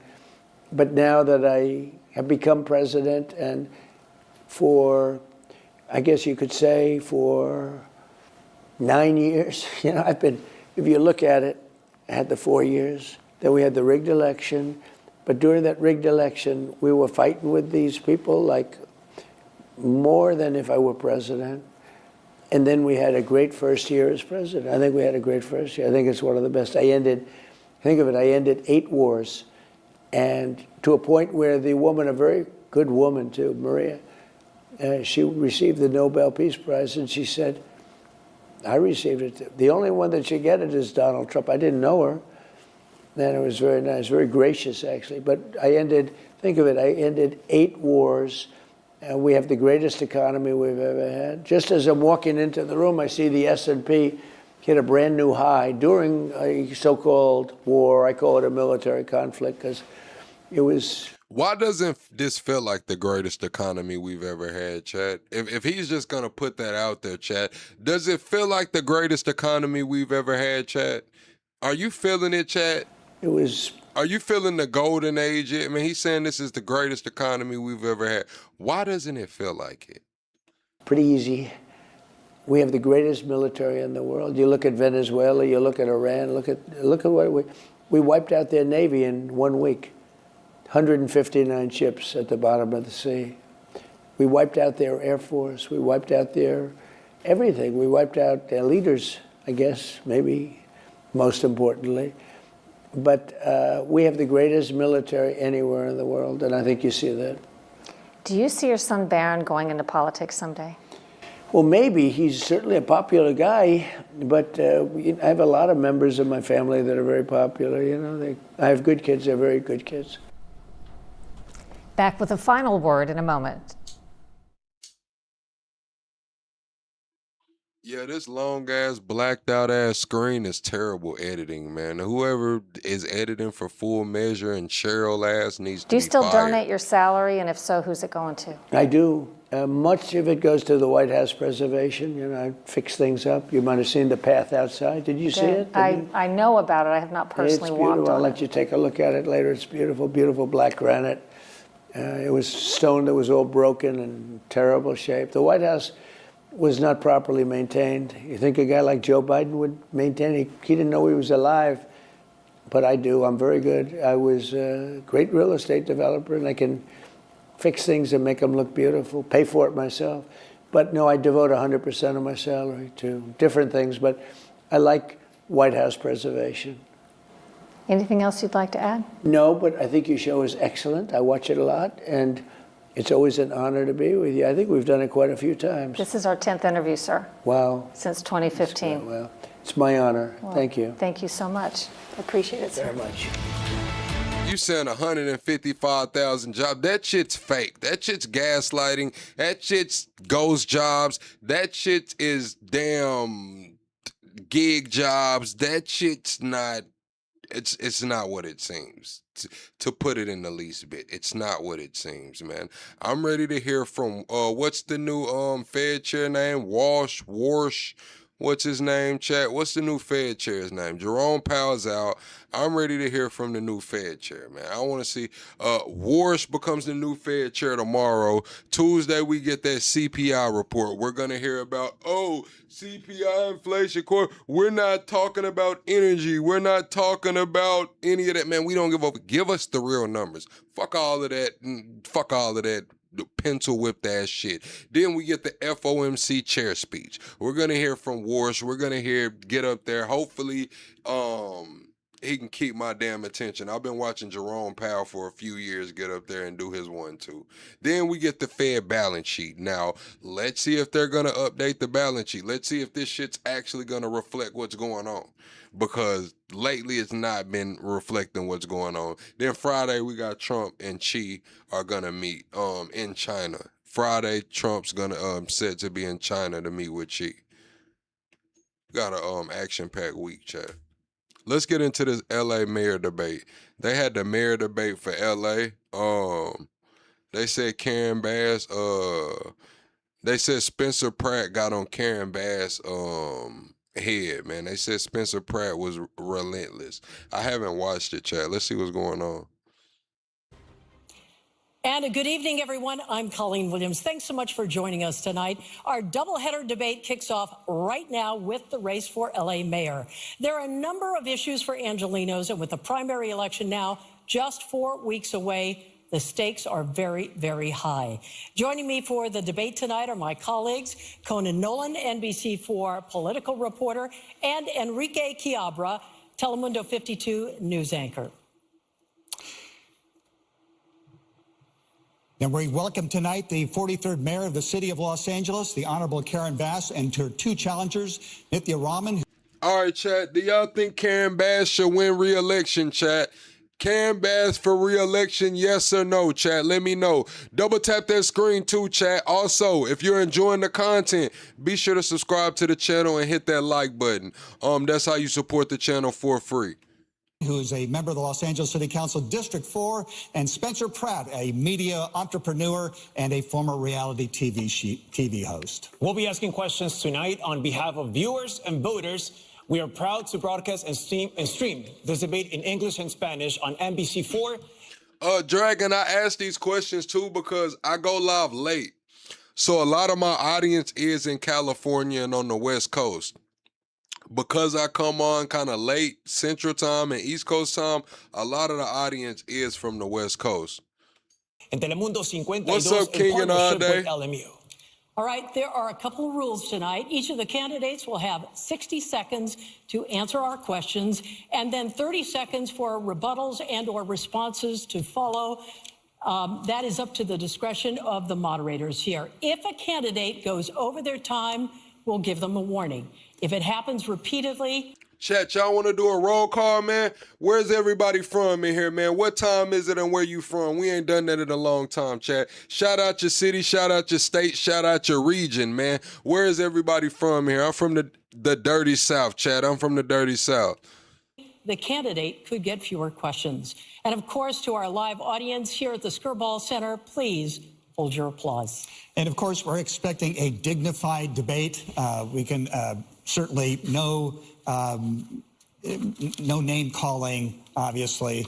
We're interested in some precision here, some effort at giving the people of the city of Los Angeles some specificity as to how you're going to handle some of these problems. And let's start with one. It gets to January 7th of last year. So, Mayor, this is for you. I know that you have apologized for being out of the country during those wildfires. But still, there are plenty of people who believe that the city let them down. The Los Angeles Fire Department, for some reason, didn't have a strike team or a brush unit where there had been a fire just days earlier and had been reports it was still smoldering. That appears to be inexcusable. LADWP had a reservoir that was dry. The fire hydrants went dry. So based on that issue alone. So this question right here is definitely geared towards Karen Bass because Spencer Pratt was not in office and Nithya Raman, I don't believe she was either. So this question is, they on your ass, Karen Bass. I mean, they started the fucking debate off on Karen Bass's head. Articulate for us why you should get a second contract as the mayor of the city. Absolutely. Well, first of all, thank you very much for the opportunity to speak with you. You know, when I took over as mayor, LA was definitely facing an awful lot of tough problems. And obviously, January 7th was horrible. And as I have told you before, Hey, Christopher, you talking about you asking Claire if she want to meet up at Motel 6 and shit. Ain't none of that going on, Chris. Hey, listen, if anybody in the chat getting some ass, Chris, out of my chat, it's going to be me, man. I need to, hey, listen, Chris, all of that, hey, listen, I don't know what you got going on, Chris. it was one of the worst moments of my life to not be here when my city needed me. And it didn't matter where I was or why I was away. To me, it reminds me of like if you're away and a family member is in an accident. But I think that I deserve a second term, and I'm going to fight for that because we have made significant progress in a variety of areas. For example, homelessness was going up year after year. And under my watch, it is the first time we've had a decrease in street homelessness. While it went up in the country, 18%, it came down in Los Angeles, 17.5%. I have expedited the building of housing. Karen Bass, they ask you about some motherfucking fires and why y'all weren't prepared for fires, and you talking about some homelessness shit. Hey, Karen Bass, man, I'm gonna need you to stay on track. What the hell are you talking about? This man just asked you about why weren't you prepared with the strike teams for the fire, and you're talking about homelessness and some more shit, man. Oh my God. Because our number one issue in this city is affordability. And one of the main drivers for affordability is housing. Right, so let me follow up on the fires, Sure. though. All right, we see chat. This is how I know I'm about to make it, bro. This is how I know. We got Pugsation in the building. We got Pugsation. We got a damn mascot now, chat. We got a fucking chat animal in here. I'm not cleaning up after that motherfucker. I didn't bring no animal. I didn't buy no animal. Somebody gifted us Pugsation. Watch Pugsation, man. Don't let them piss in here and that. Gets the impression, based on what we saw, that you prioritized wages and benefits, a hike in the salaries of the firefighters union over the operations budget. We saw those pictures of those engines that were inoperable because they didn't have enough mechanics to fix them. Well, was that a mistake? Explain that decision. Let me just say, first of all, the primary problem there was that the chief sent home 1,000 firefighters. We actually had fire trucks with not enough firefighters there. So yes, there were fire trucks that were broken, but there were also fire trucks that were out of use because she had sent the firefighters home. You are correct. There was supposed to have been deployment and pre-deployment in the area. That did not happen. But the same way that LA was not prepared, neither was the county. Thank you, Mayor. Mayor Bass, Mr. Pratt, this question's for you. Your desire to run for office for mayor of Los Angeles, really born of your own experience. You lost your home in the fire. You lost your neighborhood. How does that really color your view of what needs to happen at this point? And how does that help others moving forward? Yes, thank you for the question. To the Mayor Karen Bass's, the 1,000 firefighters that were available, but there was no engines for them because of the $17 million that Chief Crowley had asked the mayor for 9 weeks before, and Mayor Karen Bass denied it. Nah, hell no. We covered the New York elections, and now we're covering the damn LA elections because these are two major cities and shit. I know you talking about Memphis, but I haven't even seen a Memphis mayor debate. I haven't even seen a Memphis mayor debate. So they may have been available, but they didn't have the They were equipment they needed. gerrymandered Not in to Michigan, mention in Janice Memphis. Quinones, who Mayor Karen Bass put into her position of power at the LA DWP. She drained both of these reservoirs that these firefighters needed to put out these fires. A lot of people will talk about climate change and hurricane force winds. The winds in the Pacific Palisades never reached higher than 40 miles per hour. For those first 6 hours, they didn't go above 27 miles per hour. So without those two reservoirs filled with 117 million gallons and 5 million gallons, these firefighters had to fly all the way to Malibu and Encino to get water. So that, to me, is the most dangerous thing that the mayor put us up against. Mr. Pratt, a follow-up here, though. What would you do moving forward that would make this better 2 years from now if we face the same situation? Well, first off, as mayor, I will never drain the reservoirs that we need for wildfire protection. There's this conspiracy now that they're empty, that they were for drinking water. But if you research it, they were actually made for wildfire protection. As mayor, I'm going to add 20 dip sites all around the communities connecting to pools. So God forbid the water system goes down again. These dip sites that will be connected to individuals' pools will fill up for the helicopters to have water. Mayor Bass, do you have a response to that? Yeah, absolutely. He's saying several things that are completely inaccurate. Oh shit, he said he gonna drain the pools at the house. I don't know how they gonna do that, but I guess they gonna drain the pools from the house. It's crazy.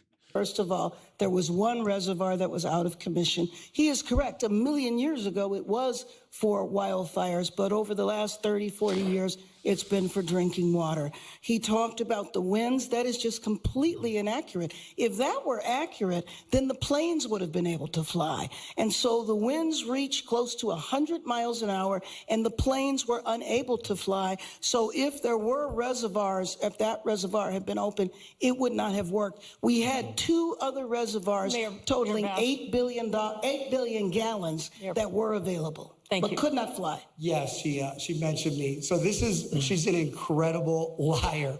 Everyone on their phones, Google it. 40 weather stations in the Pacific Palisades. It never went above 40 miles per hour. She is referencing the Altadena I have to interrupt you for a minute. No. I have to interrupt you. No name calling, She just please. lied, though. Yeah, but no name calling. She called me a liar. I did don't not. believe she did. She said I did he's not hear making that. this up. I did not. We're not going to debate the issue. We have a question now for Councilmember Rahman. Councilwoman Rahman, so your District 4 is a fire-prone district. My question to you is, we've seen that you've introduced fire preparedness motions after January 2025. A lot of them happened after the fire, the Palisades fire. My question to you is, what did you do before that? Because this seems like it's more reactive rather than proactive. So any motions you introduced before January 2025? Yeah, so my name is Nithya. I'm a council member for the 4th District, representing a huge percentage of the hillsides. For those of you who have... She's favored to win, chat. So this is what Dr. Umar Johnson was talking about. He was saying that it's not by coincidence that Mamdani's East Indian, he's the mayor of New York. This lady's set to win the mayor of LA. She's East Indian. J.D. Vance's wife is East Indian. And Kash Patel, the FBI director, is East Indian. And Umar made it a point to say that they're pretty much getting positions of power. You know, it's a restructuring of power. You haven't met me before. I'm a mother of young twins. I'm an urban planner by training. And I've been in this role for about 5 years. And in my role as the council member for a hillside area, we have to do a lot of work preparing for really extreme weather.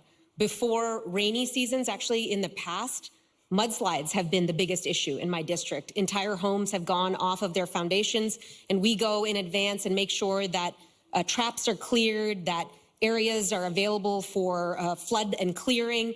We do brush clearance and make sure that all of the departments and all of the interjurisdictional areas that are supposed to be doing brush clearance are actually doing that work.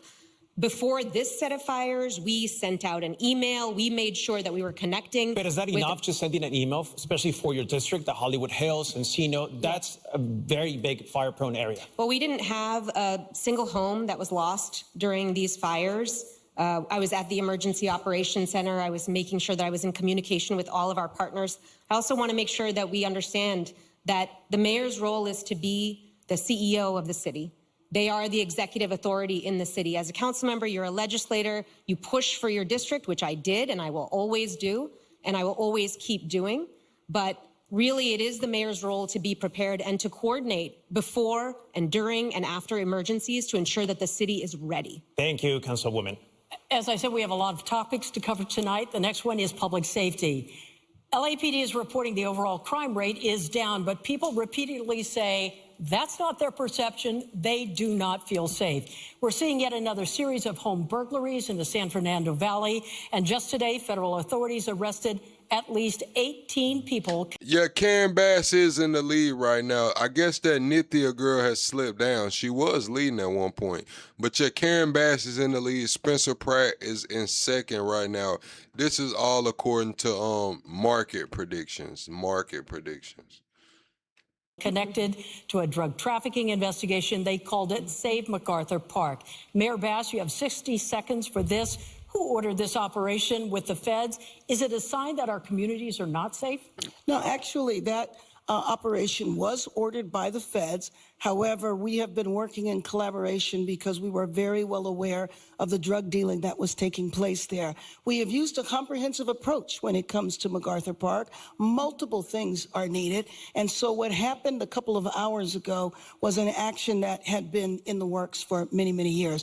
But let me just say, or many, many months, let me just say also that LAPD, that Los Angeles is understaffed in terms of LAPD for the nation's second largest city. And so I have been fighting to hire more officers. Unfortunately, I have not had the cooperation from the city council, including, unfortunately, my colleague next to me, who has voted repeatedly against hiring officers, including when we were finally able to increase the class size and the council would not fund it. What is in my current budget now is 512 officers, which still is not enough. At least that will deal with attrition. We cannot shrink our department. Councilmember Rahman, you have 30 seconds to respond to that. You know, I've supported multiple. Hey, I miss Dorsey, y'all. Hey, man, I wish Dorsey was in here right now, bro. Dorsey hate Karen Bass, bro. Dorsey hates Karen Bass, bro. That shit used to be so funny listening to Dorsey talk about Karen Bass, bro. Multiple budgets, thoughtful budgets that maintained and sometimes even increased the size of the police force. I did vote against a big contract, a contract that gave the police union more money than the city had. A contract and its knock-on effects, which ultimately led to the city having $1 billion budget deficit last year. That led to us having to cut essential services across the entire city. If you're wondering why your streetlights are out on your block and the Bureau of Street Lighting is telling you that it's taking a year to fix a streetlight, that's why. Councilmember Rahman, thank you. Mr. Pratt, there were 100 LAPD officers working with the feds today. Your response to what went down in MacArthur Park? It's unbelievable. I hope we have the FBI, the DEA, the CDC, the ATF. The more resources we can make the streets of LA safe with federal money, amazing. I talk to thousands of moms a week. They do not feel safe in the street. No matter what these crime statistics are telling anybody, it's not how people feel on the street. There's a difference between people reporting crime and feeling unsafe on the street. And with Councilwoman Rahman. Thank you, Bree. Thank you, Bree. Chat, we're 1 like away from 350 likes, man. Double tap that screen, shut a live out for me, man. Let's get to 400 likes. People are more concerned about. Oh, and if you're enjoying the content, be sure to subscribe to the channel. I know a lot of you guys forget to subscribe, but you find your way back over here anyway. Subscribe to the channel. About getting stabbed on the street than the lights being out. So I think Mayor Bass funding the police was important, actually. Mr. Pratt, I have a follow-up question for all of you here. He did mention me, so do I get to respond to that? Just a moment. Okay. This is a response to some of that. Langer's Deli, which, as you all know, is a staple of downtown Los Angeles, is asking all of you on the stage right now to end the Needle Run giveaway program. So my question, Mayor, first of all to you, yes or no? It's run by the city run needle program. Right. Yes or no? Yes. Councilmember Rahman? No. Mr. Pratt? Absolutely no needles and pipes for drug addicts on the street, ever. Got it. I'll take that as a yes. Sorry. So, go ahead. You have 30 seconds. Well, I did want to say in response to this question that the way you address homelessness, the way you address people living on the street is by bringing them off the streets and indoors. I think we need to absolutely invest in shelter. We need to invest in services. We need to actually get people off the streets for people to be safe. That's what I've done in my district. We've had a 54% reduction in tents and encampments in Council District 4 just over 3 years. And I'm very, very proud of those results. That's how you achieve real public safety outcomes. That's how you ensure that the people of Los Angeles are safe. So, Mr. Pratt, the chief of police said the other day that he doesn't think we're going to have enough officers for LA 2028. Now, the federal government's responsible for security for the Olympics, but LAPD is part of that. Plus, you have to patrol the rest of the city. Hiring more officers is expensive. It's extraordinarily so in many cases. What is your strategy for getting more people, recruiting more officers and paying for them? You know, it's more expensive than hiring them is overtime, because that's what these salaries for the fire department that everyone's complaining about, everyone's understaffed. So first off, I'm going to bring hiring back to the LAPD. Right now, the LAPD is hired by the same people that... Yeah, I don't think Magic Johnson is going to save LA Max. I'm just going to be honest with you, man. Maybe if Kobe was still around, maybe Kobe could have done something, man, but I don't see Magic Johnson doing too much. Man. Higher sanitation, and we need to bring it back like it was 20 plus years ago so that police hire police, and we need a 10-year plan. It's going to take 10 years to get to the 12,500 officers that we need, and that needs to be a priority. Our sheriff's partner, they're the same size. They have $1 billion more budget for the same size. So this idea that Councilwoman Rahman keeps saying that the police department is overfunded, public safety should be our #1 priority. And we're gonna find all this money when we stop her useless open bed plans that actually doesn't put drug addicts in these housing that we're spending billions of dollars. And we're gonna actually start checking where this money is going. Not to mention, when you get rid of all the drug addicts off the street, the police won't be responding to the drug addicts all day long. Thank you. Councilwoman, you can respond. You know, I have not argued against paying police officers what they're worth. They do some of the hardest jobs in our city, and all of our city employees deserve a living wage. They deserve to... I ain't gonna lie, LAPD was beating the shit out of niggas, man. That's why LAPD really don't get too much love, chat. Like, I remember that was a thing, man. Like, growing up, I always knew when they used to play that, bad boys, what you gonna do? What you gonna do when they come for you? Bad boys, man, they knew when that chick out the, man, LAPD was finna beat the shit out of you, boy. Beat the dog shit out of you, man. To be paid. What I am arguing against is bad fiscal management, which is what has gotten the city of Los Angeles into this moment. The police union is the most powerful force in LA city politics. And when you give contracts to people because they are going to fund your campaigns, and by the way, I'm the only person on the stage that is being spent against because I had the courage to speak out about bad budget decisions. Thank you, Councilwoman. That is what happens. Appreciate that. We're going to stay with you, Councilwoman Bramman. So you've said, even last night you said it, that you're okay with the current staffing levels at LAPD. My question to you, people say that's just ridiculous, it's not enough, we need more officers. My question to you is... Yeah, Chad, I'm talking about the LAPD, they be real gang members too, Chad. Like, they be getting, a lot of them get the same tattoos, some of them be part of other gangs together. Man, listen, Chad, I seen one LAPD, chat. I'm talking about he was stacking. I'm talking about he throwing up so many gang signs so fast. I'm like, bro, he's in uniform. Like, they're different in LA, bro. LAPD is different, bro. I'm telling y'all that bad boys, what you gonna do? What you gonna do when they come for you? They wasn't talking about taking you to jail, man. They was talking about beating the fuck out of you, man. They was finna beat you the fuck up. What do you tell people, especially victims, who say the city has let them down? Yeah, and I think this is a very real issue. The city's most important response is public safety. It is so important to me. I'm the mother of young children. The safety of people in Los Angeles is absolutely essential. But that's why I think we have to start getting honest with people about how we're actually going to respond to public safety needs. How will we make sure that when they call for help, someone picks up the phone at 911 and someone comes when they call, the right person comes when they call? Right now, we have not built out that system because we have funded more police officers, but haven't been able to hire. Our police force is actually shrinking.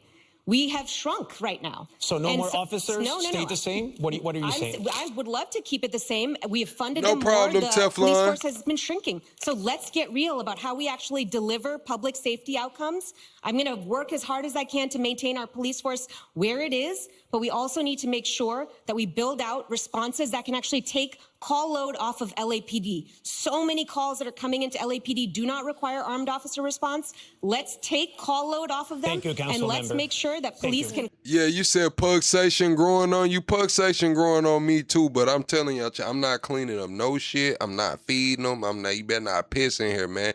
Y'all asked for the animal. Y'all wanted the dog. Someone brought it. That's y'all's responsibility, chat. I'm telling y'all, I'm not fucking with that dog right here, but he is growing on me. Come when people call. Your time is up. Quick reply, Mayor Yes, Bass. let me just say that unfortunately my colleague has contradicted herself because on the one hand, she says that if you pay officers what they need, then we're going to bankrupt the city. And then on the other hand, she doesn't understand that frankly, we have to pay the officers, had to give them a raise, had to expand recruitment because officers were going to other cities. We were not competitive. We have to make a decision. And frankly, my job as mayor, my number one job is to keep LA you, Mayor safe. Bass. And we can't keep LA safe with Thank the you. size of the Your time department is we up. have now. Thank you. We're going to talk about homelessness. 4 years ago, when we did a debate, it was the #1 topic. It is right up there again. This is an issue that continues to challenge the city. Homelessness, many residents say the homeless in their neighborhoods make them feel unsafe. They feel the homeless have more rights than the residents do. So these are 2 yes or no questions. Nah, hell nah, Teflon. You talking about Pug, make sure you ask one of us if you got a poop. No poop in a poop. Y'all need to be on the shift taking that little motherfucker. Hey, Pugsation, man. Y'all need to be on the shift taking him up out of here. Y'all gonna wait till he get. Nah, man. See, the Pugsation, we finna have to take your ass back to your rightful owner, man. They don't want to do right already, man. They talking about wait till you. Nah, Pugsation got to be on the damn schedule, man. Every hour on the hour, man. 2 hours. Take his little ass. I ain't got time, chat. I ain't got time, man. Y'all on my couch and shit. For each of you. Right now, getting off the street is voluntary. Should that change if a bed or a shelter is available? Mr. Pratt, we're going to start with you. Yes or no? It's illegal to live on the street. So, yes, everyone needs to go inside. Okay, Mayor Bass. Everybody needs to go inside. Making it illegal and arresting people is not the way to solve this problem. Ms. Rahman. Yes, people need to go Thank inside. you, When they're Jose. offered shelter, they go inside. You don't get an opportunity It is to say illegal. no. It so is. it's unanimous here. All right, chat. So do y'all think homelessness should be illegal, chat? Yes or no, chat? Do y'all think homelessness should be illegal? Next question. Do you support the ordinance that restricts encampments in front of schools or daycare centers? Mayor Bass, I'm going to start with you. Yes, or no? Ms. Rahman, yes or no? I support keeping our streets safe. Really, they not saying homelessness is illegal. They saying you could be homeless, you just can't be homeless over here. That's pretty much what they saying. You can be homeless, your ass just ain't gonna be homeless over here. I did vote against the structure of this particular ordinance, and it is because, at its best, It's a yes or no. it does not. The way this ordinance was structured, It's It's no. a yes does, or no. it does Yes not or keep. no. It We'll does take not that keep as a our no. children safe. It Saying does no. not Mr. keep our Pratt. children safe. No, Mr. it Pratt. doesn't keep our children safe enough. It's a simple yes or no question. Mr. Pratt. What I was saying is she's fighting because she doesn't think there's a difference between 1 foot or 500 feet for kids' safety with drug addicts with machetes Again, in front we'll of take schools. that. Yes or no? Of course, we do not want encampments in front of schools, parks, daycare. Okay, I don't right. want vehicles. Mayor, you had talked about inside safe. Let's go into that a little bit. You've suggested that there has been progress made, but even the Los Angeles Homeless Services Authority, which the city contracts with, has said that upwards of 40% have left and gone back to the street. I mean, there's a concern that a lot of money is being spent. There's been some progress, certainly not enough. I'll have you defend your program. So, Conan, I declared a state of emergency on day 1 because I know that what No, fuck all of that. Fuck all of that, Karen Bass. I just looked it up, chat. Man, they gave LA $1 billion for homelessness, nigga. $1 billion. $1 billion. $1 billion, bruh. What? Los Angeles allocates approximately $961 million for homelessness in 2025.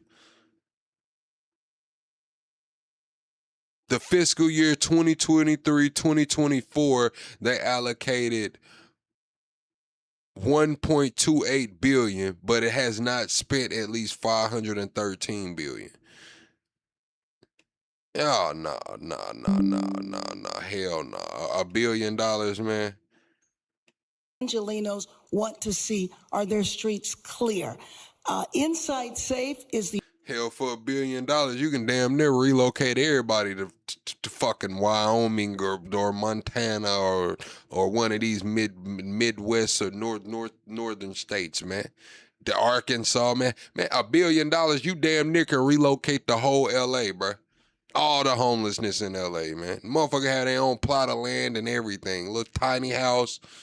the only citywide program that we have had that has reduced homelessness 2 years in a row. Prior to that, there was no citywide strategy, and homelessness was going up year after year. We need to have an entirely new system that is frankly independent in the city of Los Angeles, because we need to build out services once we get people off the street. The same report also said that 60% of the people in Inside Safe stay inside. So it is a program that is working. Absolutely. Does it need to be better? Does it need to be more cost effective? And we're working on that. Nah, your ass ain't finna buy Arkansas for $1 billion. You gotta remember, man, it's Walmart money down here now. And they just, I think Little Rock just approved a data center, like a $7 billion data center. Right now, by building temporary structures on city-owned property. We can do this, Los Angeles. We have been doing it for the last 3 years, and it's the first time homelessness has gone down.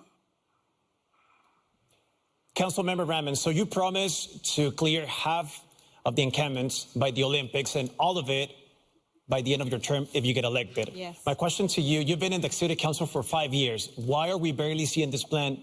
Yesterday, I think it was posted on your Instagram. The Friars, I don't know what's wrong with you, man. Talking about 3 hours of Bibi and 20 minutes of an LA debate. Man, what the hell are you talking about? This is a 57-minute long. Friars, what's to you, bro? I think you about ready to crash out, Friars. I'm really waiting on it. I'm just gonna say at this point, bro, I think you about ready to crash out. I'm damn near waiting on it at this point. Instagram, and is this realistic?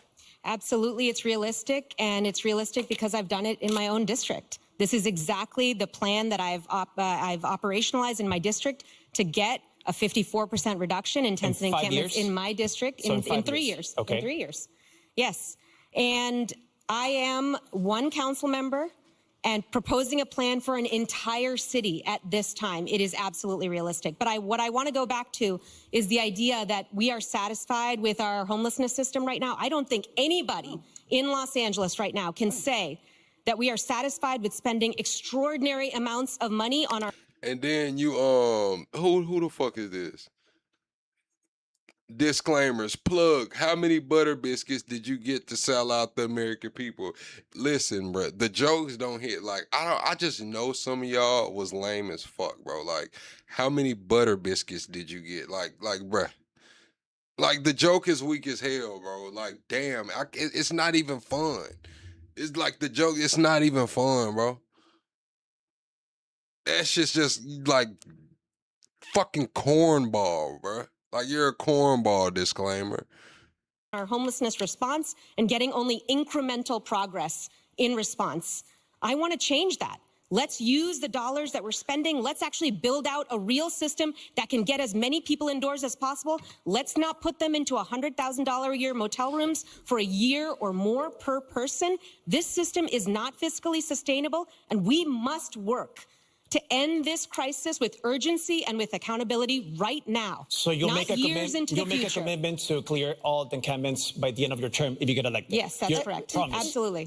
Yes, Mayor. I have to respond because I know the statistics she's talking about in her district, but the statistics are there because of Inside Safe, because she has called on Inside Safe repeatedly. I took the initiative to go into her district to make sure. Plug, you're a raccoon. Yes, I pop out at night.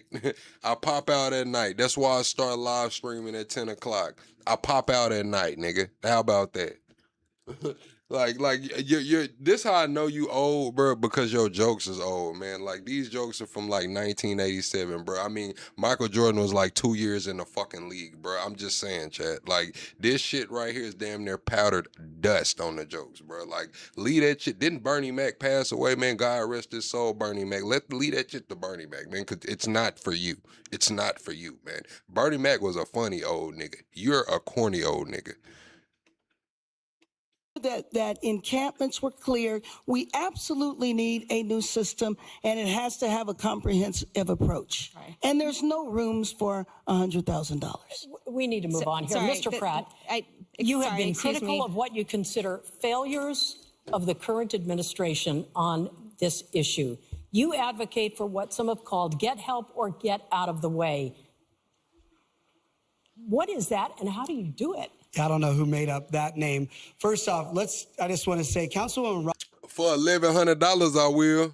Robin acts like she doesn't have any authority with this homelessness. She was the third most powerful person in city council. She runs the homeless housing thing. She acts like this is just Mayor Bass. First off, Inside Safe, I like to say Inside Safe makes all of us out. This is the thing, chat. When y'all come here and say Plug Hodges Hairline Chat, y'all know I'm a real person, right? Y'all know I have social medias out here, right? Y'all know I go live on other platforms. Like they're fucking like I take pictures, nigga. I just come on YouTube like this. And if y'all want to see it like this on YouTube, I need 1,100, chat. I just seen a nigga get 5,000 gifted in his chat to do a face reveal. I need 1,100. It is what it is. Or you can just go find me on other social medias. Outside unsafe. The reality is no matter how many beds you give these people, they are on super meth. They are on fentanyl. The DEA statistic says 93% of this is a drug addiction problem. Nithya, Councilwoman Robbins' plan for treatment first, I will go below the Harbor Freeway tomorrow with her, and we can find some of these people she's going to offer treatment for. She's going to get stabbed in the neck. These people do not. And what's crazy is, these people only come in here with you. It'd be crazy because the people that come in here talking crazy to me, it's like they only come when Friars is around. Want a bed. They want fentanyl or super meth. These ideas cost us over $400 million to house for 70, what did you say, 3,000 people for $400 million? This is an absolute failure for both of them. They're a team.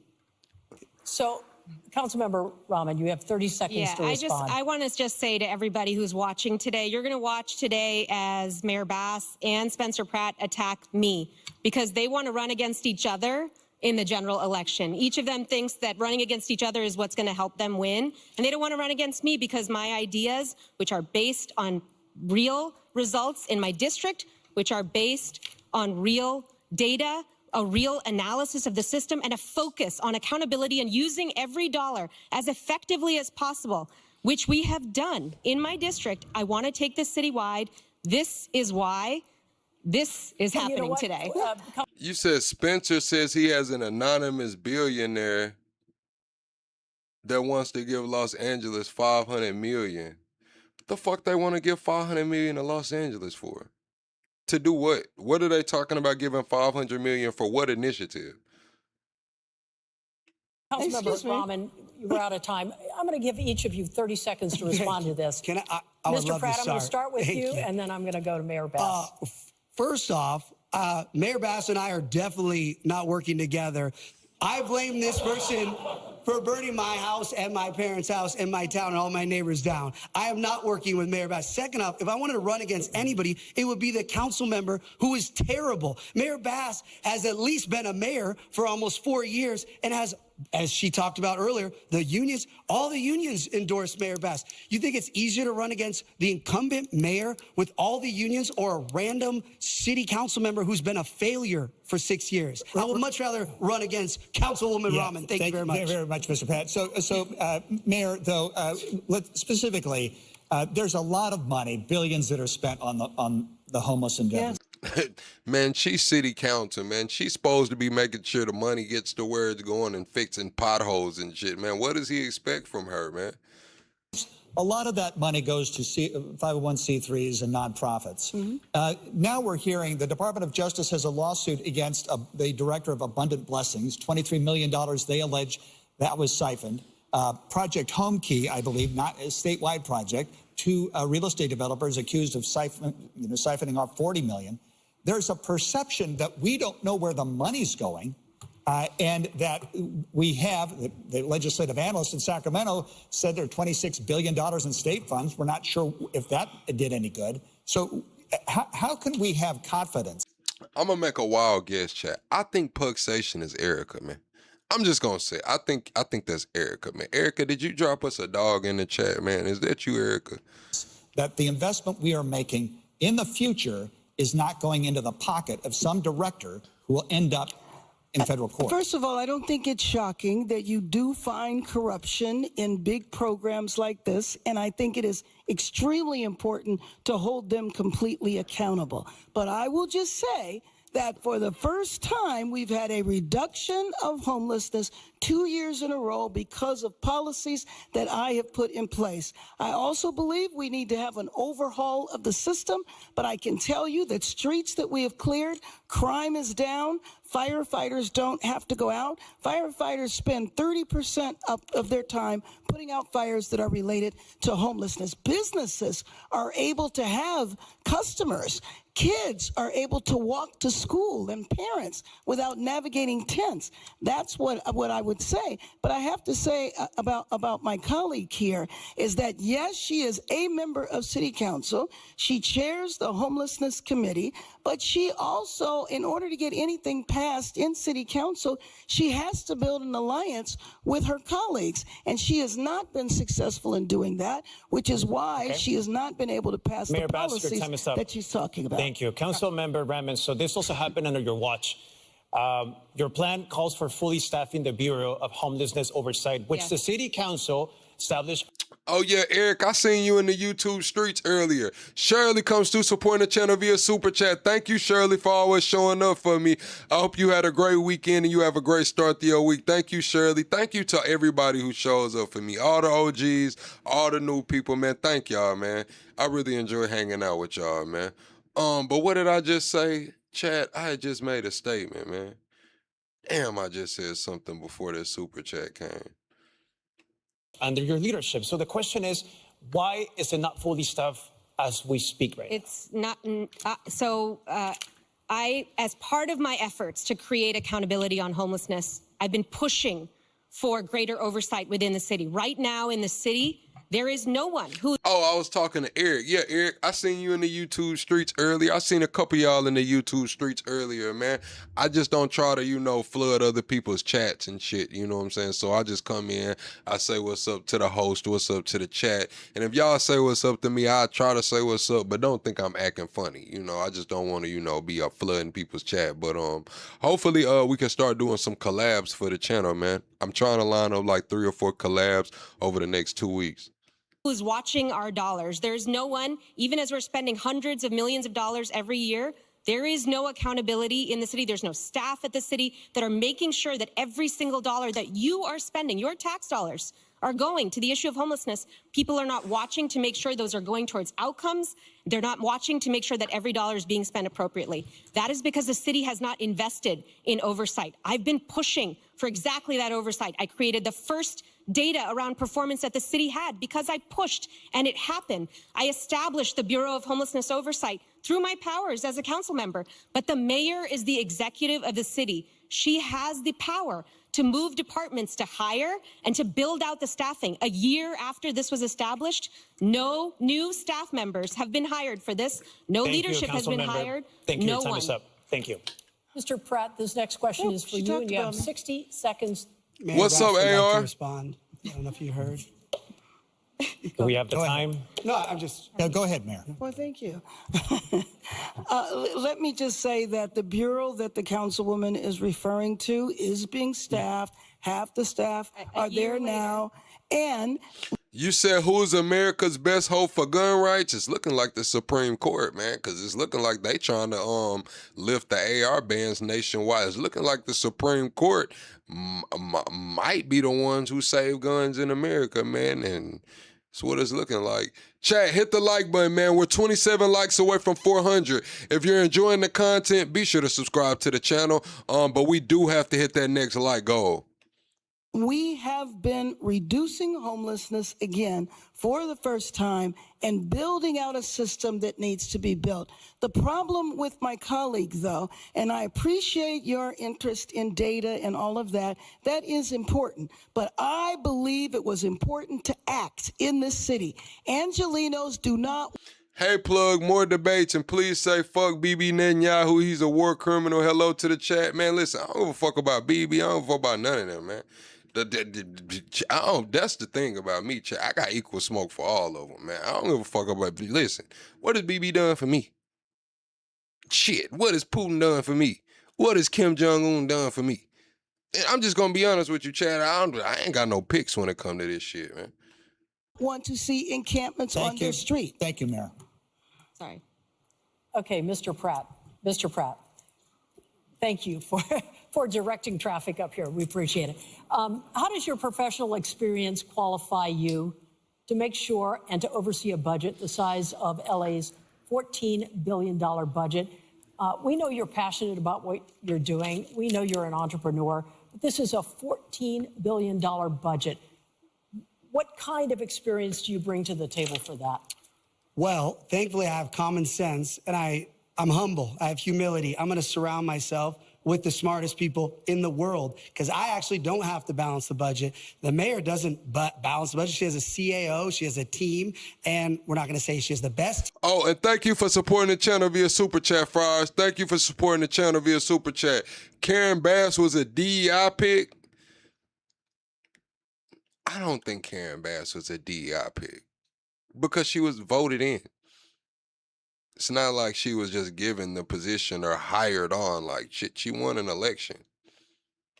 Team, but she has a team, and they balance the budget. My job is to be, as crazy as this will sound, I'm the adult in the room here as Spencer Pratt, and that's what it's come to. And so I plan on putting people that actually want to make sure all of our money, like Councilwoman Rahman was saying, is accounted for. Pure transparency, every dollar, all of our tax money. And again, back to what Councilwoman Rahman was saying about that, in her own district, she let one of these NGOs, Thanks, a building Steve. was on the market for $3 million. Thanks, King it sold Steve. for $8 million to the NGO with that tax money that she's so concerned about. She wants to watch it all. She can't even keep track of the NGOs in her own district stealing our tax money. So when I'm doing the budget, we're gonna make sure no one's stealing our money. Councilmember Rahman, do you have a response for that? I'm not sure what specific building Spencer Pratt is referring to, but I'll post a link after I will also just say that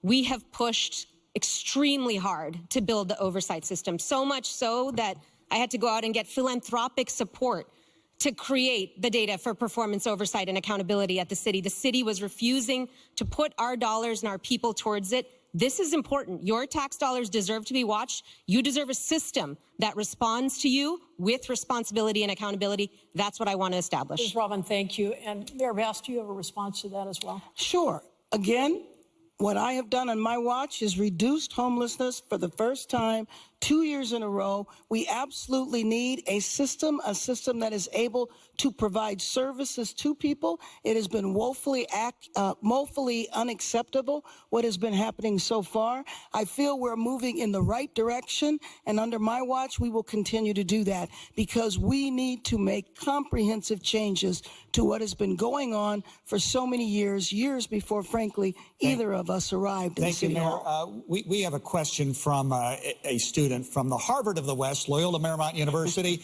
Your name, your major, and what year are you? And your question. Good evening. My name is John Kasabian. I am a senior urban and environmental studies major. My question for you is that Los Angeles remains one of the most unaffordable regions in the nation. If elected, what is one housing policy you would implement immediately or change? Mayor, we'll start with you. Yes, the housing policy that I did implement immediately after I declared a state of emergency around homelessness, I expedited the building 42,000 units are being fast-tracked for affordable housing. We have another 43,000 units that are potential with our adaptive reuse, which means you can change office buildings into housing. We also changed the zoning codes, so we have the potential for another 500,000 units. I know that one of the primary drivers for the lack of affordability in our city is housing and making sure that people can afford to live here. So that is how I have focused on addressing the affordability issue. Now, there's a lot of other factors that come into affordability that we can't control, such as the price of gas or what is happening 3,000 miles away. But every single thing we can do, rent stabilization, reducing the price of rent, eviction prevention. I started the Mayor's Fund that allows us to do that. Thank you, Mayor. Councilwoman. Thank you for that question. This is one of the driving factors behind my candidacy and the work that I want to do. The cost of housing is driving young families out of the city. It's driving young people out of this city. It is making this into a city that is no longer one of opportunity, and it is not central to anyone else's agenda on this stage except for mine. The mayor has not had a deputy mayor of housing during a housing crisis for the last 2 years. The ED1 program has entitled 42,000 units, but only 14% of them are actually under construction. What we need to do is make sure that the city gets out of the way. Right now, on average, the city takes over 1.5 years to approve multifamily housing, apartments, exactly the kind of housing that we desperately need in order to bring prices down. Why is the city standing in the way? As mayor, I will take my executive authority over the departments and ensure that they respond to new apartment applications within 60 days if they are zoning compliant, so that we can build exactly the kind of housing that will make this into a city of opportunity again. Are all three of these candidates Democrats? I'm assuming they are. Is Pratt a Democrat? Mr. Rahman, thank you. Mr. Pratt, you have 60 seconds. She also mentioned me.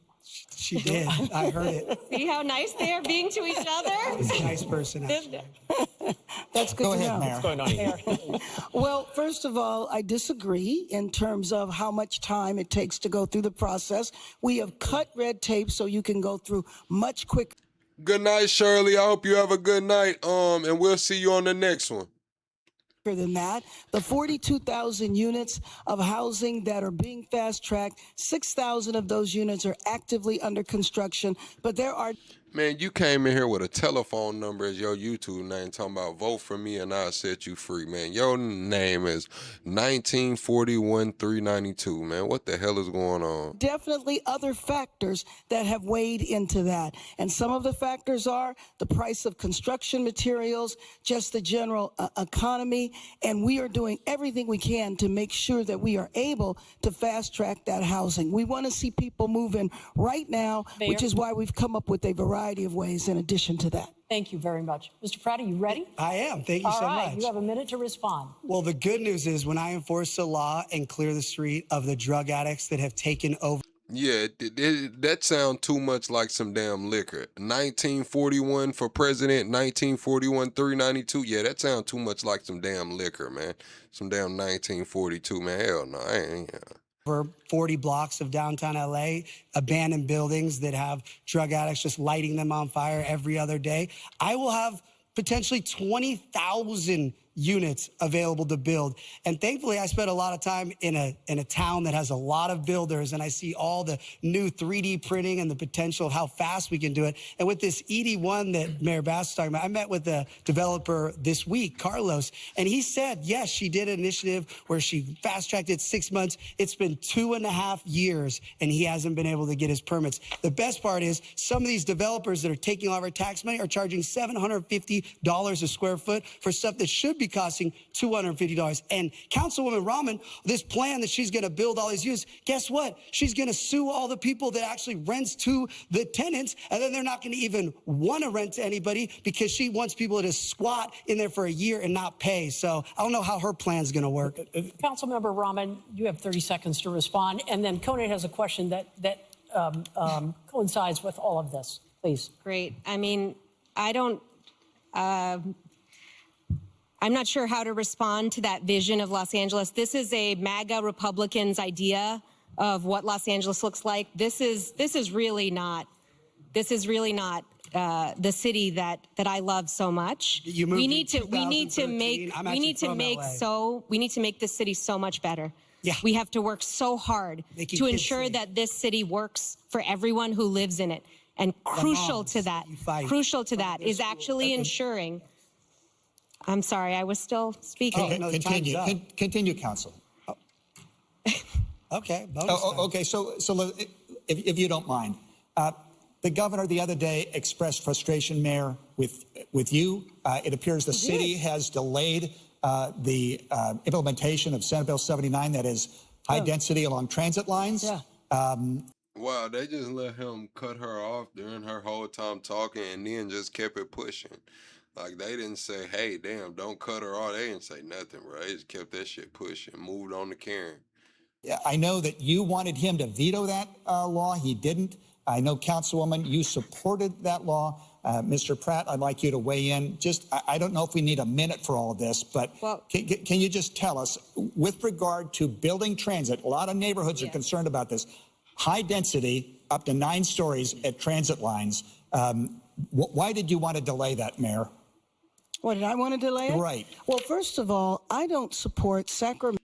Bro, why is you talking about Carlos smuggling burritos? Well, Carlos not even in here. I haven't even seen Carlos. Why is you talking about Carlos? And see, now I got to take up for Carlos because that's the homie. Why you in here talking about Carlos? He ain't in here, man, to defend himself. That's crazy. Saying that this is what we need to do here in Los Angeles, especially our city, where we are very much committed to building housing. And I feel, especially after all of the units that I talked about, we are on track to build housing. We need absolutely more housing built, but SB 79 basically says you can build it in any residential area, and I don't believe that that is necessary. In some areas, and I always talk about Sherman Oaks, they don't want their individual neighborhoods disrupted, but they are very open to building housing on their commercial strips. Councilwoman Harris Dawson is the perfect example where on Crenshaw Boulevard, you see hundreds of units being built, but the single family homes are not disrupted. There's ways to do it. We are on our road to do it. We did not need Sacramento to tell us what to do and to mandate what we were doing. Thank you, Mayor. Councilwoman. Here's why SB 79 and other state laws keep coming down on us. Because the city of Los Angeles is not taking responsibility for the demand for housing. We are not building housing at the level that we need to address our housing shortage. And when we don't build that housing responsibly, when we don't take responsibility for it from the very top, including from this mayor who has pushed back against these state mandates, they come in and impose these mandates on us. Here's what I would do instead. Let's actually plan for the housing that we need. Let's build out the neighborhoods that we want to build. Let's make them beautiful. Let's actually solve for the kind of density and affordability that the state is asking us to do. We can do it if we plan for it. And as mayor, that's exactly what I would do. I would ensure that I would use the executive authority in the mayoralty to make sure that every department was planning for density in ways that Angelenos welcomed so that Sacramento didn't have to intervene. In the absence of that, this is what happens. Thank you, Mayor. We'll get to you. And Mr. Pratt, it would seem to me you agree with the mayor on this topic, but I just want you to, asking you about density development imposed by the state.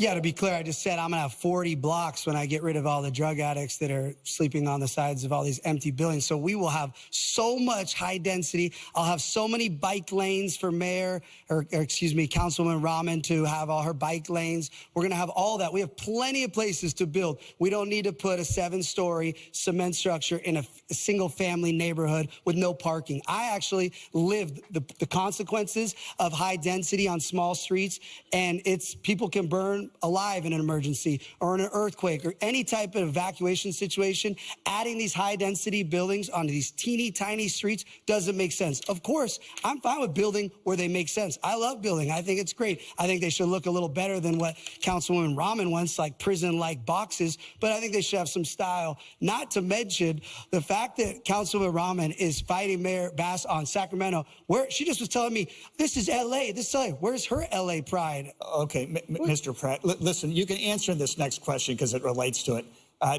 Downtown Los Angeles seems to be in a state of crisis. The high rises there, the office buildings are worth a fraction of what they used to be. That will impact the budget, by the way. You have a graffiti tower. You have a $500 million bridge, 6th Street Bridge, where somebody ripped out 38,000 feet of copper, so it's in the dark. You have restaurants, Kohl's at 6th and Main, Clifton. 38,000 feet of copper. Chad, how much money you think they got for that 38,000 feet of copper? Motherfucker hit a lick, bro. That's crazy. LA is ruthless, bro. 38,000 feet of copper. That survived the Depression, Prohibition, and World War II, but they can't survive the human feces outside their front door. They're now you talking about I'm losing Stephen Trevino talking about I'm losing time. I could be what? You could be what? You could be what? You ain't got shit to do, man. Let's just be fucking honest. You ain't got nobody to talk to. You ain't got nowhere to go. It's only a couple things you could be doing, nigga. Sleeping is one of them. Then you know what the other one is with your little freaky, funky ass. Closed. What is your plan for downtown? Can we afford to let it die? Ms. Rama, we'll start with you. Would you agree to bring city workers back full-time to the office in order to help some of the businesses? I think we do definitely need to bring city and county workers back. In our office, we have people in the office 3 days a week in order to be able to address issues. There are some workers that should be in the office much more, and there's others that can be there 3 days a week, but absolutely. That is not the only intervention that downtown needs. And right now, the lack of care that's being demonstrated in downtown LA is part of our broken status quo. Downtown LA needs attention, and it needs real care. It needs more public safety officials on the streets. It needs work with businesses to ensure that businesses aren't just fleeing downtown LA, that they're actually staying there. It needs regular cleanups. It needs real maintenance. It needs a strategy. Instead, what Mayor Bass has done is to dismantle our economic development department. We don't have a strategy to keep businesses here. You said you could be watching Judge Judy. Go watch Judge Judy. I always wonder what kind of shoes Judge Judy wear. Like, Chad, we've always seen Judge Judy like behind the desk, or she'll be standing up with the damn robe on, judge's robe, whatever. I wonder what kind of shoes Judge Judy wear. Like, y'all, nobody ever thought about that? Like, the fuck kind of shoes does Judge Judy wear, bro? In Los Angeles, and we're watching as they walk away from this city instead of investing in it. That's the kind of investment that I want to encourage people to make by actually investing in a real economic development strategy for LA. Mr. Pratt, how do we solve this? Are you want to bring workers back into the city full on? I mean, what's the solution for this problem? He mentioned a lot of problems. What's your plan? Thank you, sir. Well, first off, I was just talking to my friend Rachel, who works in downtown LA. Downtown is so unsafe now that they have to Y'all talking about she wearing loafers and wedges and shit, man. Listen, Judge Judy having a way, man. Listen, I think Judge Judy probably wears, I don't know, man. It's hard to put, man. It's hard to put.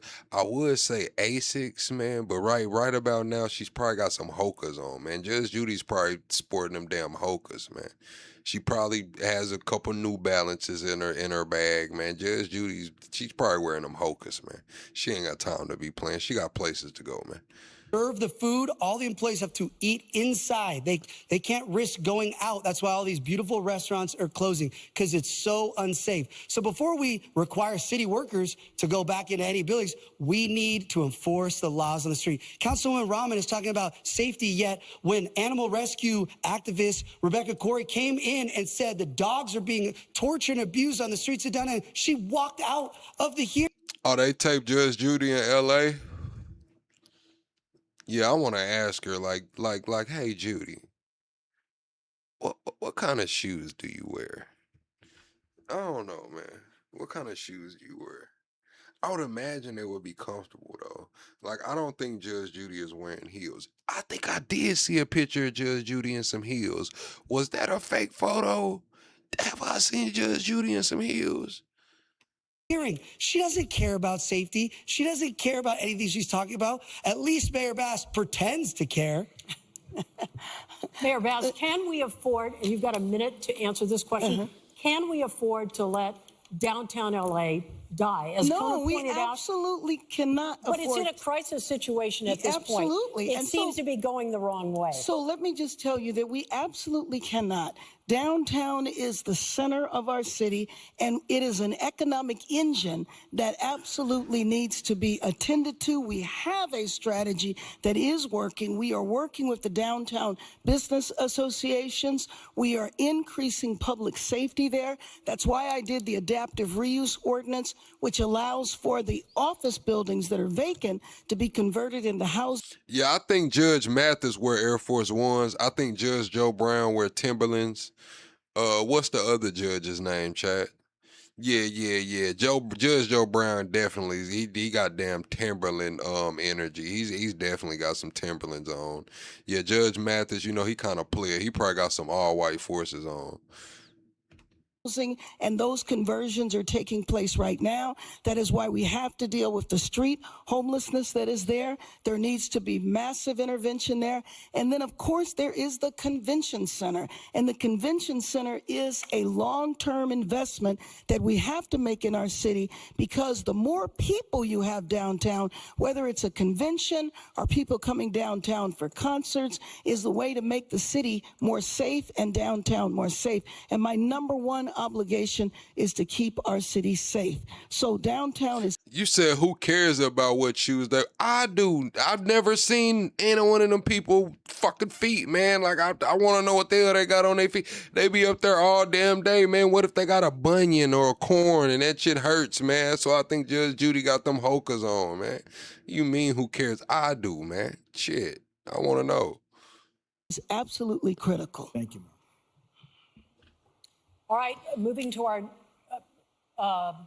Councilmember Rahman, would you like to respond to that? To the this mayor and what she's talking about there? I mean, look, I feel like we're having a theoretical conversation here about the direction of our city, which is being led currently by our mayor. Our mayor is the CEO of the city. She sets the direction of this city. Right. And if you are satisfied with the status quo, then I've got great news for you. The incumbent is on the ballot. What I'm here to say is that we need more urgency to respond to the issues right now. We need real plans. We need real efforts. Yeah, they did turn the Staples Center into what? Crypto.com? They turned it into the Crypto.com Center? To make sure that we're keeping businesses here, that we're keeping workers here, that we're keeping residents in downtown LA. That is the strategy and effort that I want to bring to this role. Councilmember Rob. Councilwoman Robin endorsed Mayor Bass 2 weeks before she ran for election. 2 hours before the candidacy closed, she endorsed Mayor Bass. So all of a sudden now has all these problems with Mayor Bass. They do photos together. Mr. Pratt. Oh, sorry. We have so many more topics, and you know what? I know we're passionate. You're passionate about what we're talking about, but voters really want some. Chad, hit the like button. We're 11 likes away from 400. Let's get the 400 likes right quick, Chad. Double tap that screen, shut a live out. We should have already been there, man. If you're enjoying the content, be sure to subscribe to the channel. We're 4 subscribers away from the next sub goal. Concrete evidence here, and they want people to be direct. But she referenced me. Along, I need to respond to that. That's supposed to be part of the rules. Go ahead, Mayor. I haven't been offered that in a lot of this debate. Well, I think I'm joining you there. Absolutely, the status quo and breaking up the status quo and dealing with the bureaucracy is exactly why I ran. And I started doing that by addressing homelessness, but also by bringing coalitions together to make sure that we can deal with downtown. Did you know that we are the only major city that does not have a comprehensive infrastructure plan? So it's been haphazard up until now, left to the wishes of every single council member. I have instituted and started a comprehensive infrastructure plan and moving right away into replacing 60,000 solar lights. Thank you, Mayor. Are we good on this topic now? Because this next topic, a lot of viewers, when we put up the QR code, wanted to know about this. It has to do with the film and television industry. A lot of people think we're nowhere close to where we should be. I know it bounced back the first part of this year. Hollywood is done.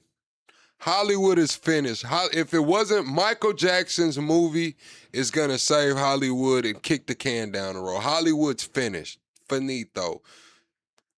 The Saudis haven't figured it out yet, but they're pouring money into this shit trying to be like Hollywood. I don't know, bro. That shit's done. It's over with, man. Nobody's going to the theaters anymore. Streaming has killed it. What Hollywood is going through right now is what the music industry went through 10 years ago. What Hollywood is going through right now is what the music industry went through 10 years ago. Streamers, people like me, we're taken away from Hollywood because people want time spent. That movie, it's cool, man. You watch it for an hour or whatever. Nowadays, people don't, they'll just like, hey, I'll catch it when it comes out for free. I'm not about to buy no subscription. I'm not about to buy the damn movie. I'm damn sure not going to the theaters, man. I'll just go hang out with Plug. Straight up, chat. That's what's going on now. And Hollywood hasn't found that way to adjust. It's done. It's toast. It's finito. It's finished. But it's at least 30% below what it was pre-COVID time. So the question becomes, and Mayor, I'm going to start with you. Do we do enough to keep production in Southern California? Well, let you me have just 1 minute. Let me just tell you what I have done. In working with the industry, we have expedited permits. I established one person who is a czar to provide concierge services for.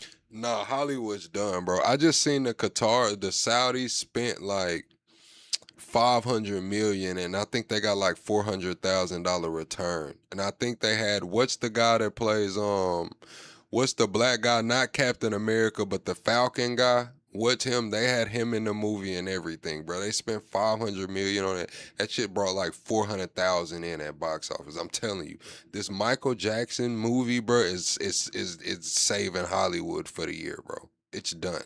Nothing else. What else? What else is there? Melania, that shit flopped. What else is there? Y'all tell me what went platinum this year in Hollywood. Other than Michael Jackson, what went platinum in the last 2 years? And it's been Netflix. It's been Hulu. That shit in the theaters is toast, bro. Hollywood's done. Motherfuckers watching reality TV again like Tila Tequila Flavor of Love. They got Zeus Network doing that shit now. That shit's toast. For the industry. We also lowered the costs to do filming in Los Angeles. So, for example, the observatory, we reduced those amounts by 70%. We are beginning to bring the industry back, and I'll tell you, this has been a long-standing issue of mine. When I was in Sacramento and served as speaker, I did the first tax credits and also promoted and advocated for those tax credits here in Sacramento. We have a long way to go, but we are absolutely making headway because of policies that I put in place. Mr. Pratt, are we doing enough to bring Hollywood back? This is the reason I say Hollywood is toast, chat. With the way technology is growing right now, once the supply chain stabilizes, these cameras, all of this shit's gonna be cheap. Once people figure out how to incorporate AI into editing, all of that's gonna be cheap. I don't know if y'all have looked over the last week. A lot of these companies have dropped new AI models for video, and this shit looks fucking real, bro. Hollywood is done as we know it. When I compare it to the streaming era in music, music never went anywhere. I'm not saying movies and production is going anywhere. It's just gonna look different. When I say it's done, the big studios and the people footing the bill, the budget and shit, that's done. Creative control is decentralized now. Quality might not be as good. Promotion might not be as good. Hype and anticipation might not be as good. It'll still be there. It'll still exist, but it'll look different. Hollywood's done. Back? Absolutely not. And that's great. Mayor Bass did those credits back in the day.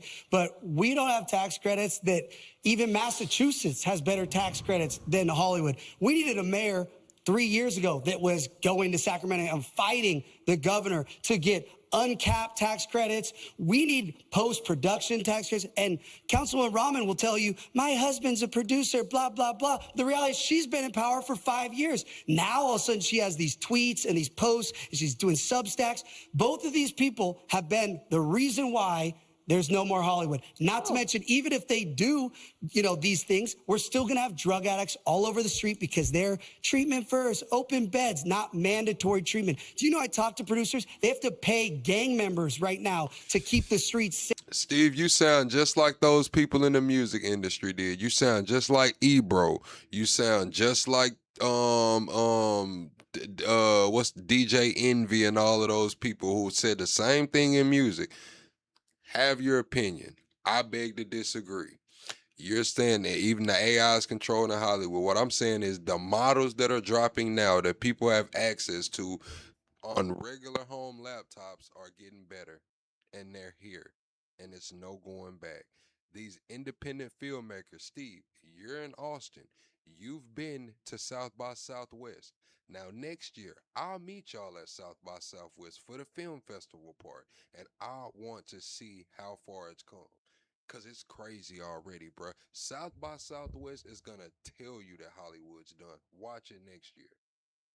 Safe to go film anything on the streets of LA. I do too, Fries. You talk to guys in Hollywood now, I do too, and they're saying it's fucking done. So absolutely no, these two politicians have failed Hollywood times 1,000. Councilmember Rahman, if elected, what would you do differently here? Is enough being done? I would say, this issue is very personal to me. My husband has been a longtime writer in the industry, and we desperately need to keep Hollywood here. And I feel like the mayor's role is really to be the loudest advocate for the best possible version of the policies that we need, including a tax credit that has no cap, that is guaranteed years into the future so that production, I don't know why y'all saying my mic is messed up. Shit. I don't know what's going on with it. It looks fine on my end. And no, Hollywood doesn't premiere all of those movies either. It's a lot of independent films. It's a lot of people from all over the place. It's not just Hollywood at South by Southwest. No, it's not. so that studios can actually invest here and they know that they can invest here. We need to make sure that we're reducing red tape in City Hall to make sure. I've been to South by Southwest a lot of times too, chat. I've been to South by Southwest, Friars, a bunch of times, damn near every year. I think I've missed South by Southwest like twice since 2017, the film festival and the music festival. Sure that productions have no bar to being able to film here. I also would create a real film office here. We don't have enough people at the city to make sure that filming can happen quickly and efficiently. We need people who know the industry and know the city and can make sure that we're working across county jurisdictions. That's what happened in Baywatch. City and county weren't talking to each other. Let's make it possible for us to actually do the work. I feel so strongly about this. And Angelinos in the industry need a fighter. I will be that fighter. Excuse me. Thank you. Excuse me. We have to move on. Really quick, 30 seconds. In her time in there, she feels very strongly about it, but never offered one motion. And when motions came up on the industry, she either recused herself or got up and walked out. Thank you. Thank you both. We got to move on. Sorry. I am so sorry. We have to move on. We have a very important topic. So let's talk about immigration. Immigration after what happened last year, that was a really big deal. So I want to ask you all three. This is a yes or no question and answer. So there's an LA council member. He wants voters to decide. He is saying that non-citizens, should they be allowed to vote in local elections? Is this a yes or no, Mr. Pratt? No. Mayor Bass? It depends. It's not a yes or no. Depends what? Well, first of all, when you say not, excuse me. We have to move on. Really quick, 30 seconds. In her time in there, she feels very strongly about it, but never offered one motion.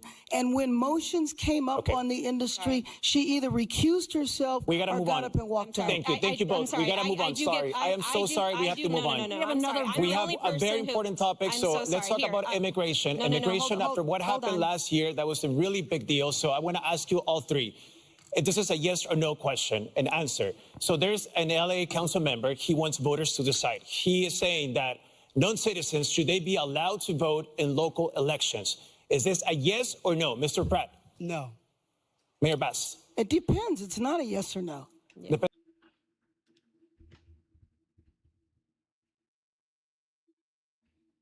I thought that's what she said, man. What the fuck do you mean it depends, Karen? Depends on what? Well, first of all, when you say non-citizens, it doesn't mean they're here illegal. It doesn't mean they're undocumented. They could have green cards. They could be here perfectly legal. And there's a lot of states and cities that do that on very, very local elections. We have to see what the councilman is proposing. Councilmember Bremen. Yeah, I would say, again, it does depend in other... Bro, like, god damn, y'all are not making, y'all are making it hard, bro. Like, damn, bro. Like, the right always goes for the undocumented and the non-citizens are voting in elections. And here goes fucking Karen Bass and this woman Nithya Raman talking about, oh, fuck it, let them vote. God damn, bro. Like, read the fucking, oh my God, bro.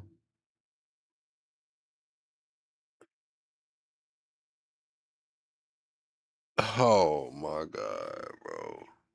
Like, they'll never live this shit down, bro. They will never live this shit down, bro. Other places, school boards have non-citizens Yes or no? Non-citizens who vote Mr. Fred, I have a question for who are you. You residents who told vote for NBC these. News a few months ago that you want... So it's like, fuck Democrats. All the Democrats just saying that illegals aren't voting in elections, non-citizens aren't voting in elections. Hey, man. Shit, the hell they not. Karen Bass and fucking Nathia is over here fighting for the shit, man. The hell they not. Oh my God. LAPD to take care of, so if you don't want ICE to be here in the city, so the question is, you want LAPD to do enforcement as ICE? No, that's not what I said. What I said is, when I'm mayor, I want to enforce all the laws and get all the drug dealers, the murderers, the child traffickers, the rapists. And if they're legal or illegal, if they are a danger to our site, I want them off our streets. So that's why I said ICE won't be coming here, because I'm going to end up, everybody they're supposedly looking for, they're going to be in jail when I'm mayor. So That's not what ICE was doing. Okay, we're moving ICE on. was chasing people in car washes. ICE was chasing people in Home Depots and picking up vendors selling fruit. The majority of them, over 70%, had no record, no police record whatsoever. That is not what was going on in here. I was against it. I physically went out and did everything I could to stop it, and we'll do that again. was that phone call when you were like, hello, please don't come here? Just to be clear, I didn't say what she said. I said I'm going to target all criminals. So she just put words in. That's not what ICE did. Okay.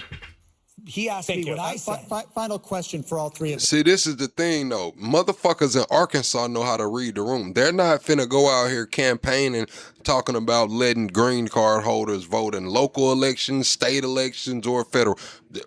One thing about the South, chat, is that people know when to shut the fuck up. People know when to, hey, man, people know when to shut the fuck up, man. They're not going to be out here campaigning at you. I'm not debating whether it's going on or not. I'm just saying they're not out here flowing this shit. In another hour, there's going to be 7 candidates for governor. The governor's going to be there at one point. Very quickly, just a line. What do you need from the next governor to help this city? Ms. Rahman? We need support we need financial support when our federal administration has All I'm saying is, chat, y'all are sitting here talking about the SAVE Act and voter ID and how they're going to make it harder for disenfranchised people and harder for women and harder for people with child support to vote. This shit doesn't help that cause. This is giving them the fucking platter for the SAVE Act. Shit like this. And then, yeah, why do we need a SAVE Act? Why do we need this shit? Shit like this. For shit like this. abandoned us.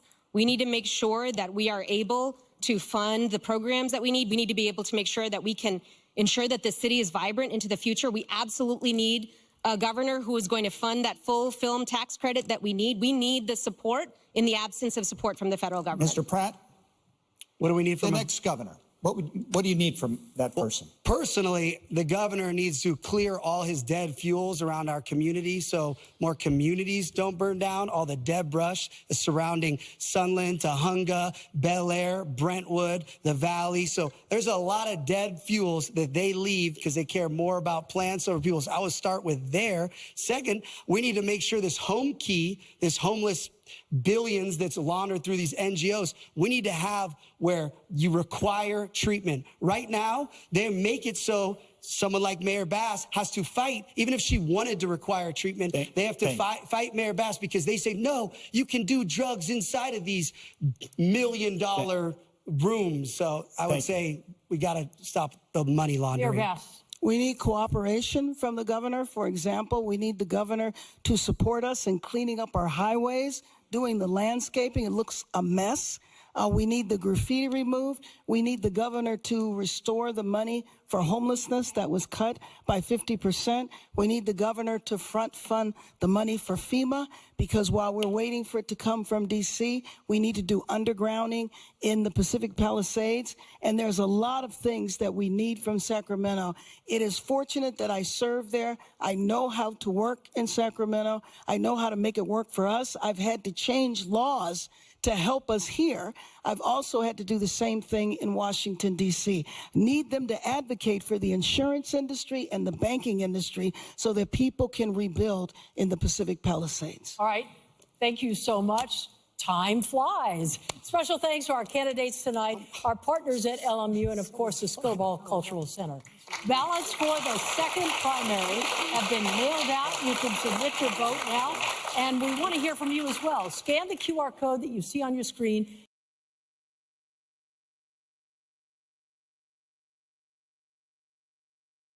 All right, chat. That's that.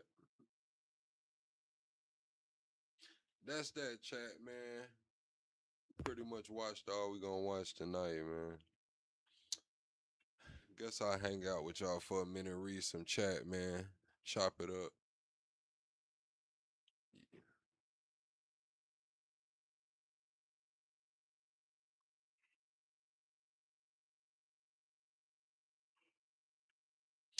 Thanks, King Steve.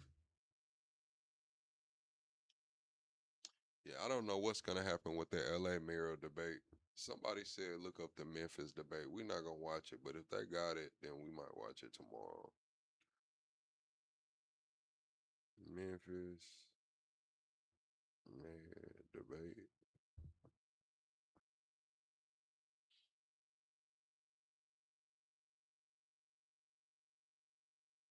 This is from 2 months ago. All of those are from 2 months ago. Memphis doesn't have a recent one.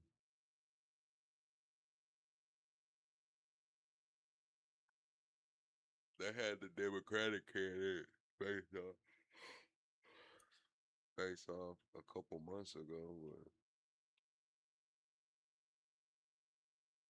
it looked like they at the damn church.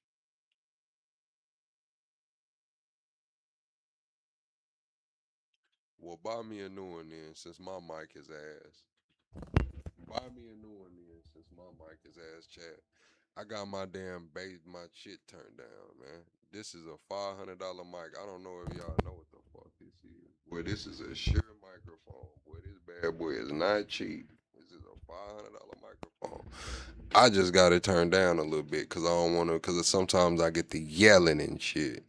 But the lunatic Liberian comes through supporting the channel via super chat and said all centralized systems are failed.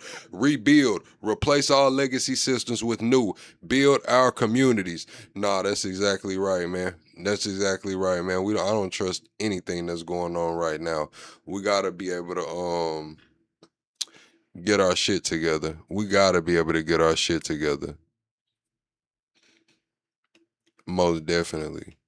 We gotta learn to build. We gotta learn to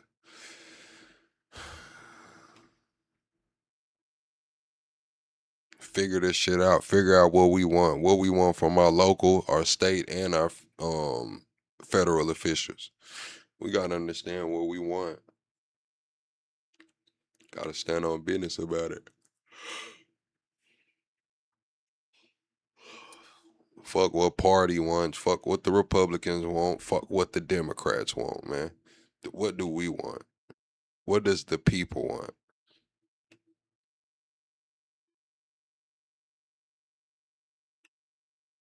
What do you want? What do you want for your household? What do you want for your community? What do you want for your city, your county, your state? Not what the party wants. What do you want?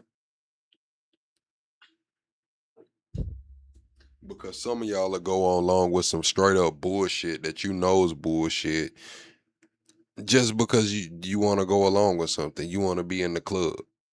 You know this shit don't sound right. Common fucking sense tells you it don't sound right. But you'll go with it because you going with party. This is what we're supposed to do. The rules and regulations set forth by the damn DNC and RNC told me that I have to think this way. You know that shit's some bullshit. You know half of that shit you don't agree with, man. You know that shit sounds bad shit fucking crazy. You'll go with it.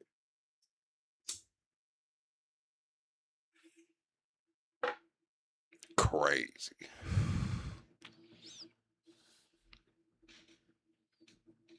Some of that shit be crazy as hell.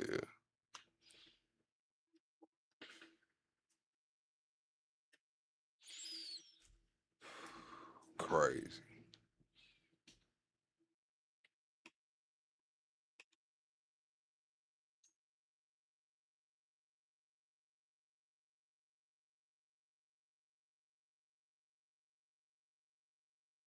Oh yeah, what else happened? Then y'all know they all freaky deaky, all of these politicians. They had a vote today. Hold on. Connecticut passed a bill banning AI chatbots from having sexual conversations with minors. 21 Republicans voted no. Like, come on, Chad. Like, come on, Chad. The lunatic libertarian comes in supporting the channel via super chat saying accountability and responsibility, freedom and liberty. Thank you, lunatic libertarian. So this is what I'm saying, Chad. This is why I say some of that shit y'all just going with party and that shit sounds dumb as hell, bro. Like dumb as fuck. Listen to this, Chad. Connecticut passes a bill banning AI chatbots from having sexual conversations with minors. 21 Republicans voted no. Now that's dumb as hell. That just shit just sounds dumb as fuck. Then we move over to the fucking Democrats, man. Now the Democrats just whatever you can think of, it should be able to happen, man. If you want to be able to bend over for a unicorn and let the unicorn ram you and put a ring on it, you and that unicorn should be able to get married. That's pretty much where the Democrats is at. And then that the Republicans don't even know if they want to let kids have AI porn or not, man, or talk to AI porn bots. Like this shit is fucking crazy, bro. Like what? This shit is crazy, bro. This shit is fucking crazy, bro. Y'all know that shit sound crazy as hell. And y'all just go along with it, man. I know who my dad is. Just seen him today, Shaky.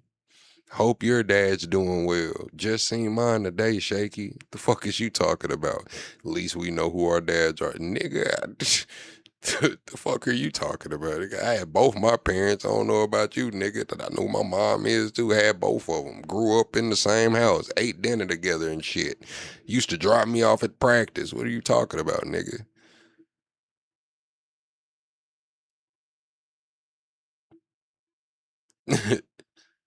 That's what they don't like. Now you look at watermelon thief. Now that he figured out I have a dad and a mom, now I'm a watermelon thief. You see, Chad, this is the shit that I go up against every day, bro. His name is Shaky Shane.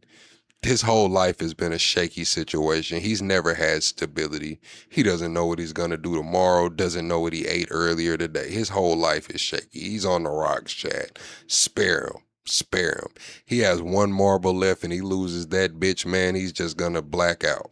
Just spare him. He's already shaky, man. He's on thin ice.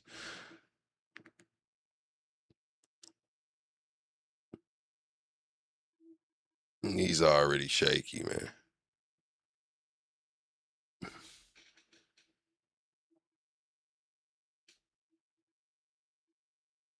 And he's shaky because he's scary.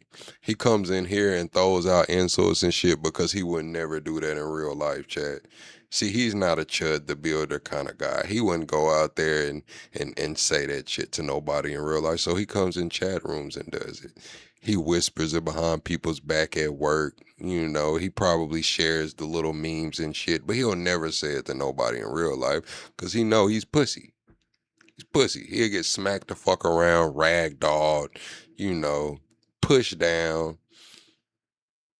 He's pussy. So he comes in here. That's why he's shaky. He's shaky because he's scared as hell. He's scared. He's letting us know subconsciously. When he chose his YouTube name, he knew he was pussy. So he picked it as shaky. He's in a shaky situation. He might tell on you. He's pussy.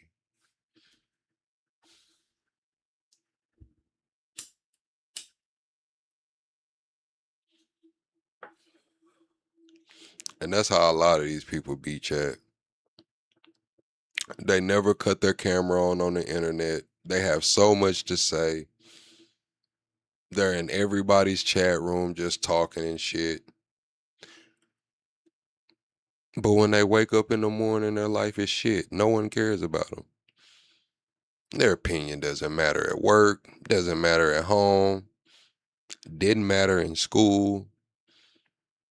So they come in here. I give them the attention they want, chat. Who am I to deny this lonely, sad, sunken man the attention he wants? I mean, at this point, he's a bad bitch. Fuck it, he wants attention so bad. Let's treat him like a bad bitch. Pussy.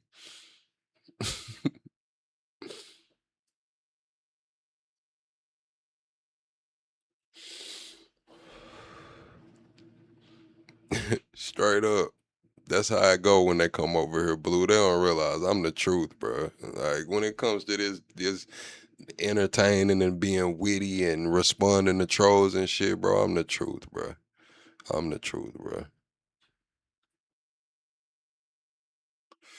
I've been doing this shit since elementary, man. Since elementary. I make people sit and think about what the fuck they got going on. Like, damn. Plug just told me the fucking truth, man. Like I really am just a fucking hater, bro.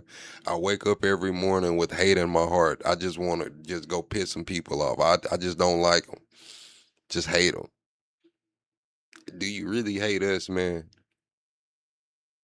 Nah, they ain't gonna hate me. Because guess what, chat? Like I said, he wouldn't say that to nobody in his real life. And he wouldn't have said that if I didn't have many people in the chat. If we only had like 15, 20 people in here, he would have swiped right up on the live. He wouldn't have said a motherfucking thing. He wanted some attention. So I'm going to give Shaky his attention. Straight up.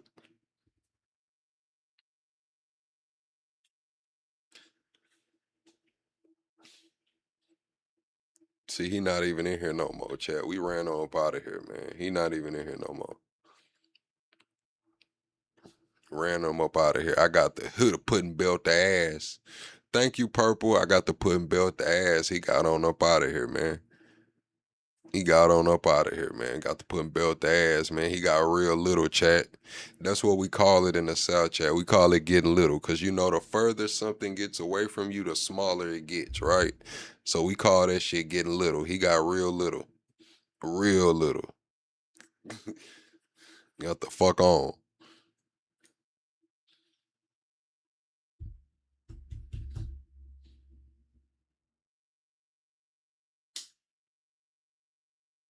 Nah, I'm not Rastafarian. See, Rastafarian is a lifestyle, and I wouldn't even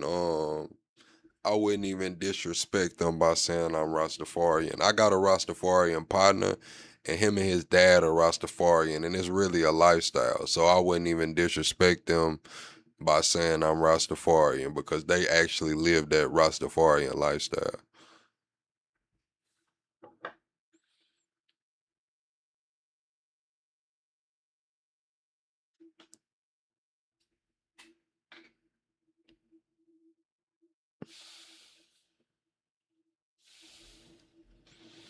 For real.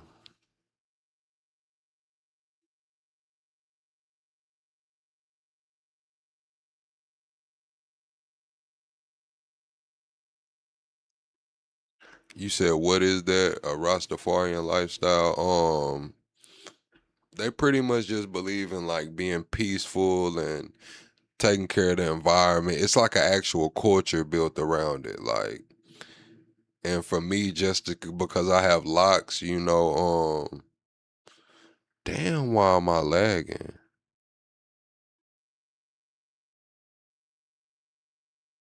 Am I still lagging? Damn, they always make me lag out. Hold on, chat. Let me get my camera back right. They always make me lag out, bro.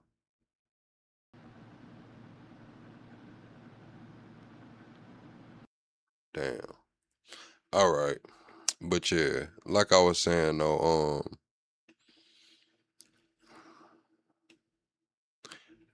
yeah, it's kind of embedded into their culture.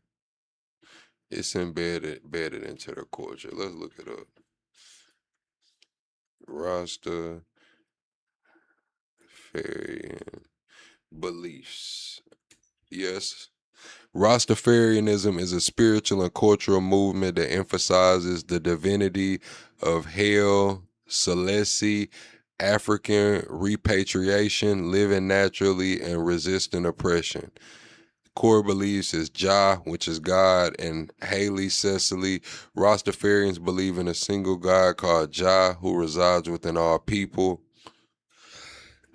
Haile Selassie, a former emperor of Ethiopia, is revered as the earthly representation of Jah, the Black Messiah or prophecy, fulfilling biblical prophecy and guiding the oppressed Black diaspora towards redemption, and spiritual liberation. So yeah, they're actual Rastafarians. I'm not. I'm not a Rastafarian. I'm not with that going back to Africa and shit, man. I'm not with that Africa shit, man. They can keep that Africa shit, man.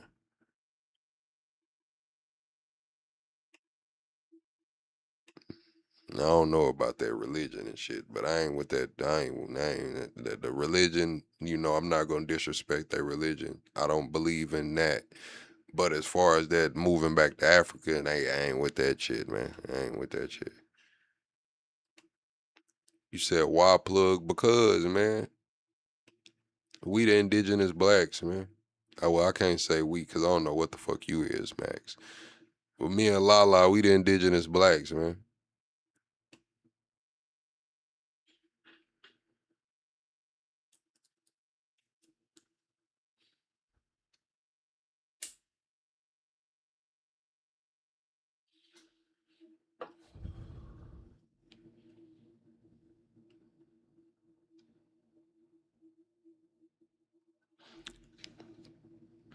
They believe in the diaspora. See, when you're FBA, the whole point of FBA is to delineate. Like the diaspora is over with, man.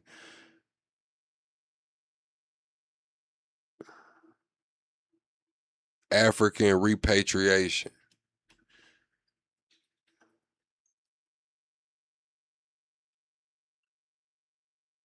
African repatriation movement encompasses historical and modern efforts by people of African descent to return to Africa, driven by a mix of political, social, and cultural motivations. Yeah, that I'm not with that shit, man. I'm not trying to no. They got it, man. They got it, man. They can go to Africa with that shit, man.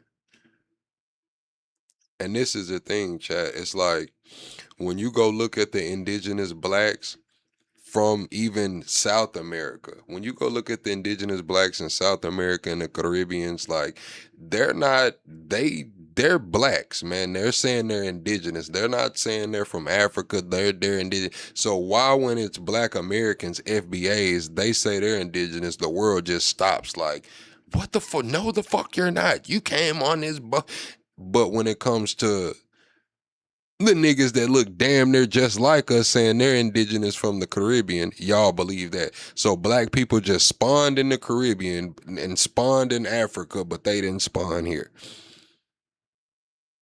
That y'all have no problem with saying black people spawned in fucking South America and the Caribbean. That's crazy. That's crazy. That's crazy. Black people spawn everywhere in the world but here.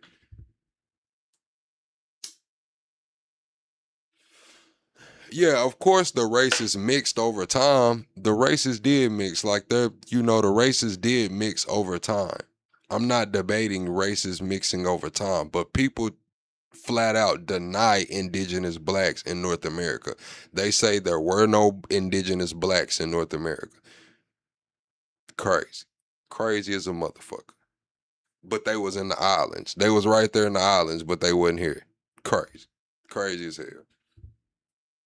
Then the people talking about just go look up the pictures. If you look up the pictures, I did the research. It was one photographer. He's responsible for 40,000 stock photos that we see of these quote unquote the Native Americans of today that don't look like black people.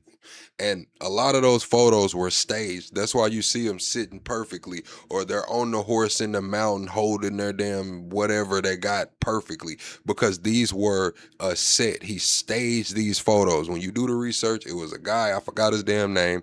He was commissioned to take photos.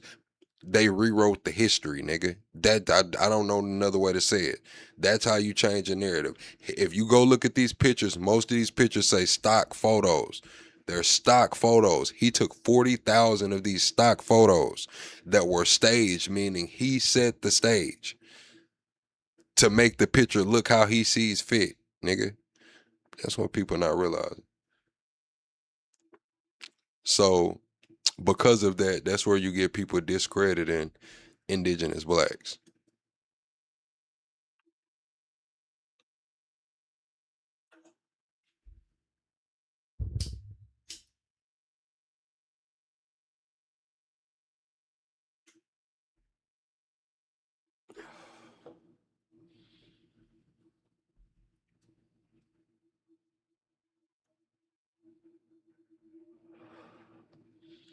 Correct.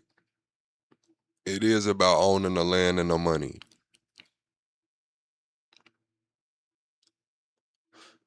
It also goes into the reparations talk. It goes into certain treaties that were made. It goes into all of that, you know. It also goes into history because it's kind of like shit. When you are an FBA or when you're an indigenous black or have indigenous black lineage, it's like nobody in the world wants to accept it. Nobody in the world wants to accept it. No one. It's kind of crazy. It's like me telling you, hey, look, man, you're not from Germany. You're not from Germany. You're from over there, man. Nah, yeah, your people aren't there. They're from over there. It's kind of crazy, Chad. I'm just not gonna lie, Chad. And then to understand the history of my family and how they walked the Trail of Tears and how they did end up mixing races like that during that time period, it's kind of crazy. It's kind of crazy.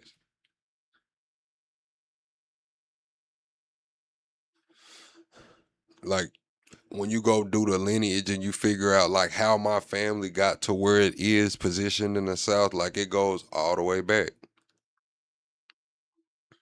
Being pushed out of Tennessee. A lot of my family's in Tennessee too, but a lot of it was pushed out of like Alabama, Georgia, into Tennessee and into Arkansas and shit like that. Through the Trail of Tears.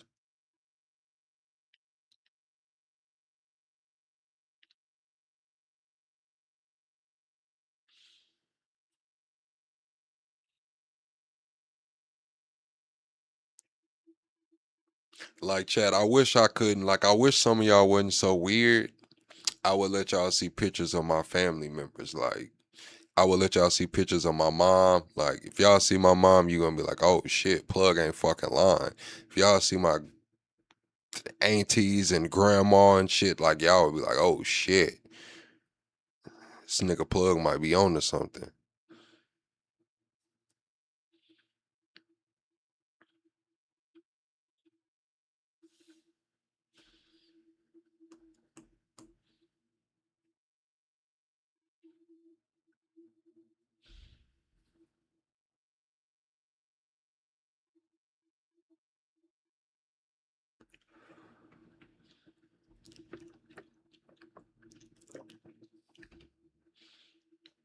Nah, for sure. King Steve.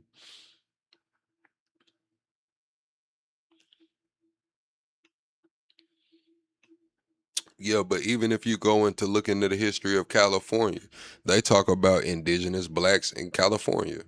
If you just really go look at the history, it was a whole I don't want to mispronounce the name of the tribe, but it started with an F. I forgot what it was, but yeah, it was a whole indigenous black tribes from California out west coast.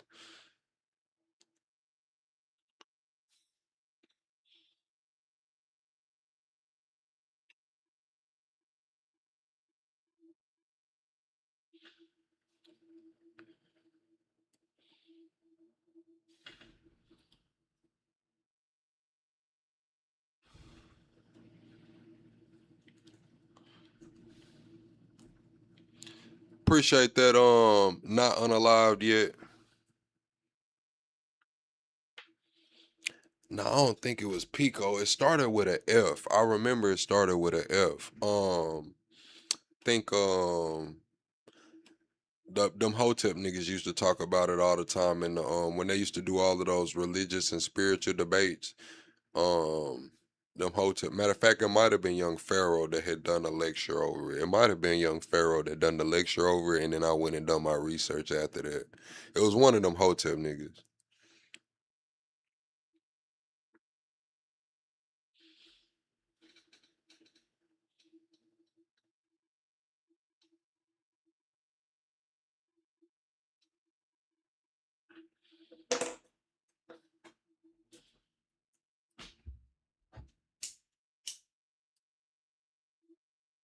But yeah, Chad, that always cracked the code on me too. Like I always wonder, like, where was the boats? Where is all of these boats at? Um, and then another thing is like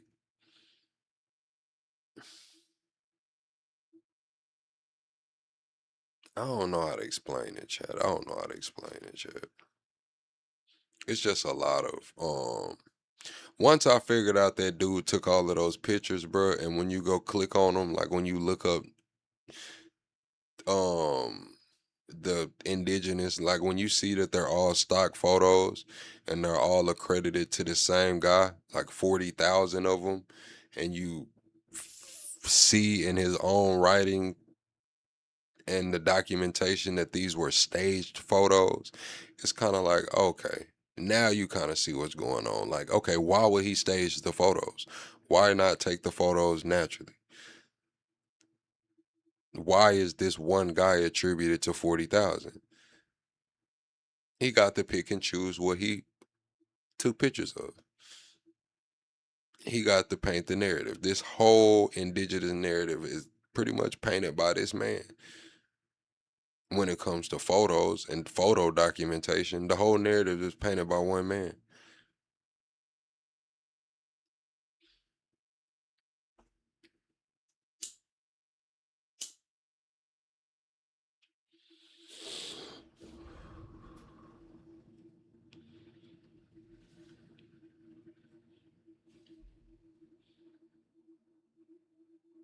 And I thought that was crazy, Chad. I was just like, wow. It's like,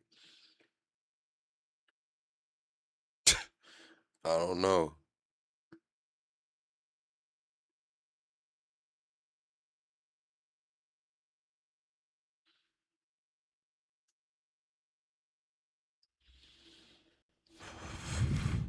I think all black people came. Black people was everywhere, Chad. I think it was damn near like black people spawned, man.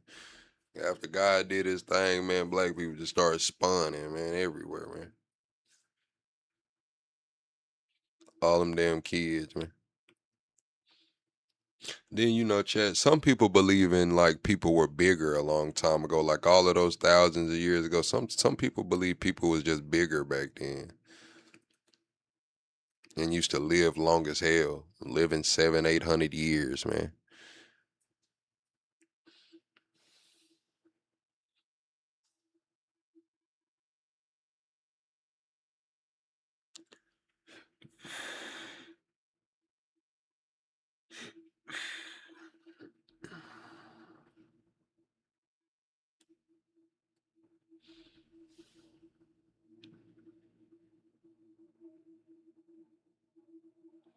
Think about that, chat. To live 700 or 800 years would be crazy, bro. Like, think about the year.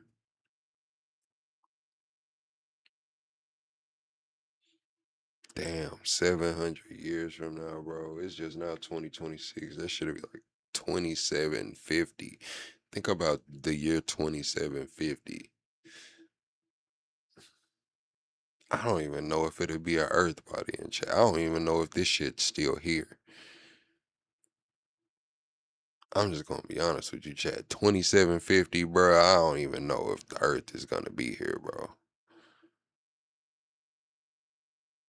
Everybody will probably all been and got taken away by the AI. The AI will probably say that, hey, you can live in the cloud forever and we'll go search for more. And shit, it's gonna be like the damn rapture for everybody, man. Everybody's gone, man. Upload it, man. It's over with, man. Maybe the earth will go back to its natural state. Those little indigenous tribes. I wonder if the AI, if they do a complete police state, chat, which I hope they don't. But I wonder if they gonna go fuck with those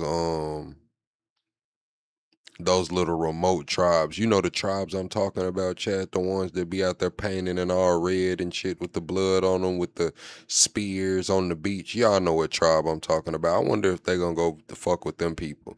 Those people might have to repopulate the earth, man. Those people might fuck around and have to repopulate the earth, bro.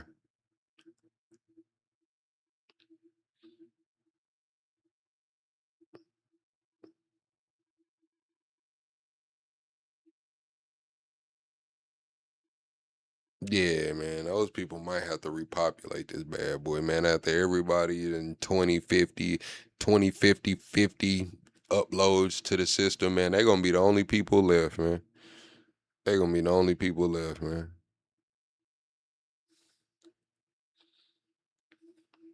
Then the world will start over again. The technology will still be here. All of the cities will be in ruins and ancient and grown over and shit. It might take them another 200 years to venture out off the island.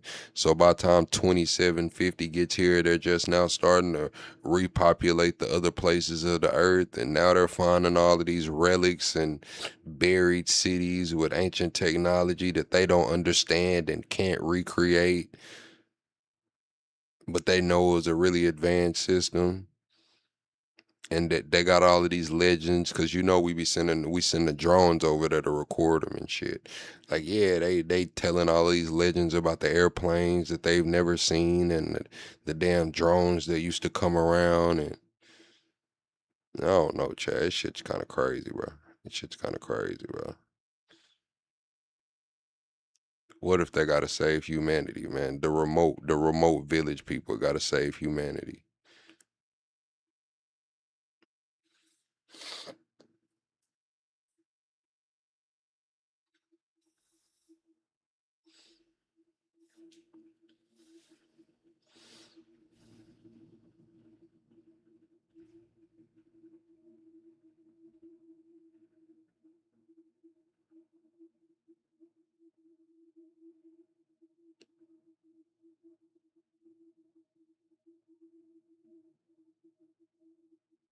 Shit's crazy, bro.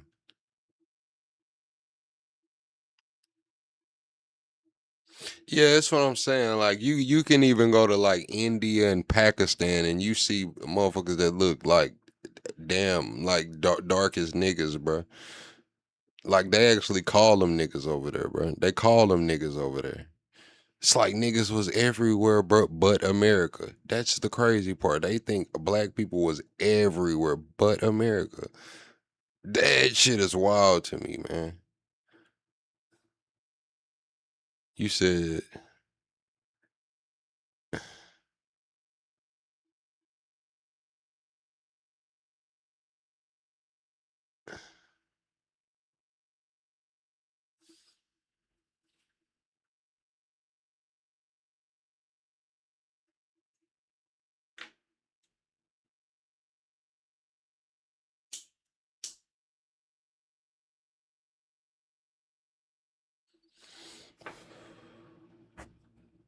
I remember that one Indian dude did that music video chat. Y'all remember what I'm talking about? He was like, cause I'm a black N-word. Cause I'm a black N-word. Y'all don't remember that Indian dude? The lunatic libertarian says we need to stop participating in this nonsense. Nah, most definitely. Most definitely. Do y'all remember that though? That the Indian guy that went viral chat, he made that song like I'm a black N-word. I was that shit threw me off, chat. I was like, what the hell is he talking about? And then I realized that, hey, look, like they actually called him N-words over there. Like they actually called him N-words over there. Like that's crazy.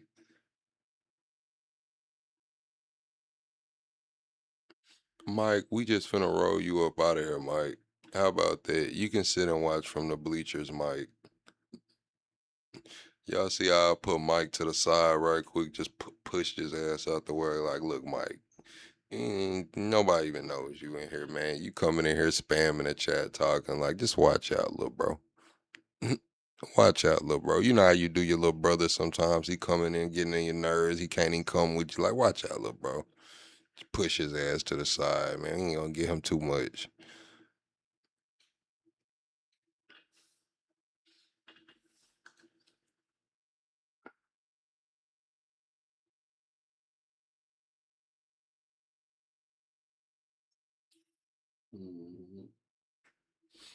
I am glad that we hit 48,000 tonight, Chad. We creeping up on 50,000. Yeah, gave him the unplugged controller, man. He gotta watch out, man. Watch out, man. But yeah, we hit 48,000. We're coming up on 50K, man. And I'm really excited about that, chat. I think we're gonna do a 30-day media blitz. A 30-day media blitz, chat. I don't know when we're gonna do it. We'll probably aim for like June. We'll probably aim for like June.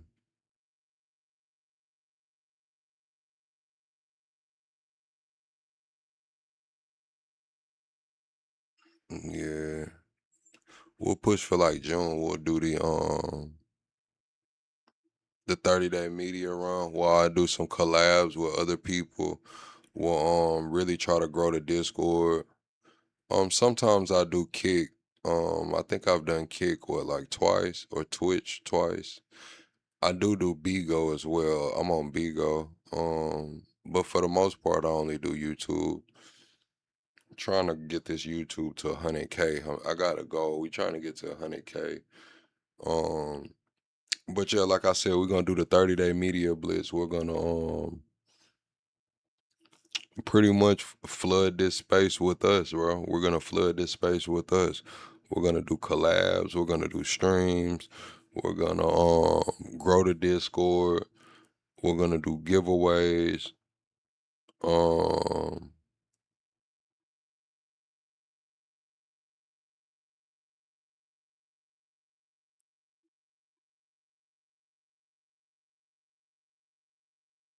yeah, we're gonna flood this space.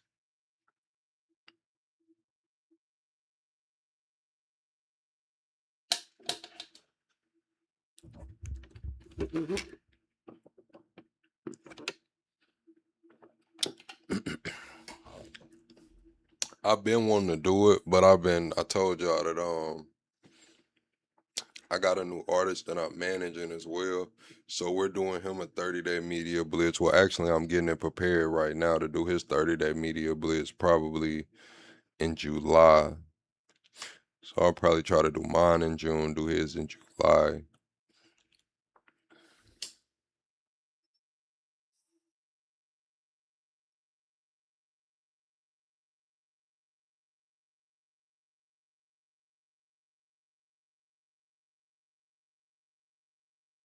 We'll figure it out, chat. Double tap the screen, shut the live out, chat. We're about to get up out of here, man. We'll be back tomorrow at 10 p.m. Central Time. I'll see y'all on the next one, chat.